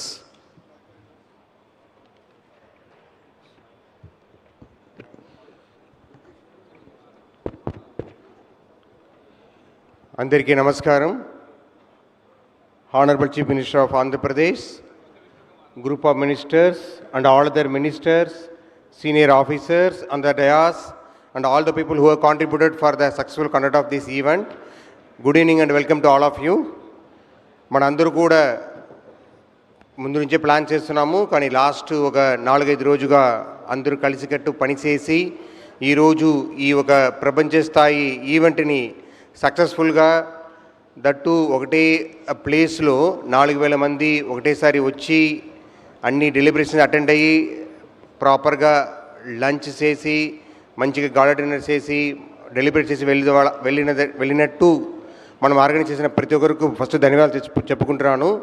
ఇది ఒక్క డిపార్ట్మెంట్ పని కాదు, దాదాపుగా 15 డిపార్ట్మెంట్స్, జిల్లా యంత్రాంగము, పోలీసు, అది కాకుండా గవర్నమెంట్ ఆఫ్ ఇండియా యంత్రాంగం, ఎయిర్పోర్ట్స్, వాళ్ళందరూ కూడా ప్రాపర్గా కోఆర్డినేట్ చేసి చేశారు. దీంట్లో జిల్లా స్థాయిలో జరిగింది కాబట్టి కలెక్టరు మళ్ళీ సిపి గారు చాలా ముఖ్యమైన ఇది తీసుకున్నారు. మళ్ళీ మనకు ప్రాపర్గా దీనికి డైరెక్షన్ ఇచ్చిన సీఎం గారికి, డిప్యూటీ సీఎం గారికి, కౌన్సిల్ ఆఫ్ మినిస్టర్కు, అలాగనే ఇక్కడ ఉన్న ప్రతి ఒక్క మినిస్టర్స్, పబ్లిక్ రిలేషన్స్ అందరూ కూడా ఈ ఈవెంట్ అంత సులభంగా జరిగి ఉండదు. మన సీఎం గారు కంటిన్యూస్గా అప్పటికప్పుడు గైడెన్స్ ఇచ్చారు, ఏ మార్గంలో వెళ్ళాలని చెప్పారు, ఎన్ని సెషన్స్ పెట్టాలి, ఏ పని సెషన్స్ పెట్టాలి, దానికి స్పీకర్స్ ఎక్కడి నుంచి రావాలని కూడా చెప్పారు. ఈరోజు స్టేజ్లో CII వాళ్ళు సీనియర్ మేనేజ్మెంట్ లేరు, కానీ వాళ్ళు బాగా వాళ్ళ సహకారం చాలా ఇంపార్టెంట్. ఎందుకంటే మీరు చూస్తే కూడా టైటిల్నే ఉంది, ఇది CII state government partner summit. అలాగనే మన కంటిన్యూస్గా ఎంకరేజ్ చేశారు గ్రూప్ ఆఫ్ మినిస్టర్స్. మేము తీసుకొచ్చిన ప్రతి ప్రపోజల్ కూడా ఎలాంటి అభ్యంతరం లేకుండా అవును బాగా చేస్తున్నారు, చేయండి అన్నారు. అది కాకుండా ఈ 3 రోజు మీ అందరూ చూసి ఉంటారు.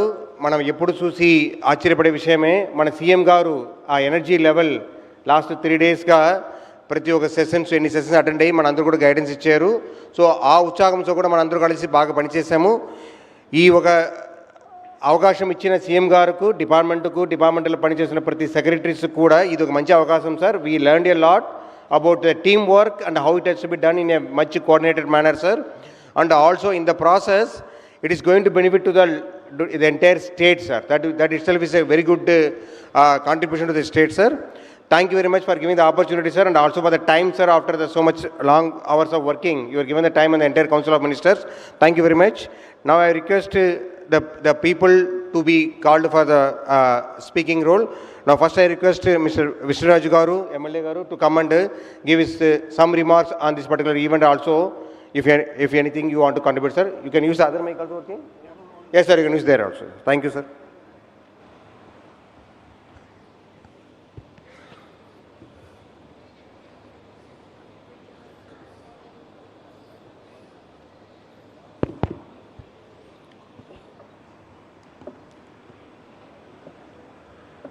అందరికీ నమస్కారం. ముందుగా ఆంధ్ర రాష్ట్ర ప్రజలందరికీ కూడా శుభాకాంక్షలు తెలియజేసుకుంటున్నాం. ఎందుకంటే 2024 సంవత్సరంలో గౌరవ ముఖ్యమంత్రి నారా చంద్రబాబు నాయుడు గారి ఆధ్వర్యంలో భారతీయ జనతా పార్టీ, జనసేన పార్టీ 3 పార్టీల కలయికతో ఈరోజు ఆంధ్ర రాష్ట్రము ప్రపంచవ్యాప్తంగా తెలిసేటట్టు చేసిన రాష్ట్ర ప్రజలందరికీ కూడా ధన్యవాదములు తెలియజేసుకుంటూ, గౌరవ ముఖ్యమంత్రి నారా చంద్రబాబు నాయుడు గారు విజన్ అంటే ఏంటో చూపించింది ఈరోజు నిన్న జరిగిన సిఐఐ సమ్మిట్. ఇది ప్రపంచవ్యాప్తంగా కూడా ప్రతి ఒక్కరూ కూడా డిస్కస్ చేసుకునే పరిస్థితికి తీసుకుని రావటానికి కారణం గౌరవ ముఖ్యమంత్రి వర్యులు నారా చంద్రబాబు నాయుడు గారు, అట్లాగే లోకేష్ గారు, ఇంకా మిగిలిన గౌరవ మంత్రివర్యులు, ఎమ్మెల్యేసు, అట్లాగే ఐఏఎస్ అధికారులు, సెక్రటరీసు, చీఫ్ సెక్రటరీ గారు, అట్లాగే ఎంతో నియమ నిబద్ధతతో పనిచేసిన పోలీసు అధికార యంత్రాంగం అంతా కూడా తీసుకుని వచ్చి ఇక్కడ విశాఖపట్నంలో సమ్మిట్ చేయటం అంటే ప్రపంచ ప్రఖ్యాతిగా ఈరోజు విశాఖపట్నాన్ని తీసుకుని వెళ్ళిన గౌరవ ముఖ్యమంత్రి చంద్రబాబు నాయుడు గారికి నా యొక్క హృదయపూర్వకమైన ధన్యవాదములు తెలియజేసుకుంటున్నాం. ఇదివరకు విశాఖపట్నం అంటే ఎక్కడో ఆంధ్ర రాష్ట్రంలో ఏదో ఒక మారుమూల ఒక ప్రదేశము, ఒక ప్రాంతము అనుకునే పరిస్థితి నుంచి ఈరోజు విశాఖపట్నం అసలు న్యూయార్క్ అంటే తెలియని వారంటూ ఎవరు ఉండరు, అట్లాగే శాన్ ఫ్రాన్సిస్కో తెలియని వారంటూ ఉండరు. అటువంటిది విశాఖపట్నం తెలియని వారంటూ ఈ భూభారతం మీద, భారతదేశంలోనే కాకుండా ప్రపంచ మొత్తంలో కూడా ప్రతి ఒక్కరికి తెలిసేటట్టు చేసిన గౌరవ ముఖ్యమంత్రి, విజనరీ లీడర్ నారా చంద్రబాబు నాయుడు గారికి నా యొక్క హృదయపూర్వకమైన ధన్యవాదములు తెలియజేసుకుంటూ, అట్లాగే మా పార్టీ తరపున, భారతీయ జనతా పార్టీ తరపున కూడా మేము గౌరవ ముఖ్యమంత్రి గారికి ధన్యవాదములు తెలియజేసుకుంటున్నాం. ప్రపంచంలో కూడా ఎక్కడా కూడా కని విని ఎరుగునటువంటి, ఊహించినటువంటి పరిస్థితి ఈరోజు నిన్న జరిగిన సిఐఐ సమ్మిట్లో సుమారు 13,25,000 కోట్ల రూపాయలు ఇన్వెస్ట్మెంట్స్ తీసుకుని రావటానికి కారణం కేవలము ముఖ్యమంత్రి చంద్రబాబు నాయుడు గారు విజనరీ లీడర్షిప్, అట్లాగే ప్రధానమంత్రి నరేంద్ర మోడీ గారు సహాయ సహకారాలు, అట్లాగే పవన్ కళ్యాణ్ గారు 3 పార్టీల ఉమ్మడి కలయిక, దానికి ప్రాతినిధ్యం వహిస్తూ సారథ్యం వహిస్తున్న గౌరవ ముఖ్యమంత్రి చంద్రబాబు నాయుడు గారు లోకేష్ గారిని చూసి ఎంతో కష్టపడ్డారు. లోకేష్ బాబు గారు 16 నెలల్లో ఎక్కడా కూడా ఊహించినటువంటి రీతిలో ఈరోజు ఆంధ్ర రాష్ట్రంలో పెట్టుబడుల సదస్సు జరిగిన సందర్భంగా ఇందాక చెప్పిన విధంగా 13,25,000 కోట్ల రూపాయలు పెట్టుబడులు తీసుకురావటం అంటే ఇది ఆషామాషి విషయమే కాదు.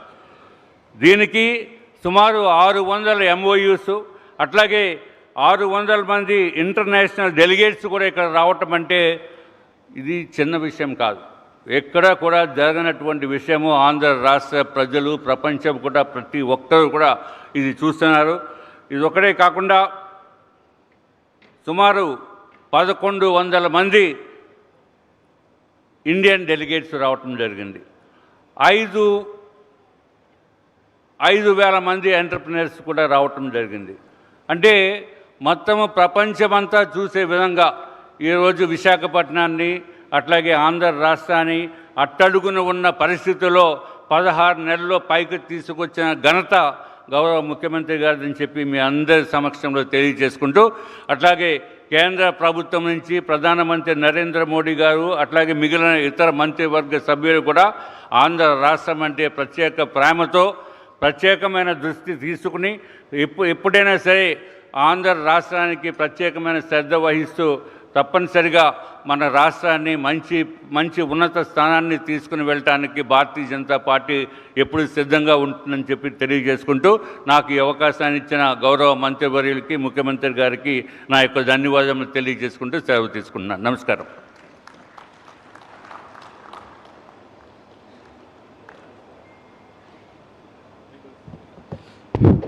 సార్ థ్యాంక్ యూ సార్, ధన్యవాదములు సార్. ఇప్పుడు సార్ మనము టూరిజం మినిస్టర్ కందుల దుర్గేష్ గారిని వచ్చి ఈ ఈవెంట్ సంబంధించి మాట్లాడవలసి కోరుకుంటున్నాను sir. And also AP CI chairman doctor Muralikrishna గారు వేదిక మీద రావాల్సిన కోరుకుంటున్నాము. Please come.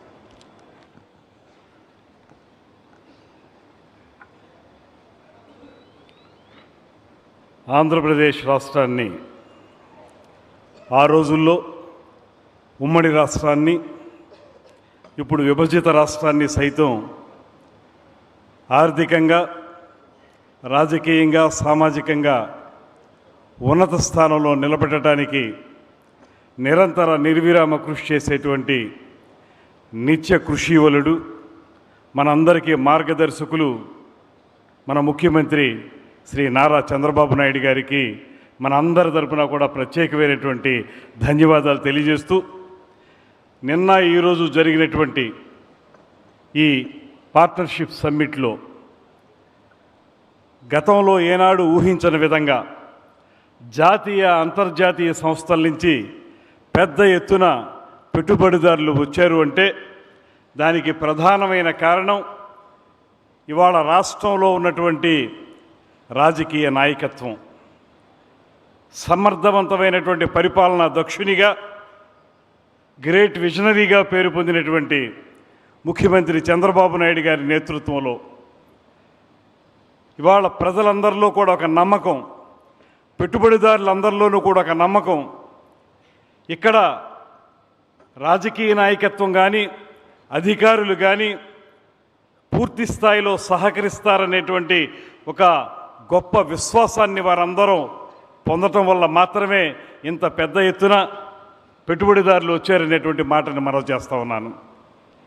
ముఖ్యంగా 2019 నుంచి 24 వరకు జరిగినటువంటి ఒక దమన నీతితో నడిపినటువంటి ప్రభుత్వ హయాంలో కోల్పోయినటువంటి నమ్మకం ఏదైతే ఉందో, పొందినటువంటి దగా ఏదైతే ఉందో, జరిగినటువంటి మోసం ఏదైతే ఉందో, వాటి స్థానంలో 2024 నుంచి ఇప్పటి వరకు ఇక ముందు కూడా విశ్వసనీయత, నమ్మకం, విశ్వాసం అనేటువంటి ప్రధానమైనటువంటి లక్ష్యాల ఆధారంగా ఈ ప్రభుత్వం ముందుకు వెళుతుంది కనుక ప్రజల్లో ఆదరణ కానీ, బయటి నుంచి వచ్చేవారికి ప్రత్యేకమైనటువంటి నమ్మకం కానీ ఏర్పడిందనేటువంటి మాటను స్పష్టంగా మనం చెప్పాలి.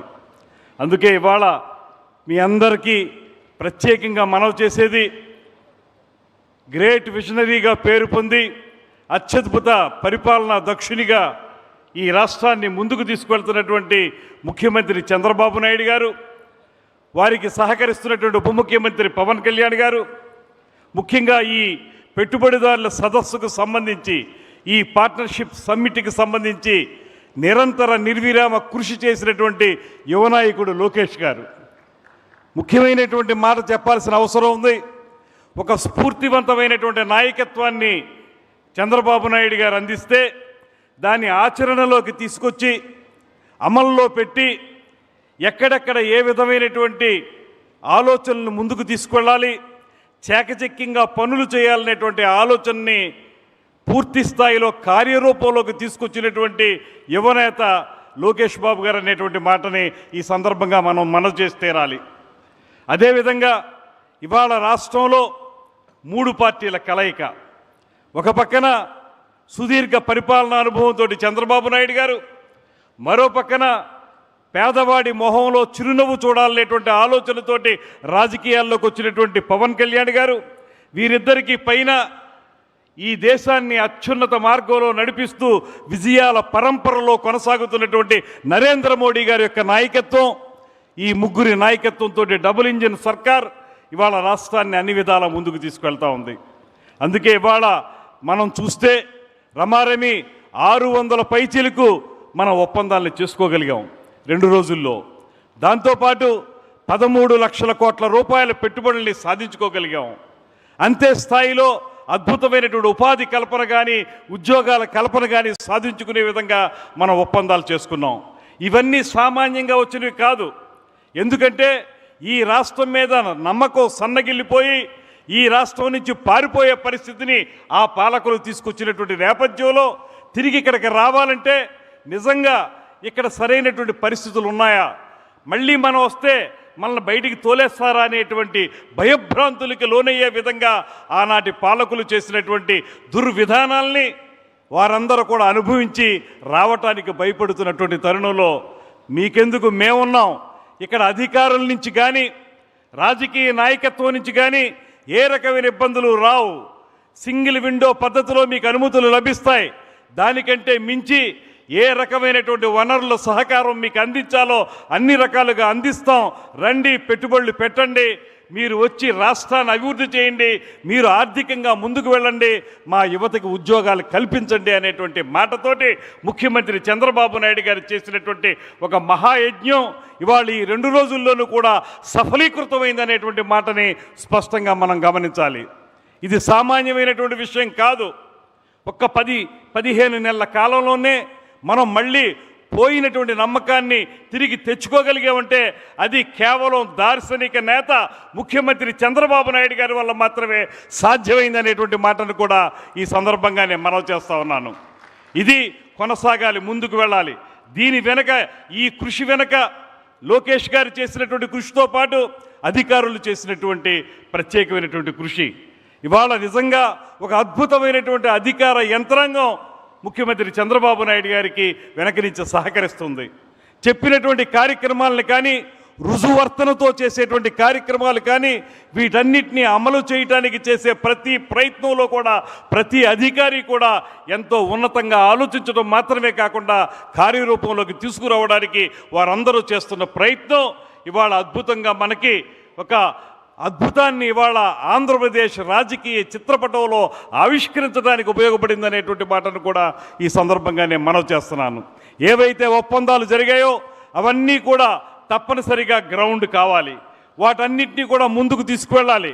వాటి ద్వారా ఈ రాష్ట్రాన్ని ఆర్థిక పరిపుష్టి కలిగించే విధంగా మనందరం కలిసి ప్రయత్నం చేయాల్సినటువంటి బాధ్యత రాజకీయ నాయకత్వంగా మేము కూడా తీసుకుంటాం. ముఖ్యమంత్రి గారి అడుగుజాడల్లో ఆయన చూపించినటువంటి మార్గంలో ఆ బాధ్యతను మేము కూడా తీసుకుని మా మంత్రిత్వ శాఖలకు సంబంధించినటువంటి కార్యక్రమాలని తూచా తప్పకుండా అమలు చేయడానికి అధికారులతో కలిసి సమీకృతంగా ఏకోన్ముఖంగా పనిచేసి సాధిస్తామనేటువంటి మాటని ఈ సందర్భంగా తెలియజేస్తూ, అదేవిధంగా ఇంత అద్భుతమైనటువంటి కార్యక్రమానికి సహకరించిన అధికారులు, పోలీసు వర్గం వారికి కానీ ప్రతి ఒక్కరికి కూడా ధన్యవాదాలు తెలియజేస్తూ, అన్నిటికంటే మించి ప్రజలు పెట్టుకున్నటువంటి నమ్మకం ఈ ప్రభుత్వం మీద, ఈ కూటమి ప్రభుత్వానికి అత్యద్భుతమైనటువంటి ఘన విజయాన్ని అందించిన తర్వాత ఇవాళ ఈ రాష్ట్రాన్ని కేవలం సంక్షేమం వరకు మాత్రమే పరిమితం చేయకుండా ఒక పక్కన సంక్షేమాన్ని అద్భుతంగా చేస్తూ మరో పక్కన అభివృద్ధిని సైతం సాధించే విధంగా సంక్షేమాన్ని, అభివృద్ధిని సమపాళ్లలో రంగరించి ముందుకు తీసుకెళ్తున్నటువంటి ముఖ్యమంత్రి చంద్రబాబు నాయుడు గారికి, ఉప ముఖ్యమంత్రి పవన్ కళ్యాణ్ గారికి, లోకేష్ గారికి ప్రత్యేకమైనటువంటి ధన్యవాదాలు మనందరి తరపు కూడా తెలియజేసుకుంటూ ఇటువంటి కార్యక్రమాలు మళ్ళీ ముందుకు సాగాలి. ఇందాకే ముఖ్యమంత్రి గారు పత్రికా సమావేశంలో స్పష్టంగా చెప్పారు, వచ్చే సంవత్సరం నవంబర్లో కూడా మళ్ళీ ఇటువంటి కార్యక్రమం ఏర్పాటు చేసుకుంటామని చెప్పి. దాంతోపాటు వారు చెప్పిన మరో మంచి విషయం, ప్రతి 3 నెలలకి కూడా ఎక్కడ జరుగుతుంది ఈ కార్యక్రమం, ఏ మేరకు వచ్చింది, ఎంతవరకు అమలవుతుందనే దాని మీద పూర్తి స్థాయిలో కేంద్రీకరిస్తానేటువంటి వారి మాట ఏదైతే ఉందో అది మా అందరికీ శిరోధార్యం.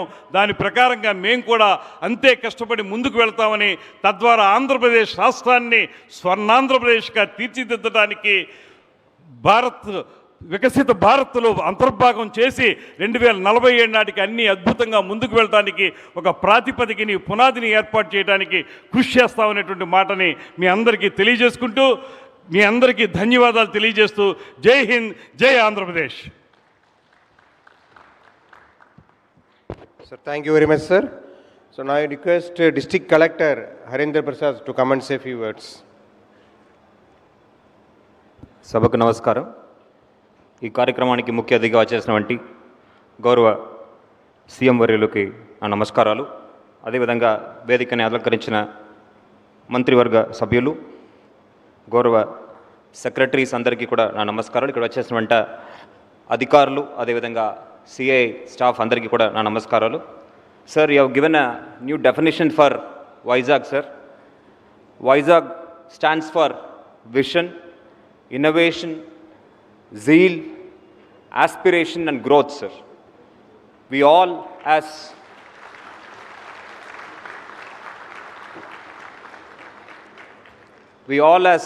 public servants, sir, and your able guidance, sir, will live up to your vision of Swarnandhra.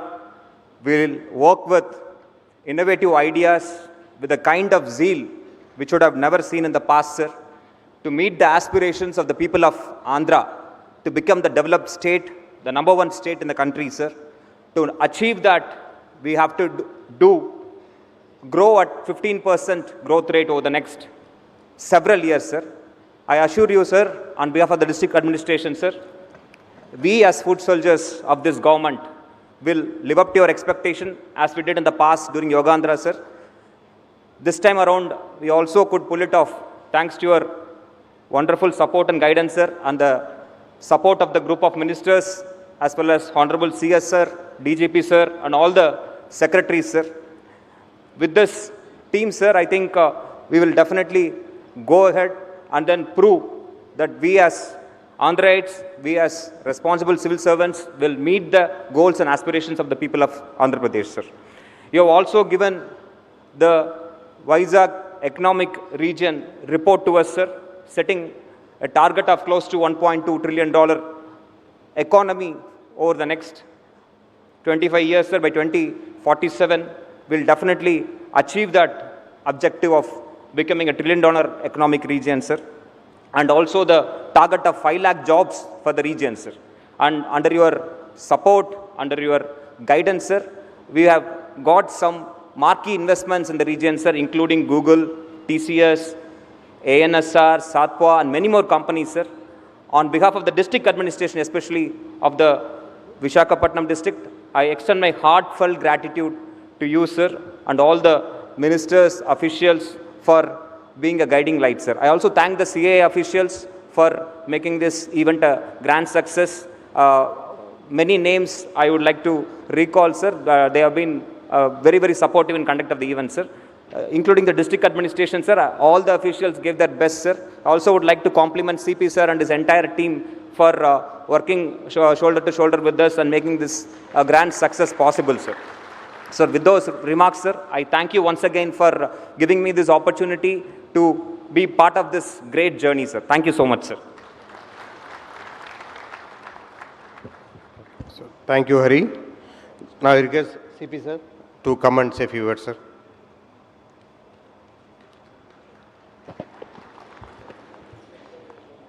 Respected CM, sir, respected ministers of Andhra Pradesh cabinet, respected MPs, MLAs, MLCs, respected CS, sir, my colleagues in the government, the officers, the representatives of CII,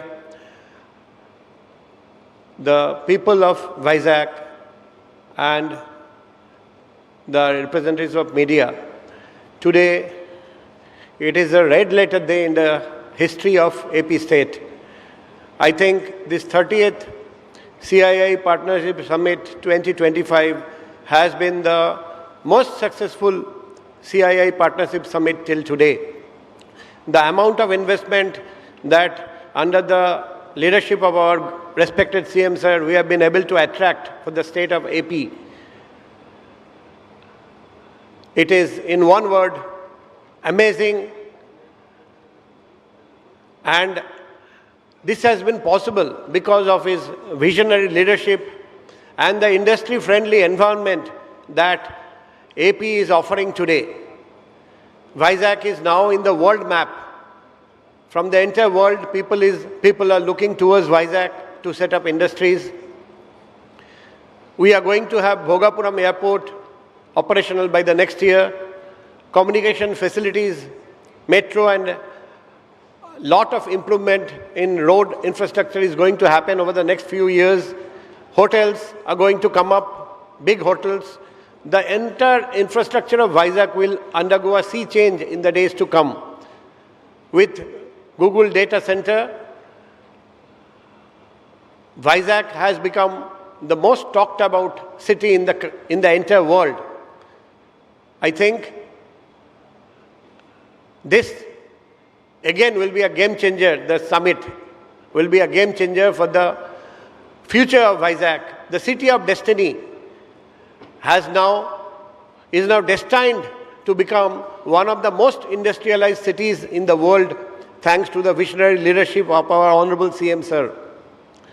For this astounding success of CII Summit, I wholeheartedly thank the guidance from CM Sir, our group of ministers who have been constantly guiding us, CS Sir, DG Sir, the CII officers who have been constantly interacting with us, our district collector who has been always supporting us, and the entire police department of the state of AP, from whom we got police officers and men from all across the state who came here and worked round the clock to ensure safety and security for every participant who participated in this event. Once again, I thank everyone who participated in this summit, who guided us to make this summit a grand success. And I end with a Sanskrit sloka, Ayamarambha Subhaya Bhavatu. Let this beginning be a good beginning, a grand beginning, and the coming days we will see more wonderful things for the city of Vizag, the city of destiny. Thank you, sir.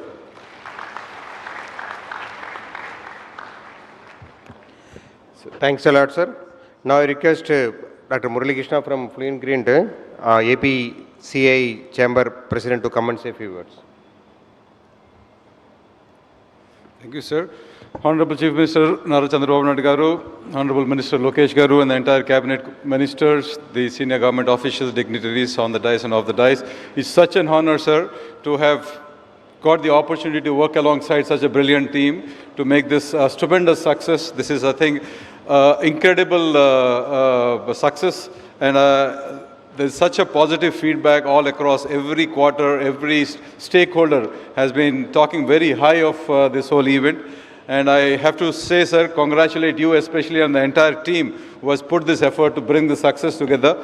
And this whole, the remarkable outcome is primarily because of the credibility of our Honorable Chief Minister as a great reformist and somebody who always strives to build the infrastructure, promote tourism, promote industry, promote the ease of doing business, promote the speed of doing business, and so on. So I think this is true reflection of the entire Honorable Chief Minister's vision and his great guidance, and because of which we have been able to put this together. And this is one of its kind, and the entire CII team is so indebted to have given this opportunity to work with you collaboratively to put this together, and we look forward to many more such opportunities. And I also take the opportunity to thank all my CII colleagues who have worked very hard, the EDB team, the industries team, everybody under the guidance of the entire Chief Secretary to Yuvraj Garu, the entire industry team, everybody worked very closely to put this all together. And this is, I think, such a big moment of pride and celebration for us, a 13 lakh crore of investment commitments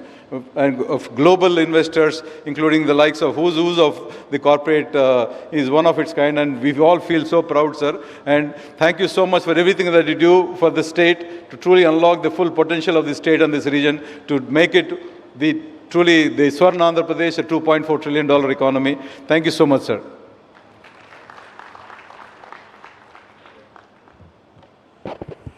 Now I request Minister Sri Nara Lokesh Garu, our Group of Minister Chair, and also who gives continuous support and guidance to the entire team. Thank you, sir.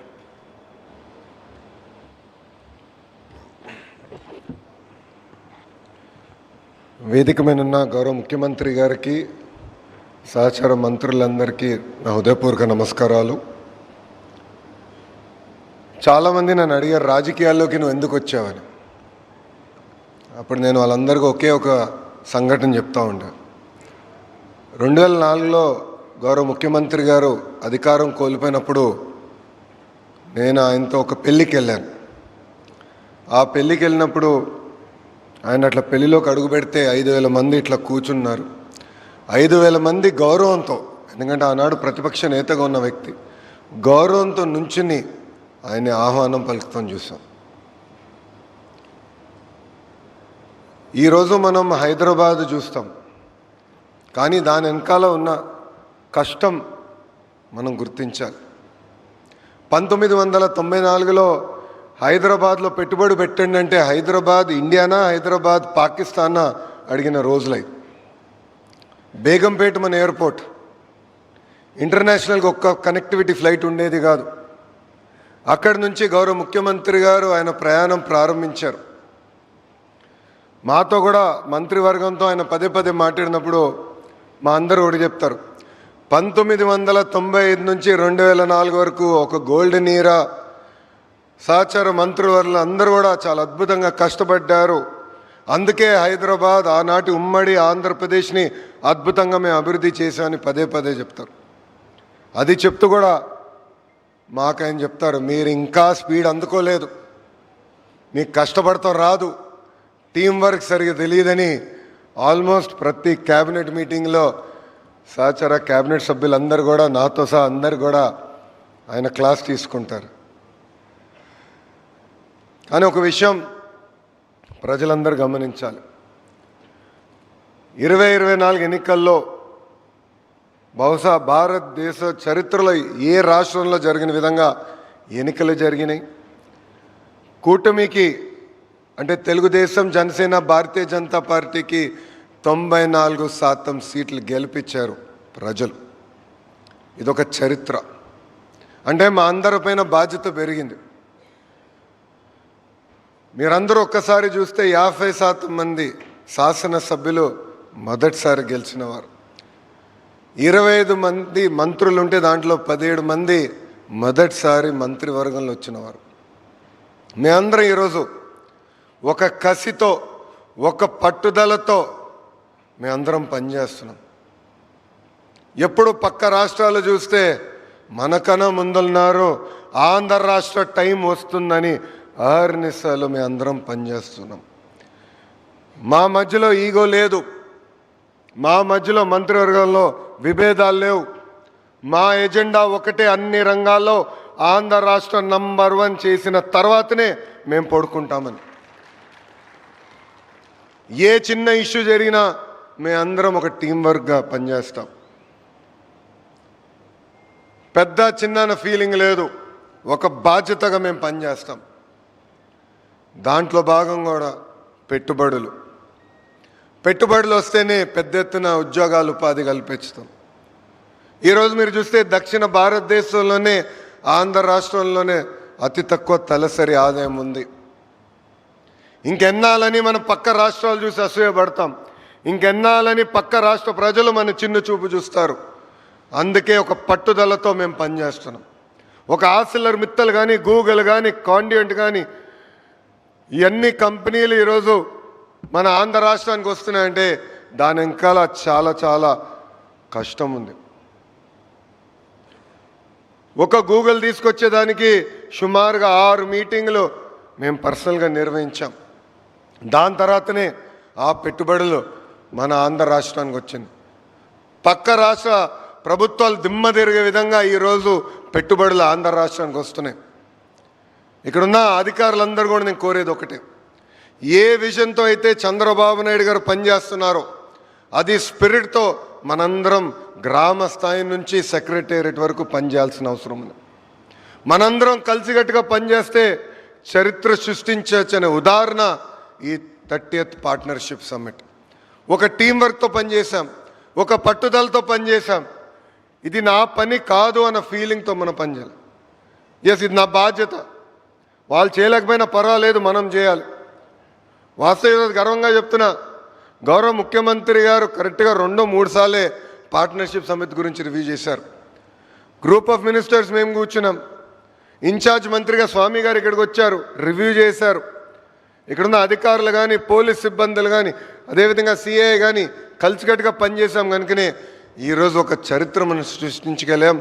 గతంలో జరిగిన partnership summits కన్నా ఒక అద్భుతమైన partnership summit మనం నిర్వహించుకుంటాం జరిగింది. ఇది ప్రారంభం మాత్రమే.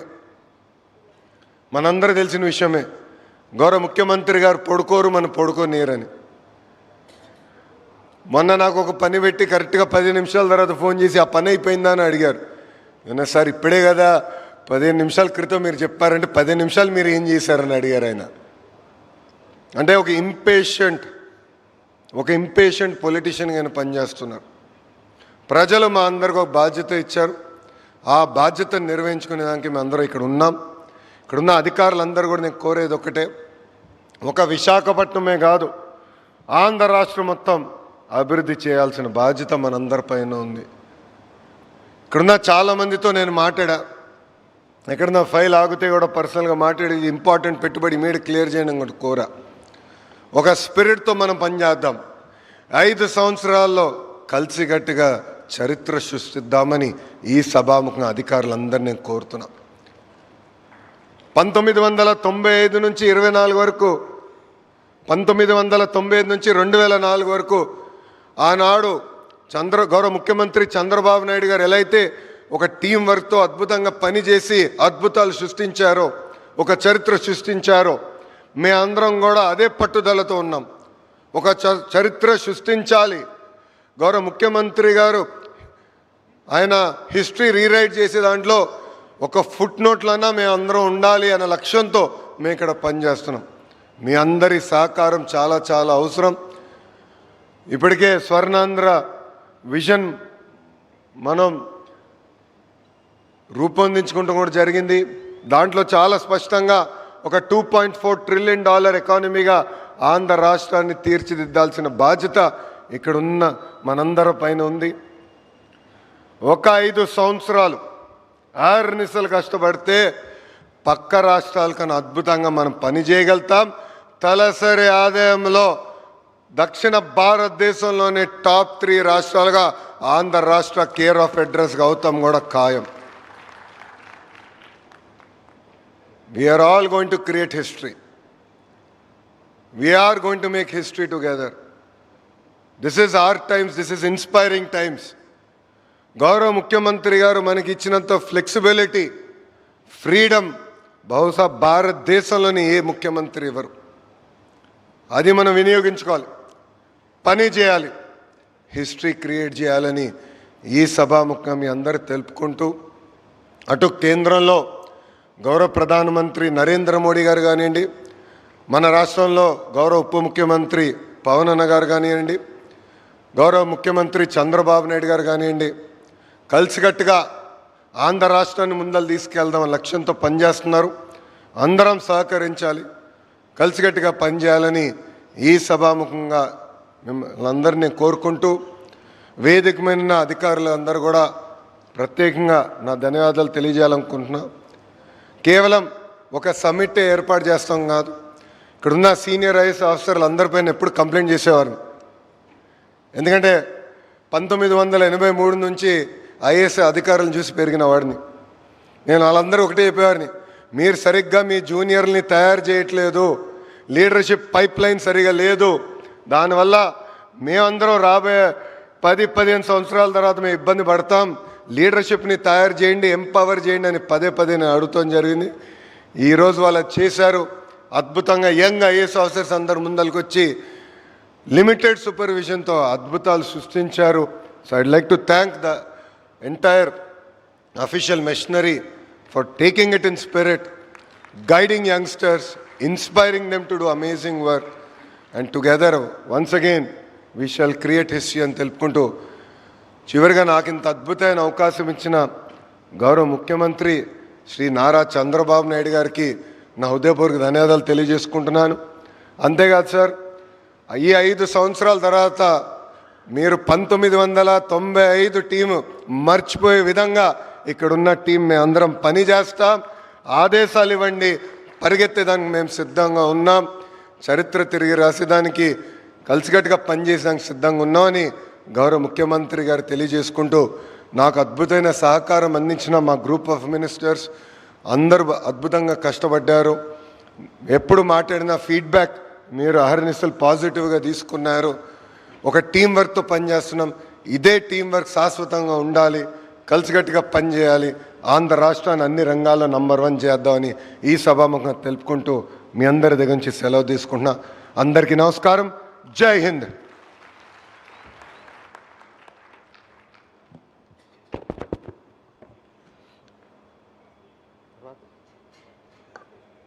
Okay sir, thank you very much sir. నా రిక్వెస్ట్ గౌరవనీయ ముఖ్యమంత్రి గారు మన ముఖ్యమంత్రి ఈ ఈవెంట్ గురించి మాట్లాడాల్సి కోరుకుంటున్నాను సార్.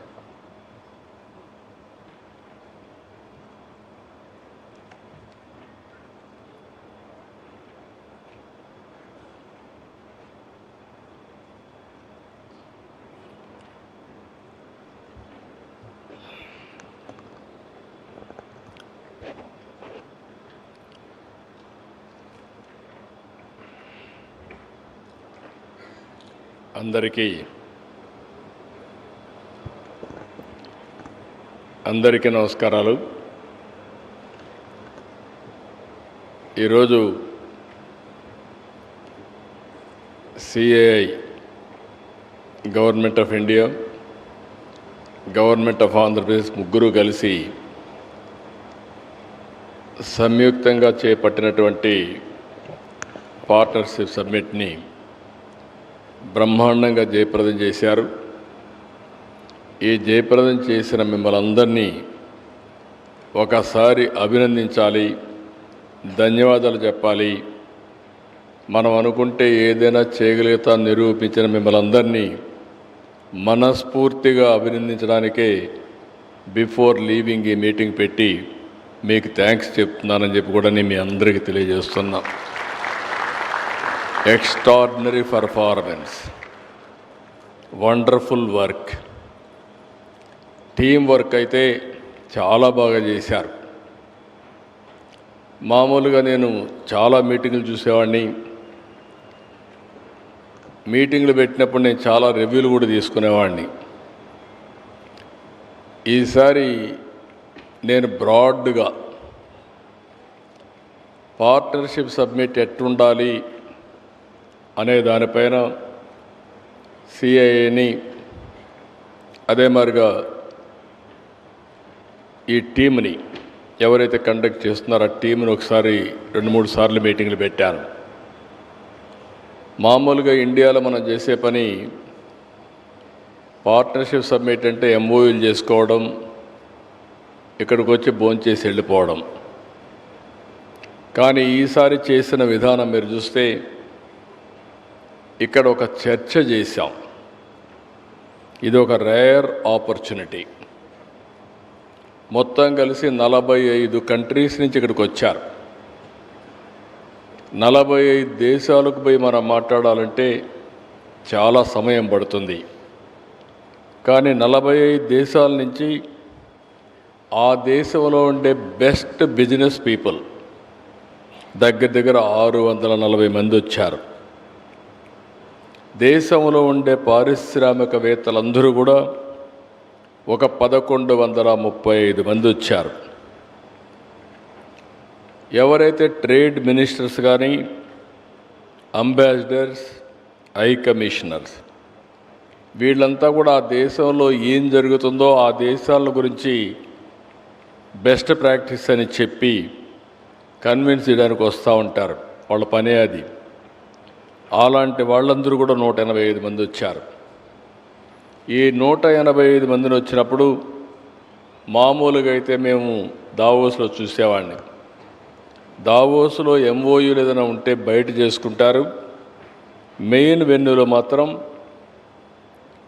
ఎక్కడికక్కడ intellectuals, academicians, NGOs, public policy makers and business people అందరూ కలిసి ప్రపంచం ఏ దిశగా ముందుకు పోతుంది, భవిష్యత్తు ఏ విధంగా ఉండబోతాయి, ఎలాంటి సవాళ్ళు వస్తాయి, ఎలాంటి అవకాశాలు ఉన్నాయి, ఇవన్నీ చర్చిస్తూ ఉంటారు. ఈసారి మనం కూడా ఒక వినూత్నమైన పద్ధతిలో దీనికి శ్రీకారం చుట్టాం. 41 సెషన్స్ పెట్టాం. 190 మంది దేశంలో విదేశాల్లో ఉండే ఎక్స్పర్ట్స్ని పిలిపించాం. ఎవరికి ఏ సబ్జెక్ట్లో ఇంట్రెస్ట్ ఉంటే ఆ సెషన్కి పోయే అవకాశం ఇచ్చాం, ఆ సెమినార్కి పోయే అవకాశం ఇచ్చాం. ఇది ఒక విధంగా చెప్పాలంటే ఒక వండర్ఫుల్ ఎక్స్పీరియన్స్. ఈరోజు ఒక New Zealand Todd McClay minister of trade అతను మాట్లాడిన విధానం చూస్తే, thank you chief minister, not only to put but also to your not only to you but also to your government and the wonderful people of this vibrant city for the gracious hospitality extended to us. From the moment I arrived at the airport, the colors, the energy, the artful welcome we received left a lasting impression.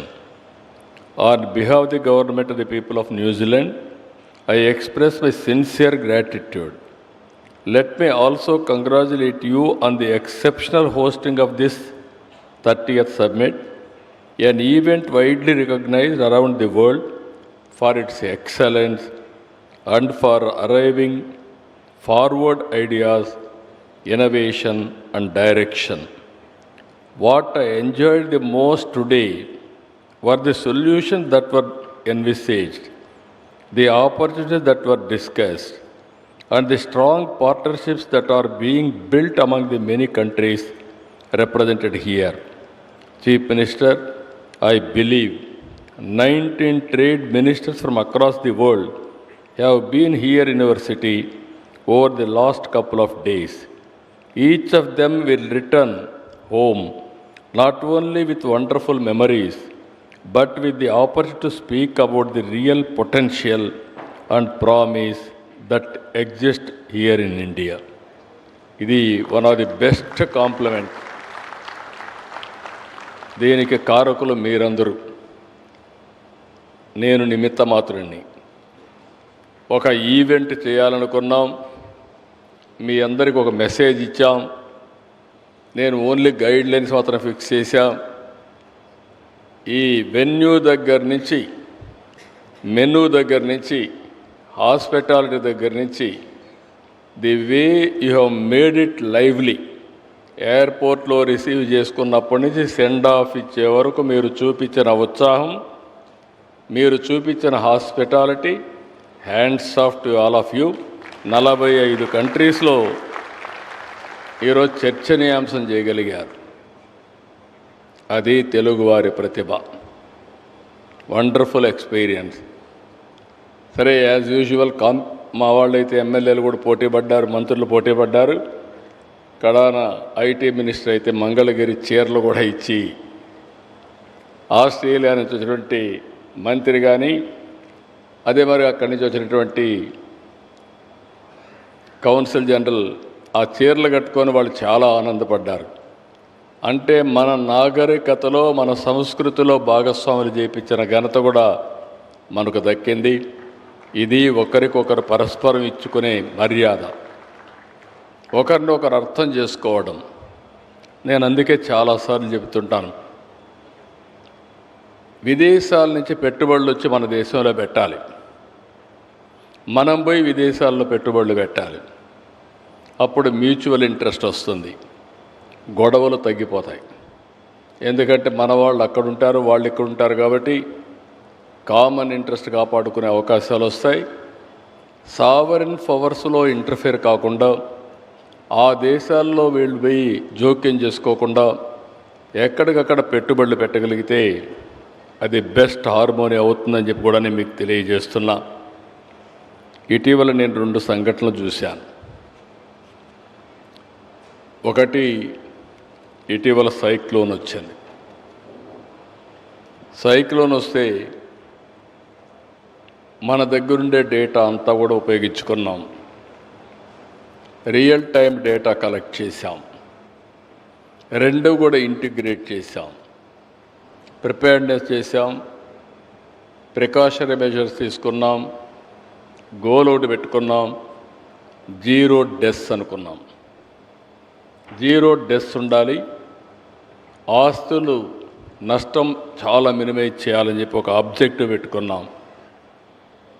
ఇక్కడుండే ఆఫీసర్లు, రాష్ట్రంలో ఉండే ఆఫీసర్లు చూసా, wonderful work చేశారు. నా జీవితంలో ఎప్పుడూ చూడలేదు.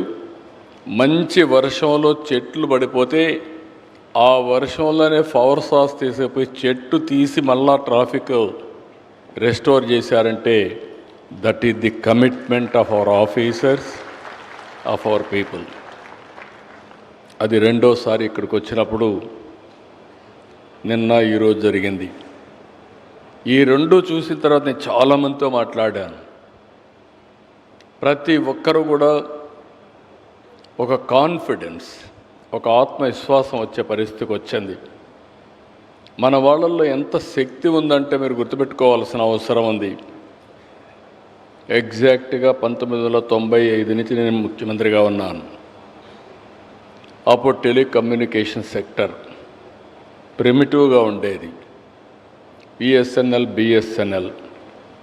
మీరు ఫోన్ చేయాలంటే 16 రూపాయలు కట్టాలి, మీరు ఫోన్ రిసీవ్ చేసుకోవాలంటే 9 రూపాయలు కట్టాలి నిమిషానికి. అక్కడి నుంచి ఆలోచించాం, డీరెగ్యులేషన్ రావాలని చెప్పి ఆలోచించి కొంతమందికి అర్థం కాకపోతే చెప్పాం. ఒక్క నిర్ణయం, ఈరోజు ప్రతి ఒక్కరి దగ్గర సెల్ ఫోన్ ఉంది. ఎన్ని గంటలు మాట్లాడుకున్నా ఫ్రీగా మాట్లాడుకునే అవకాశం వచ్చే పరిస్థితికి వచ్చింది. అంటే ఒక రిఫార్మ్ ఎంతవరకు పనిచేస్తున్నదానికి ఒక ఎగ్జాంపుల్ ఇవన్నీ. ఇప్పుడు మళ్ళీ మన వాళ్ళు ప్రధానమంత్రి సేమ్ బిఎస్ఎన్ఎల్. బిఎస్ఎన్ఎల్ అనేది పబ్లిక్ సెక్టర్ లిమిటెడ్ కంపెనీ అయినా ఆ రోజు ఏ విధంగా చేస్తామని ఆలోచించి రిఫార్మ్ చేసిన తర్వాత సమర్థత పెంచుకున్నారు. ఈరోజు 4G ప్రోడక్ట్ ఇన్నోవేట్ చేసే పరిస్థితికి వచ్చారు. ఏ 6-7 దేశాలు 4G ప్రోడక్ట్ ఇన్నోవేట్ చేస్తే అందులో భారతదేశం ఒకటిగా ఉందంటే, ఒక మన పబ్లిక్ సెక్టర్ ఉందంటే అది సమర్థత పెంచుకునే విధానం అని చెప్పి మరొకసారి మీకు తెలియజేస్తున్నా. కాబట్టి ఇవన్నీ చూసినప్పుడు నేను మిమ్మల్ని ఈరోజు పిలిచింది ఓన్లీ మీ అందరికీ అభినందనలు చెప్పాలి, మిమ్మల్ని ప్రోత్సహించాలి. ఇదే స్ఫూర్తి నిరంతరం కంటిన్యూ కావాలి, అది చెప్పడానికే నేను ఈ యొక్క సమావేశానికి వచ్చాను. ఈరోజు మన వాళ్ళందరూ మాట్లాడారు. 2024 ఎన్నికలు. నేను నా జీవితంలో చాలా ఎన్నికలు ఫేస్ చేశాను. ఫస్ట్ టైం 94% స్ట్రైక్ రేటు, 57% ఓట్లు వేశారు. దానికి కారణం మీరు ఆలోచిస్తే అంతవరకు జరిగినటువంటి విధ్వంస పాలన విధానాలు నచ్చక, రెండోది మీరు ఒకసారి చూస్తే ఏదైతే మళ్ళీ మేము పునర్నిర్మాణం చేస్తాం, పూర్వ వైభవం చేస్తామని చెప్పిన మాట, అది కూడా 3 లీడర్షిప్ను మీరు చూస్తే, నేను ఒక పక్క, ప్రధానమంత్రి నరేంద్ర మోడీ గారు ఒక పక్క, జనసేన అధినేత పవన్ కళ్యాణ్ గారు ఒక పక్క, 3 కలిసి చెప్తే నమ్మారు, విశ్వసించారు. వాళ్ళ బాధ్యత వాళ్ళు చేశారు. కానీ ఈరోజు నాకు ఒక సంతోషం ఏంటంటే అసాధ్యం అనుకున్నారు సూపర్ 6 అంటే, ఆ సూపర్ 6ను కూడా సూపర్ హిట్ చేసిన ఘనత ఈ ప్రభుత్వ యంత్రాంగాంది అని చెప్పి మరొకసారి మీ అందరికీ విజ్ఞప్తి చేస్తున్నా. ఒక పక్క సూపర్ 6 ఇచ్చాం. మా ఫైనాన్స్ సెక్రటరీ గారు ఎప్పుడు అంటూ ఉంటారు డబ్బులు లేవని. నేను ఒకటే చెప్పాను, మ్యాండేట్ ఇచ్చిన హామీని నిలబెట్టుకోవాలి, డబ్బులు కావాలంటే అభివృద్ధి చేయాలి.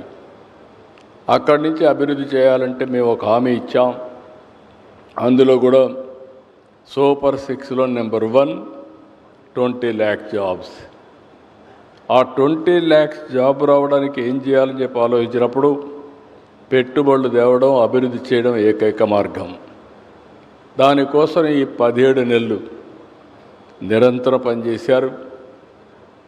ఇక్కడుండే లోకేష్ గారిని ఆ రోజు ఐటీ మినిస్టర్గా దీనికి కోఆర్డినేట్ చేయమని చెప్పి వారిని పెట్టాం. అక్కడి నుంచి అందరు మంత్రులు వేదిక పైన వాళ్ళందరినీ చూస్తున్నాం. అందరూ కూడా ఎక్స్ట్రాడినరీ పర్ఫార్మెన్స్ చేశారు.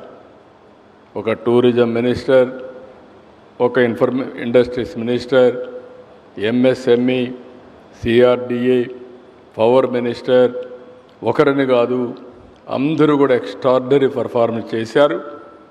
5 సంవత్సరాల్లో 20 లక్షల ఉద్యోగాలు ఇస్తామని చెప్పాం. I'm very happy and proud. ఈ 17 నెలల్లో 20 లక్షల కోట్లతో 20 లక్షల ఉద్యోగాలు సునాయాసంగా ఇచ్చే విధంగా ముందుకు పోతున్నాం. ఇది రావడానికి కూడా మీరే కారణం.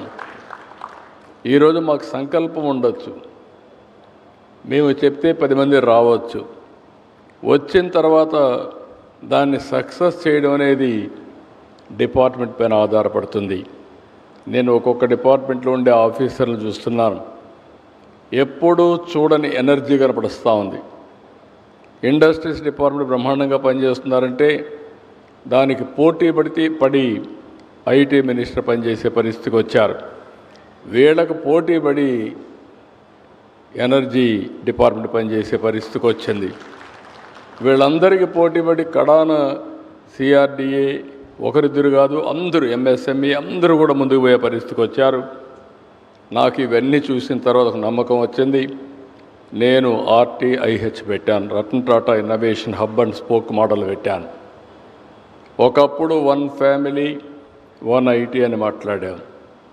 ఎన్నో ఏళ్ళు కాలేదు, 25 ఏళ్ళు. 25 ఏళ్లలో వీళ్ళు చదువుకొని విదేశాలకు పోయి ఉద్యోగాలు చేసి ఆ దేశంలో ఉండే వాళ్ళకంటే తలసరి ఆదాయం ఎక్కువ సంపాదిస్తున్నారు. అమెరికాలో ఉండే అమెరికన్స్ తలసరి ఆదాయం $50,000 అయితే అదే తెలుగు వాళ్ళు అమెరికాలో ఉండే వాళ్ళ ఆదాయం $1,20,000 అంటే అది తెలుగు వారికి ఉండే తెలివితేటలు, సమర్థత. ఇలాంటి సంఘటనలు మనం చెప్పుకుంటూ పోతే చాలా ఉన్నాయి. అందుకే ఈరోజు నేను పెట్టుకున్న లక్ష్యం మీరు చూస్తే 1 family 1 entrepreneur, 1 family 1 AI use case అన్న తయారు చేయాలి, లేకుంటే ఏఐ వాడుకోవాలి. ఇది కూడా అసాధ్యం కాదు, ఇది కూడా సాధ్యం అవుతుంది. ఇంకో పక్కన సుపరిపాలన అన్నాం, సమర్థవంత పాలన ఇస్తా అన్నాం.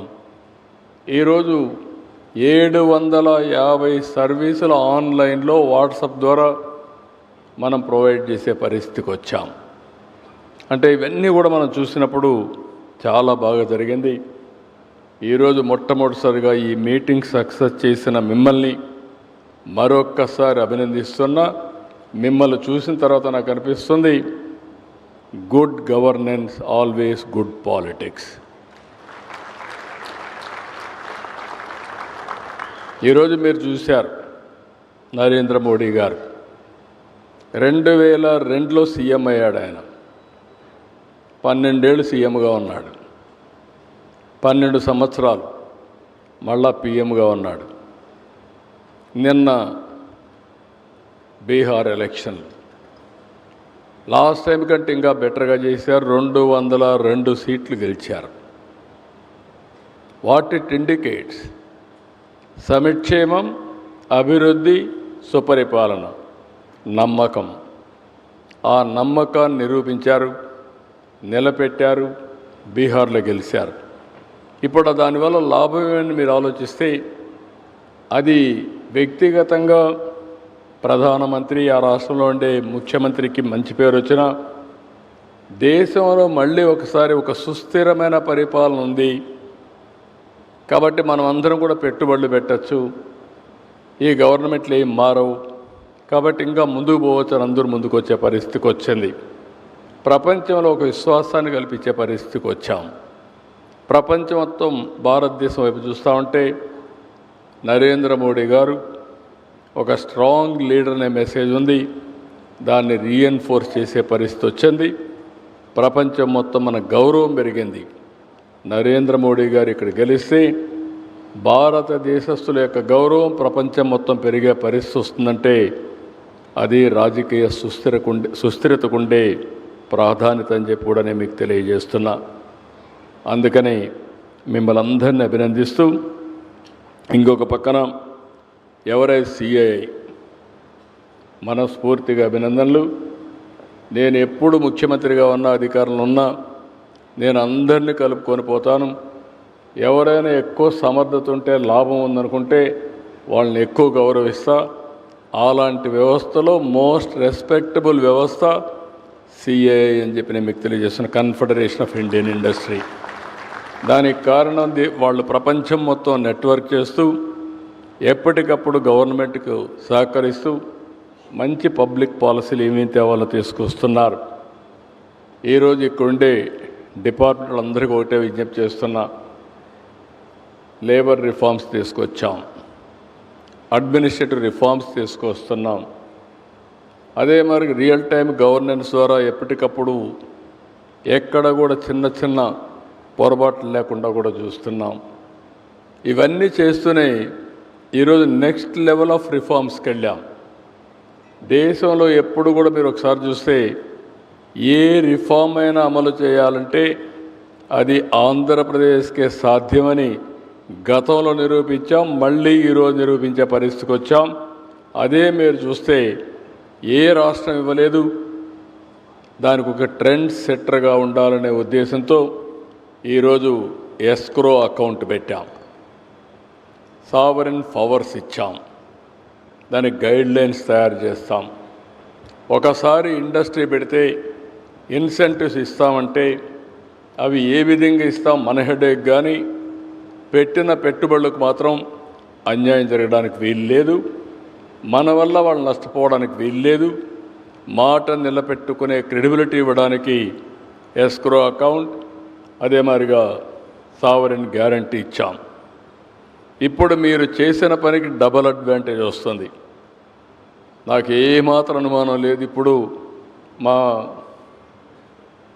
యువరాజు కానీ, భాస్కర్ కానీ, జైన్ కానీ వీళ్ళందరూ ఉన్నారు, పవర్ డిపార్ట్మెంట్ వీళ్ళందరూ ఉన్నారు, మన సిఎస్ గారు వీళ్ళందరూ.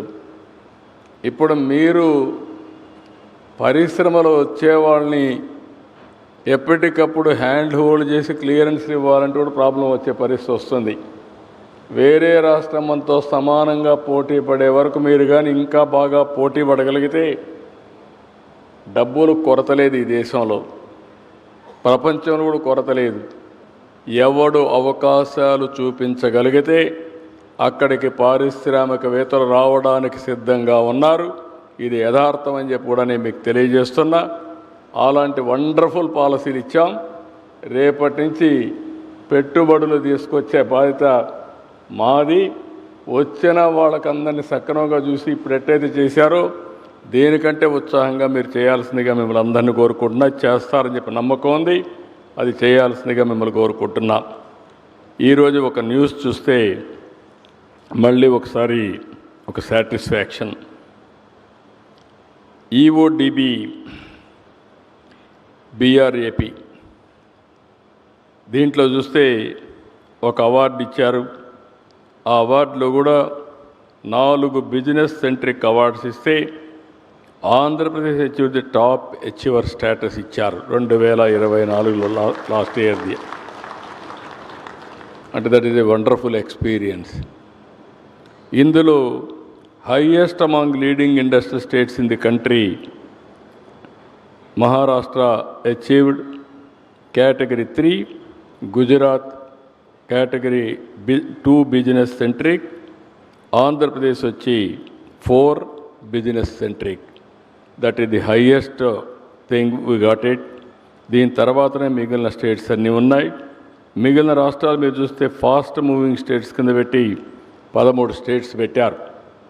ఈ మధ్యకాలంలో భారతదేశంలో ఏది కూడా అనలైజ్ చేస్తే మోస్ట్ హ్యాపెనింగ్ స్టేట్ ఆంధ్రప్రదేశ్.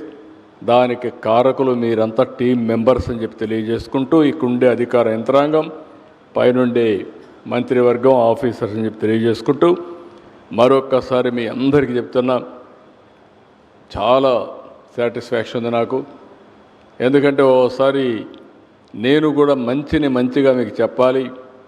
బాగా చేయకపోతే కోప్పడచ్చు, కానీ బాగా చేసినప్పుడు అభినందించకపోతే కూడా తప్పు అవుతుంది. అందుకే మళ్ళీ చెప్తున్నా, wonderful work, extraordinary performance, congratulations to all of you.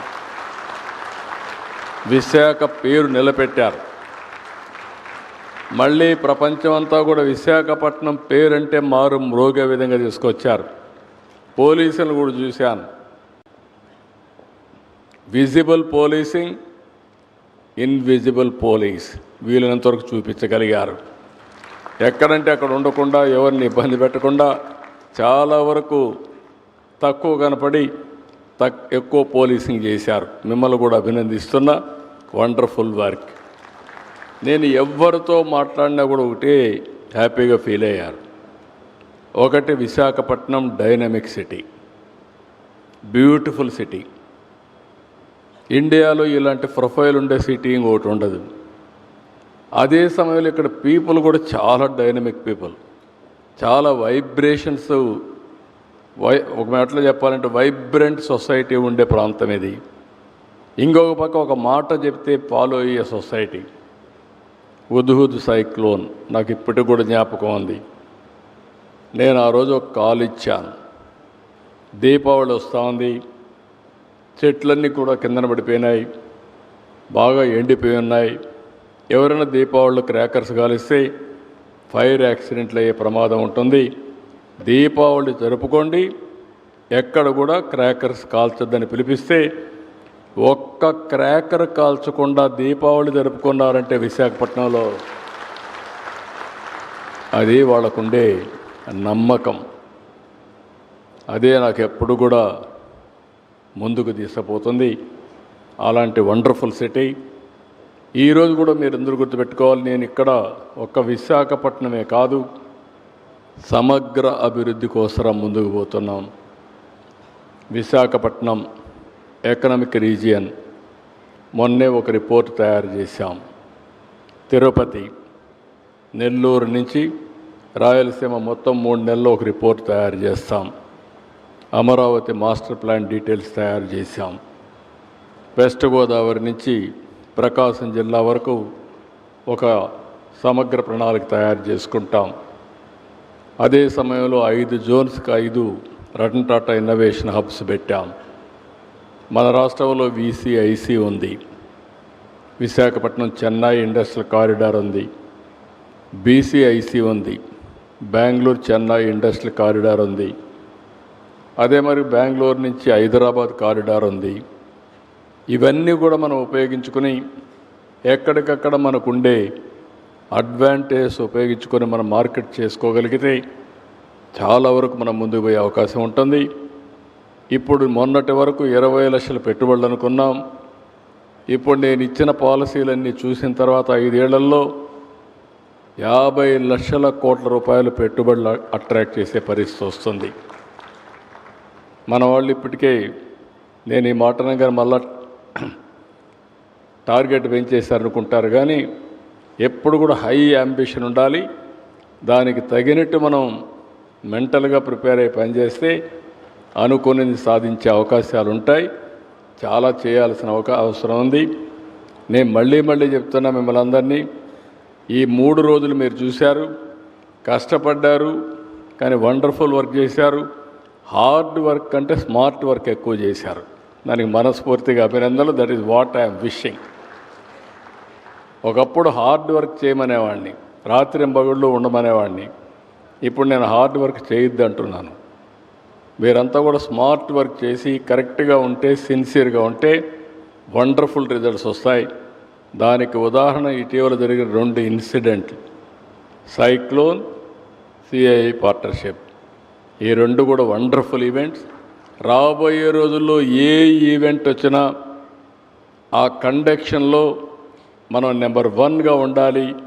ఉంటామనే నమ్మకం నాకుంది. నేను ఓవరాల్ లీడర్ని మాత్రం మీకు అంతా కూడా మంచి చేయడానికి ఫుల్ ఫ్రీడమ్ ఉంటుంది. చేయడమే కాదు, దానివల్ల మీ యొక్క గౌరవం పెరుగుతుంది సమాజంలో. సమాజం కూడా మనల్ని ఎప్పటికప్పుడు వాచ్ చేస్తూ ఉంటుంది. ఎవరు బాగా చేశారు, ఎవరు బాగా చేయలేదు అన్నీ కూడా వాచ్ చేస్తూ ఉంటారు. ఈరోజు మనందరం కలిసి ఒక టీం కింద పనిచేసాం కాబట్టి ఈ ఫలితాలు వచ్చాయి. అలాంటి టీం వర్క్ చేసిన మిమ్మల్ని అందరినీ మరొక్కసారి అభినందిస్తూ అందరికీ ధన్యవాదాలు తెలియజేసుకుంటూ సెలవు తీసుకుంటున్నా. జై Hind.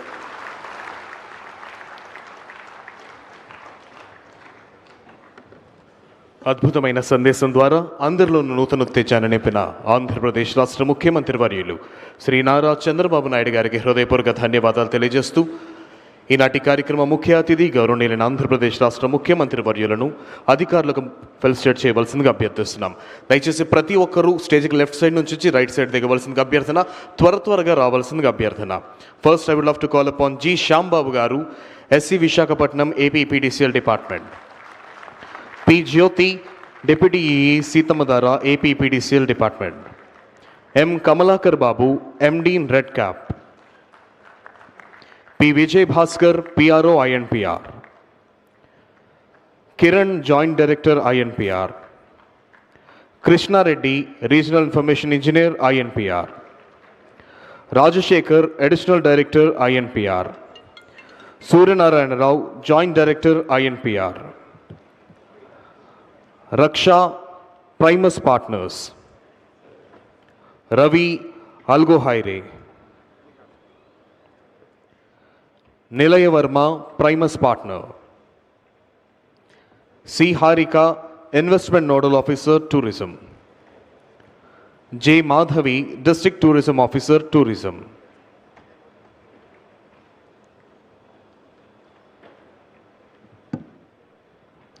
Padmarani Sheela, chief marketing officer, tourism. B Satyaprabha, investment head, tourism. Padmavathi AAL, ED operations, tourism. Mallikarjunarao, director, culture department.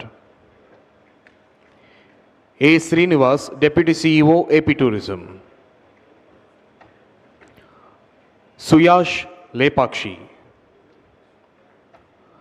Aishwarya Kosaraju, general manager, APEDB. Krishnakanth, manager, APEDB. Sarine Parapakath, senior vice president, APEDB. Vidyadharani, general manager, APDEB. William Theodore Emmanuel, associate vice president, ఏపీఈడిబి.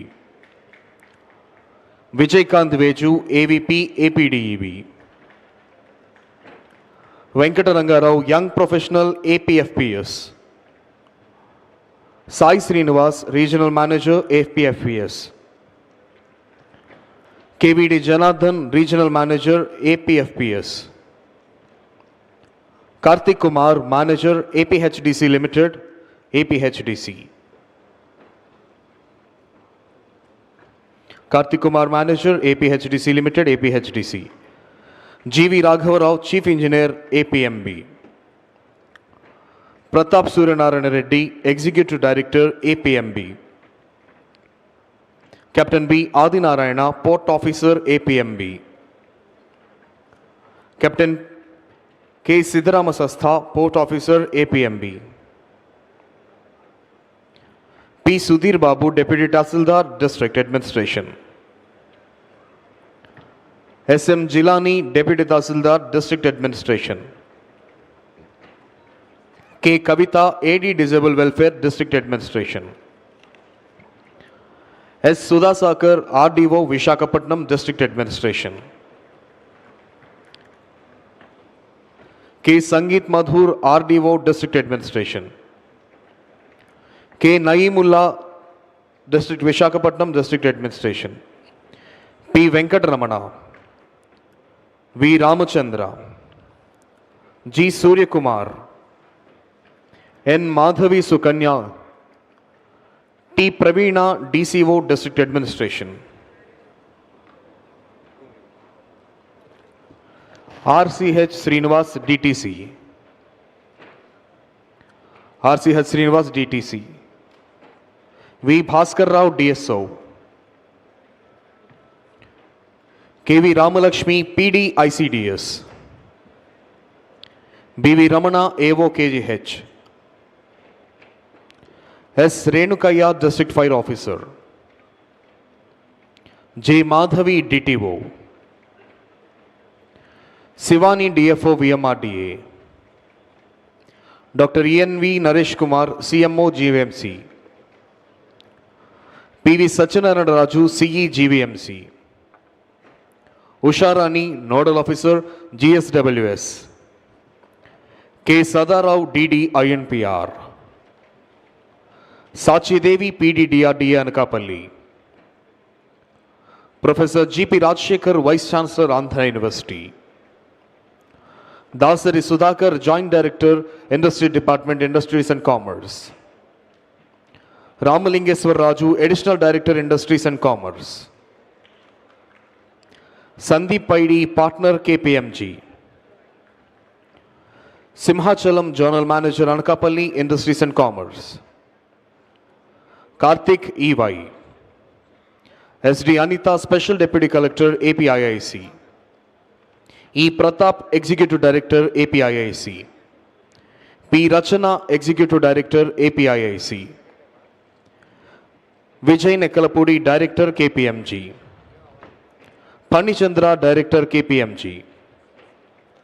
Nimish Saxena, Associate Director, KPMG. Swaroop, APIIC, KPMG. Rahul Kumar, KPMG. Team CII. K. Lata Madhuri, IPS, DCP Crimes.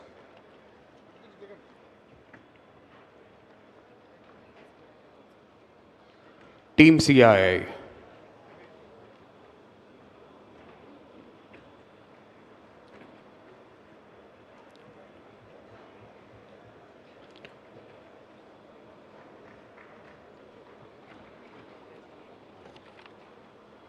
K. Lata Madhuri, IPS, DCP Crimes.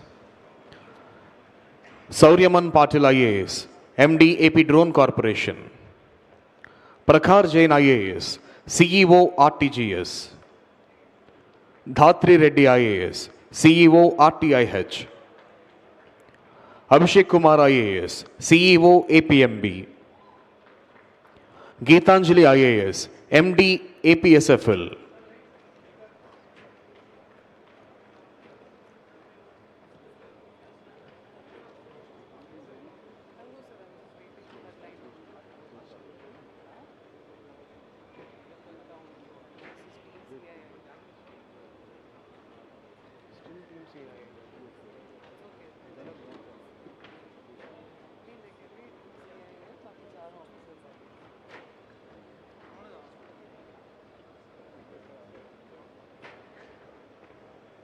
This is all Team CII. And after Team CII, Sauryaman Patil, IAS. Prakhar Jain, IAS, CEO, RTGS. Dhatri Reddy, IAS, CEO, RTIH. Abhishek Kumar, IAS, CEO, APMB. Geetanjali, IAS, MD, APSFL. Farman Ahmad Khan, IAS, Joint Collector, Srikakulam. Surya Teja, IAS, MD, APTS. G. Surya Praveen Chand, IAS, JMD, AP Transco. G. Srikant, IPS, SP, AIG Admin. VN Manikonda Chandol, IPS, DCP Law and Order, Zone 1.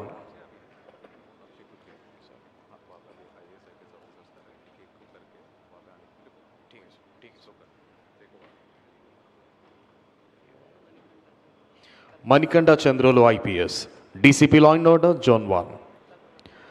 Kalpana Kumari, IAS, MD, GCC. Kalpana Kumari, IAS, MD, GCC. Bhargav Teja, IAS, Additional Commissioner, CRDA. Bhargav Teja, IAS. Prithvi Tej Imadi, IAS, CMD, AP, PDCL. Prithvi Tej, IAS, CMD, AP, PDCL. KS Viswanathan, IAS, Director, INPR. KS Viswanathan, IAS, Director, INPR. Praveen Aditya, CV, IAS, MD, APA, DCL. Praveen Aditya, IAS, MD, APA, DCL. G. Ganesh Kumar, IAS, MD, Skill Development Corporation. D. K. Srinivasulu, IAS, Commissioner, Horticulture. Dr. K. Srinivasulu, IAS. Dr. Shekhar Babu Geddam, IFS, CEO, AP Food Processing Society. D. Mary Prashanti, IPS, DCP Law and Order, Zone 2.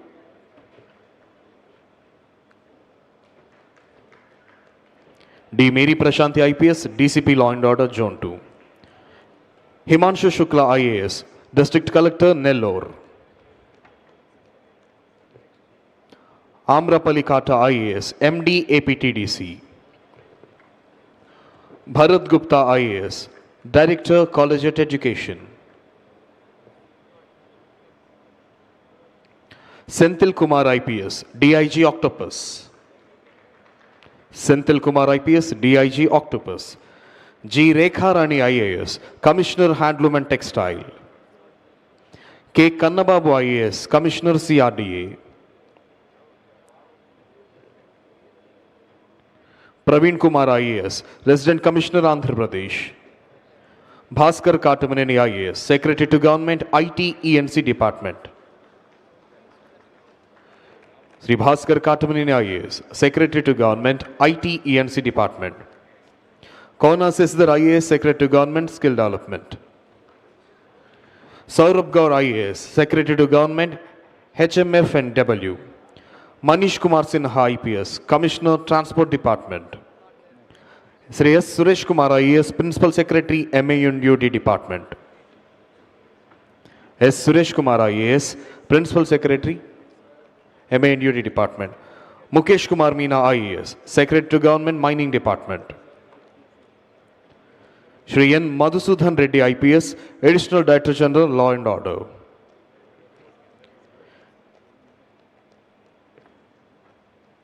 Mukesh Kumar Meena, IAS, Secretary to Government, Mining Department. Sri M.T. Krishna Babu, IAS, Principal Secretary, I&I.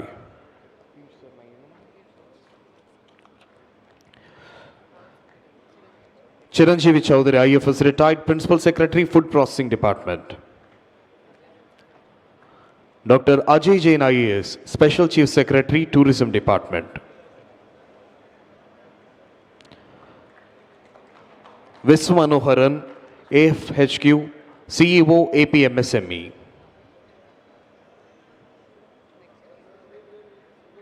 Ketan Garg, IAS, Municipal Commissioner, GVMC. Ketan Garg, IAS, Municipal Commissioner, GVMC. Mayur Ashok, IAS, Joint Collector, Vishakhapatnam. Mayur Ashok, IAS, Joint Collector, Vishakhapatnam. Dr. Shankar Pratabakshi, IPS, Commissioner of Police, Vishakhapatnam.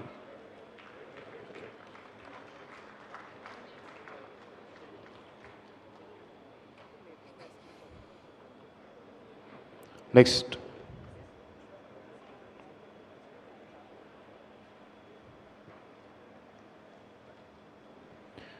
Mayur Ashok, IAS, Joint Collector, Vishakhapatnam.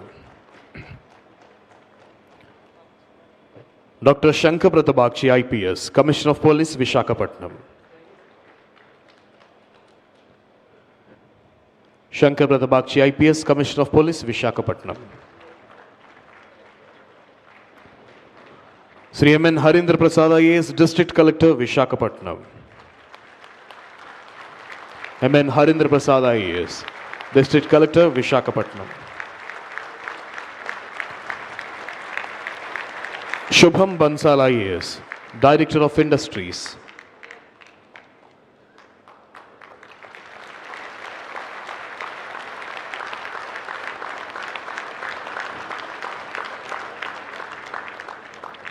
Shubham Bansal IAS, Director of Industries.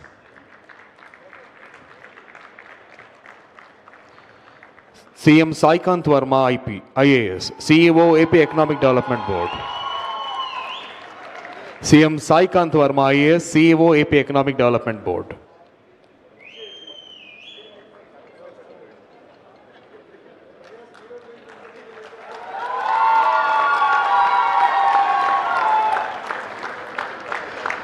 M. Abhishek Kishore IAS, VC and MD, APIIC Limited.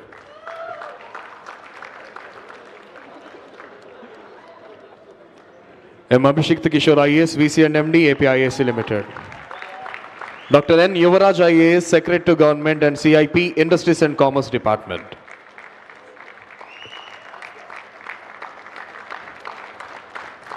Dr. N. Yuvaraj IAS, Secretary to Government and CIP, Industries and Commerce Department. Harish Kumar Gupta IPS, DGP. K. Vinay Chand IAS, Chief Secretary to Government of Andhra Pradesh. Sri K. Vijayanand IAS, Chief Secretary to Government of Andhra Pradesh. Sri K. Vijayanand IAS, Chief Secretary to Government of Andhra Pradesh. Sri Pila Srinivas Rao, Mayor GVMC.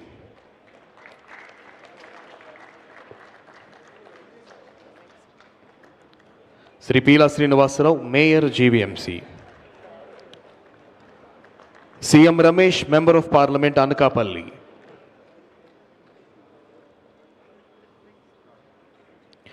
Sri Bharat, Member of Parliament, Vishakhapatnam.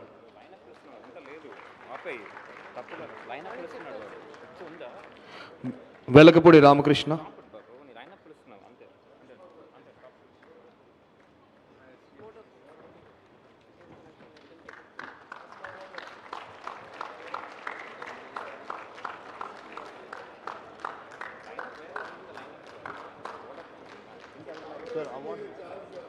Sir.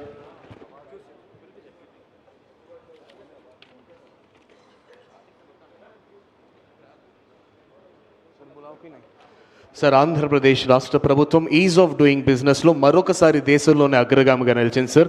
So ఈ సందర్భంగా ముఖ్యమంత్రి గారి చేతుల మీదుగా industries secretary మరియు industries department వారిని ఈ award తీసుకోవాల్సిందిగా అభ్యర్థిస్తున్నాం. ముఖ్యమంత్రి గారిని ఈ ఈజ్ ఆఫ్ డూయింగ్ బిజినెస్లో ఆంధ్రప్రదేశ్ రాష్ట్రం మరొకసారి దేశంలో అగ్రగామిగా నిలిచిన సందర్భాన్ని పురస్కరించుకొని ముఖ్యమంత్రి గారిని award బహుకరించవలసిందిగా అభ్యర్థిస్తున్నాం.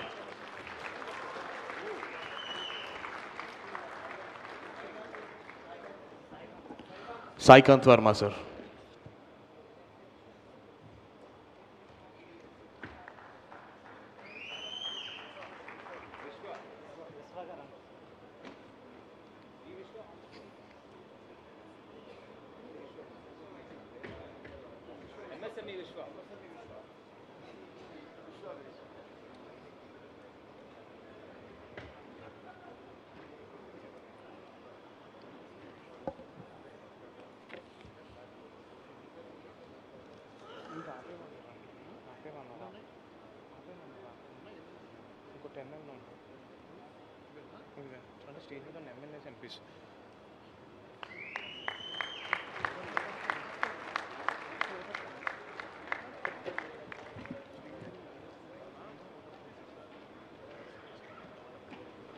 Thank you, sir. Thank you very much.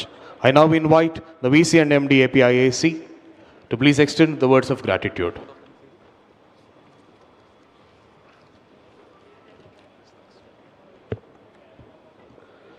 Honorable Chief Minister of Andhra Pradesh, Honorable Council of Ministers, respected Chief Secretary to Government, respected Secretaries to Government, all other senior officers from government who are present in this August gathering, media, respected speakers, international delegation present here, ladies and gentlemen, A very good evening.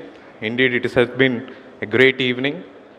As we draw curtains to Partnership Summit 2025, it is an honor and my privilege to stand before you to deliver vote of thanks on behalf of Government of Andhra Pradesh. Over the past 2 days, we have witnessed a remarkable convergence of ideas, intent and innovation. The summit has played a key role in reprojecting Andhra Pradesh as a favored investment destination for both national and international industrial community. I would like to extend my heartfelt gratitude on behalf of Department of Industries and entire government to our beloved Chief Minister for his inspiring leadership and guidance in making the 30th CII Partnership Summit a grand success. We thank our Honorable Vice President for gracing the occasion and encouraging our entire government machinery and the people of the state. Also, the Secretariat of Vice President, our beloved Honorable Union Minister for Commerce, DPIIT, and everyone from Government of India who extended their support in every possible dimension to make this event to be as spectacular as it got this time. I would like to extend my sincere gratitude to group of ministers led by our Honorable Minister for Information Technology, Sri Nara Lokesh Garu, and entire other group of ministers for constantly guiding us in planning and executing the summit. I would also like to thank our respected Chief Secretary, Director General of Police, and other senior secretaries of government who have taken charge of various committees formed to conduct this summit in a successful way. I would also like to thank all the trade ministers, trade delegation, international delegates and industry leaders for reimposing their trust in India and in our state, Andhra Pradesh. Each of the delegates brought insights, solutions and optimism which are key enablers of this state's progress. I would also like to thank all the investors for your trust in the state of Andhra Pradesh, and as we create a new record in number of investments that are brought into states in the whole of country. We also thank the District Collector, Commissioner of Police and their teams in diligent planning and conducting the summit meticulously. I would also like to extend my gratitude to the organizing team, to the volunteers and every government personnel present here for their resounding efforts and for making this success a grand event and the best the country has ever witnessed. Your dedication and hard work have ensured that every detail of the summit was planned and executed in a meticulous fashion. Last but not least, I would like to thank DGCII and entire esteemed faculty of CII for conducting yet another partnership summit in the state of AP in a spectacular fashion. With the hope of hosting the summit again next year, we look forward to strengthening our ongoing partnership at a much larger and impactful scale. We thank each one of you once again. Jai Hind.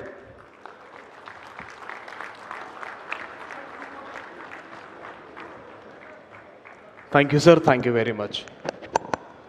ప్రపంచ పెట్టుబడులను ఆంధ్రప్రదేశ్ రాష్ట్రానికి ఆహ్వానించి ప్రపంచమే నివ్వెరపోయేలా చేసినటువంటి ఈ CIA summit ఘన విజయ కేతనాన్ని మోగించినటువంటి ఆంధ్రప్రదేశ్ రాష్ట్ర ముఖ్యమంత్రి వర్యులు శ్రీ నారా చంద్రబాబు నాయుడు గారికి, ఐటీ శాఖ అమాత్యవర్యులు శ్రీ నారా లోకేష్ గారికి, తదితర మంత్రివర్గాలకు సపోర్ట్ చేసినటువంటి ప్రభుత్వ ఉన్నతాధికారులందరికీ కూడా హృదయపూర్వక ధన్యవాదాలు తెలియజేస్తూ ఈనాటి కార్యక్రమాన్ని ముగిస్తున్నాం. Thank you so much. Signing of.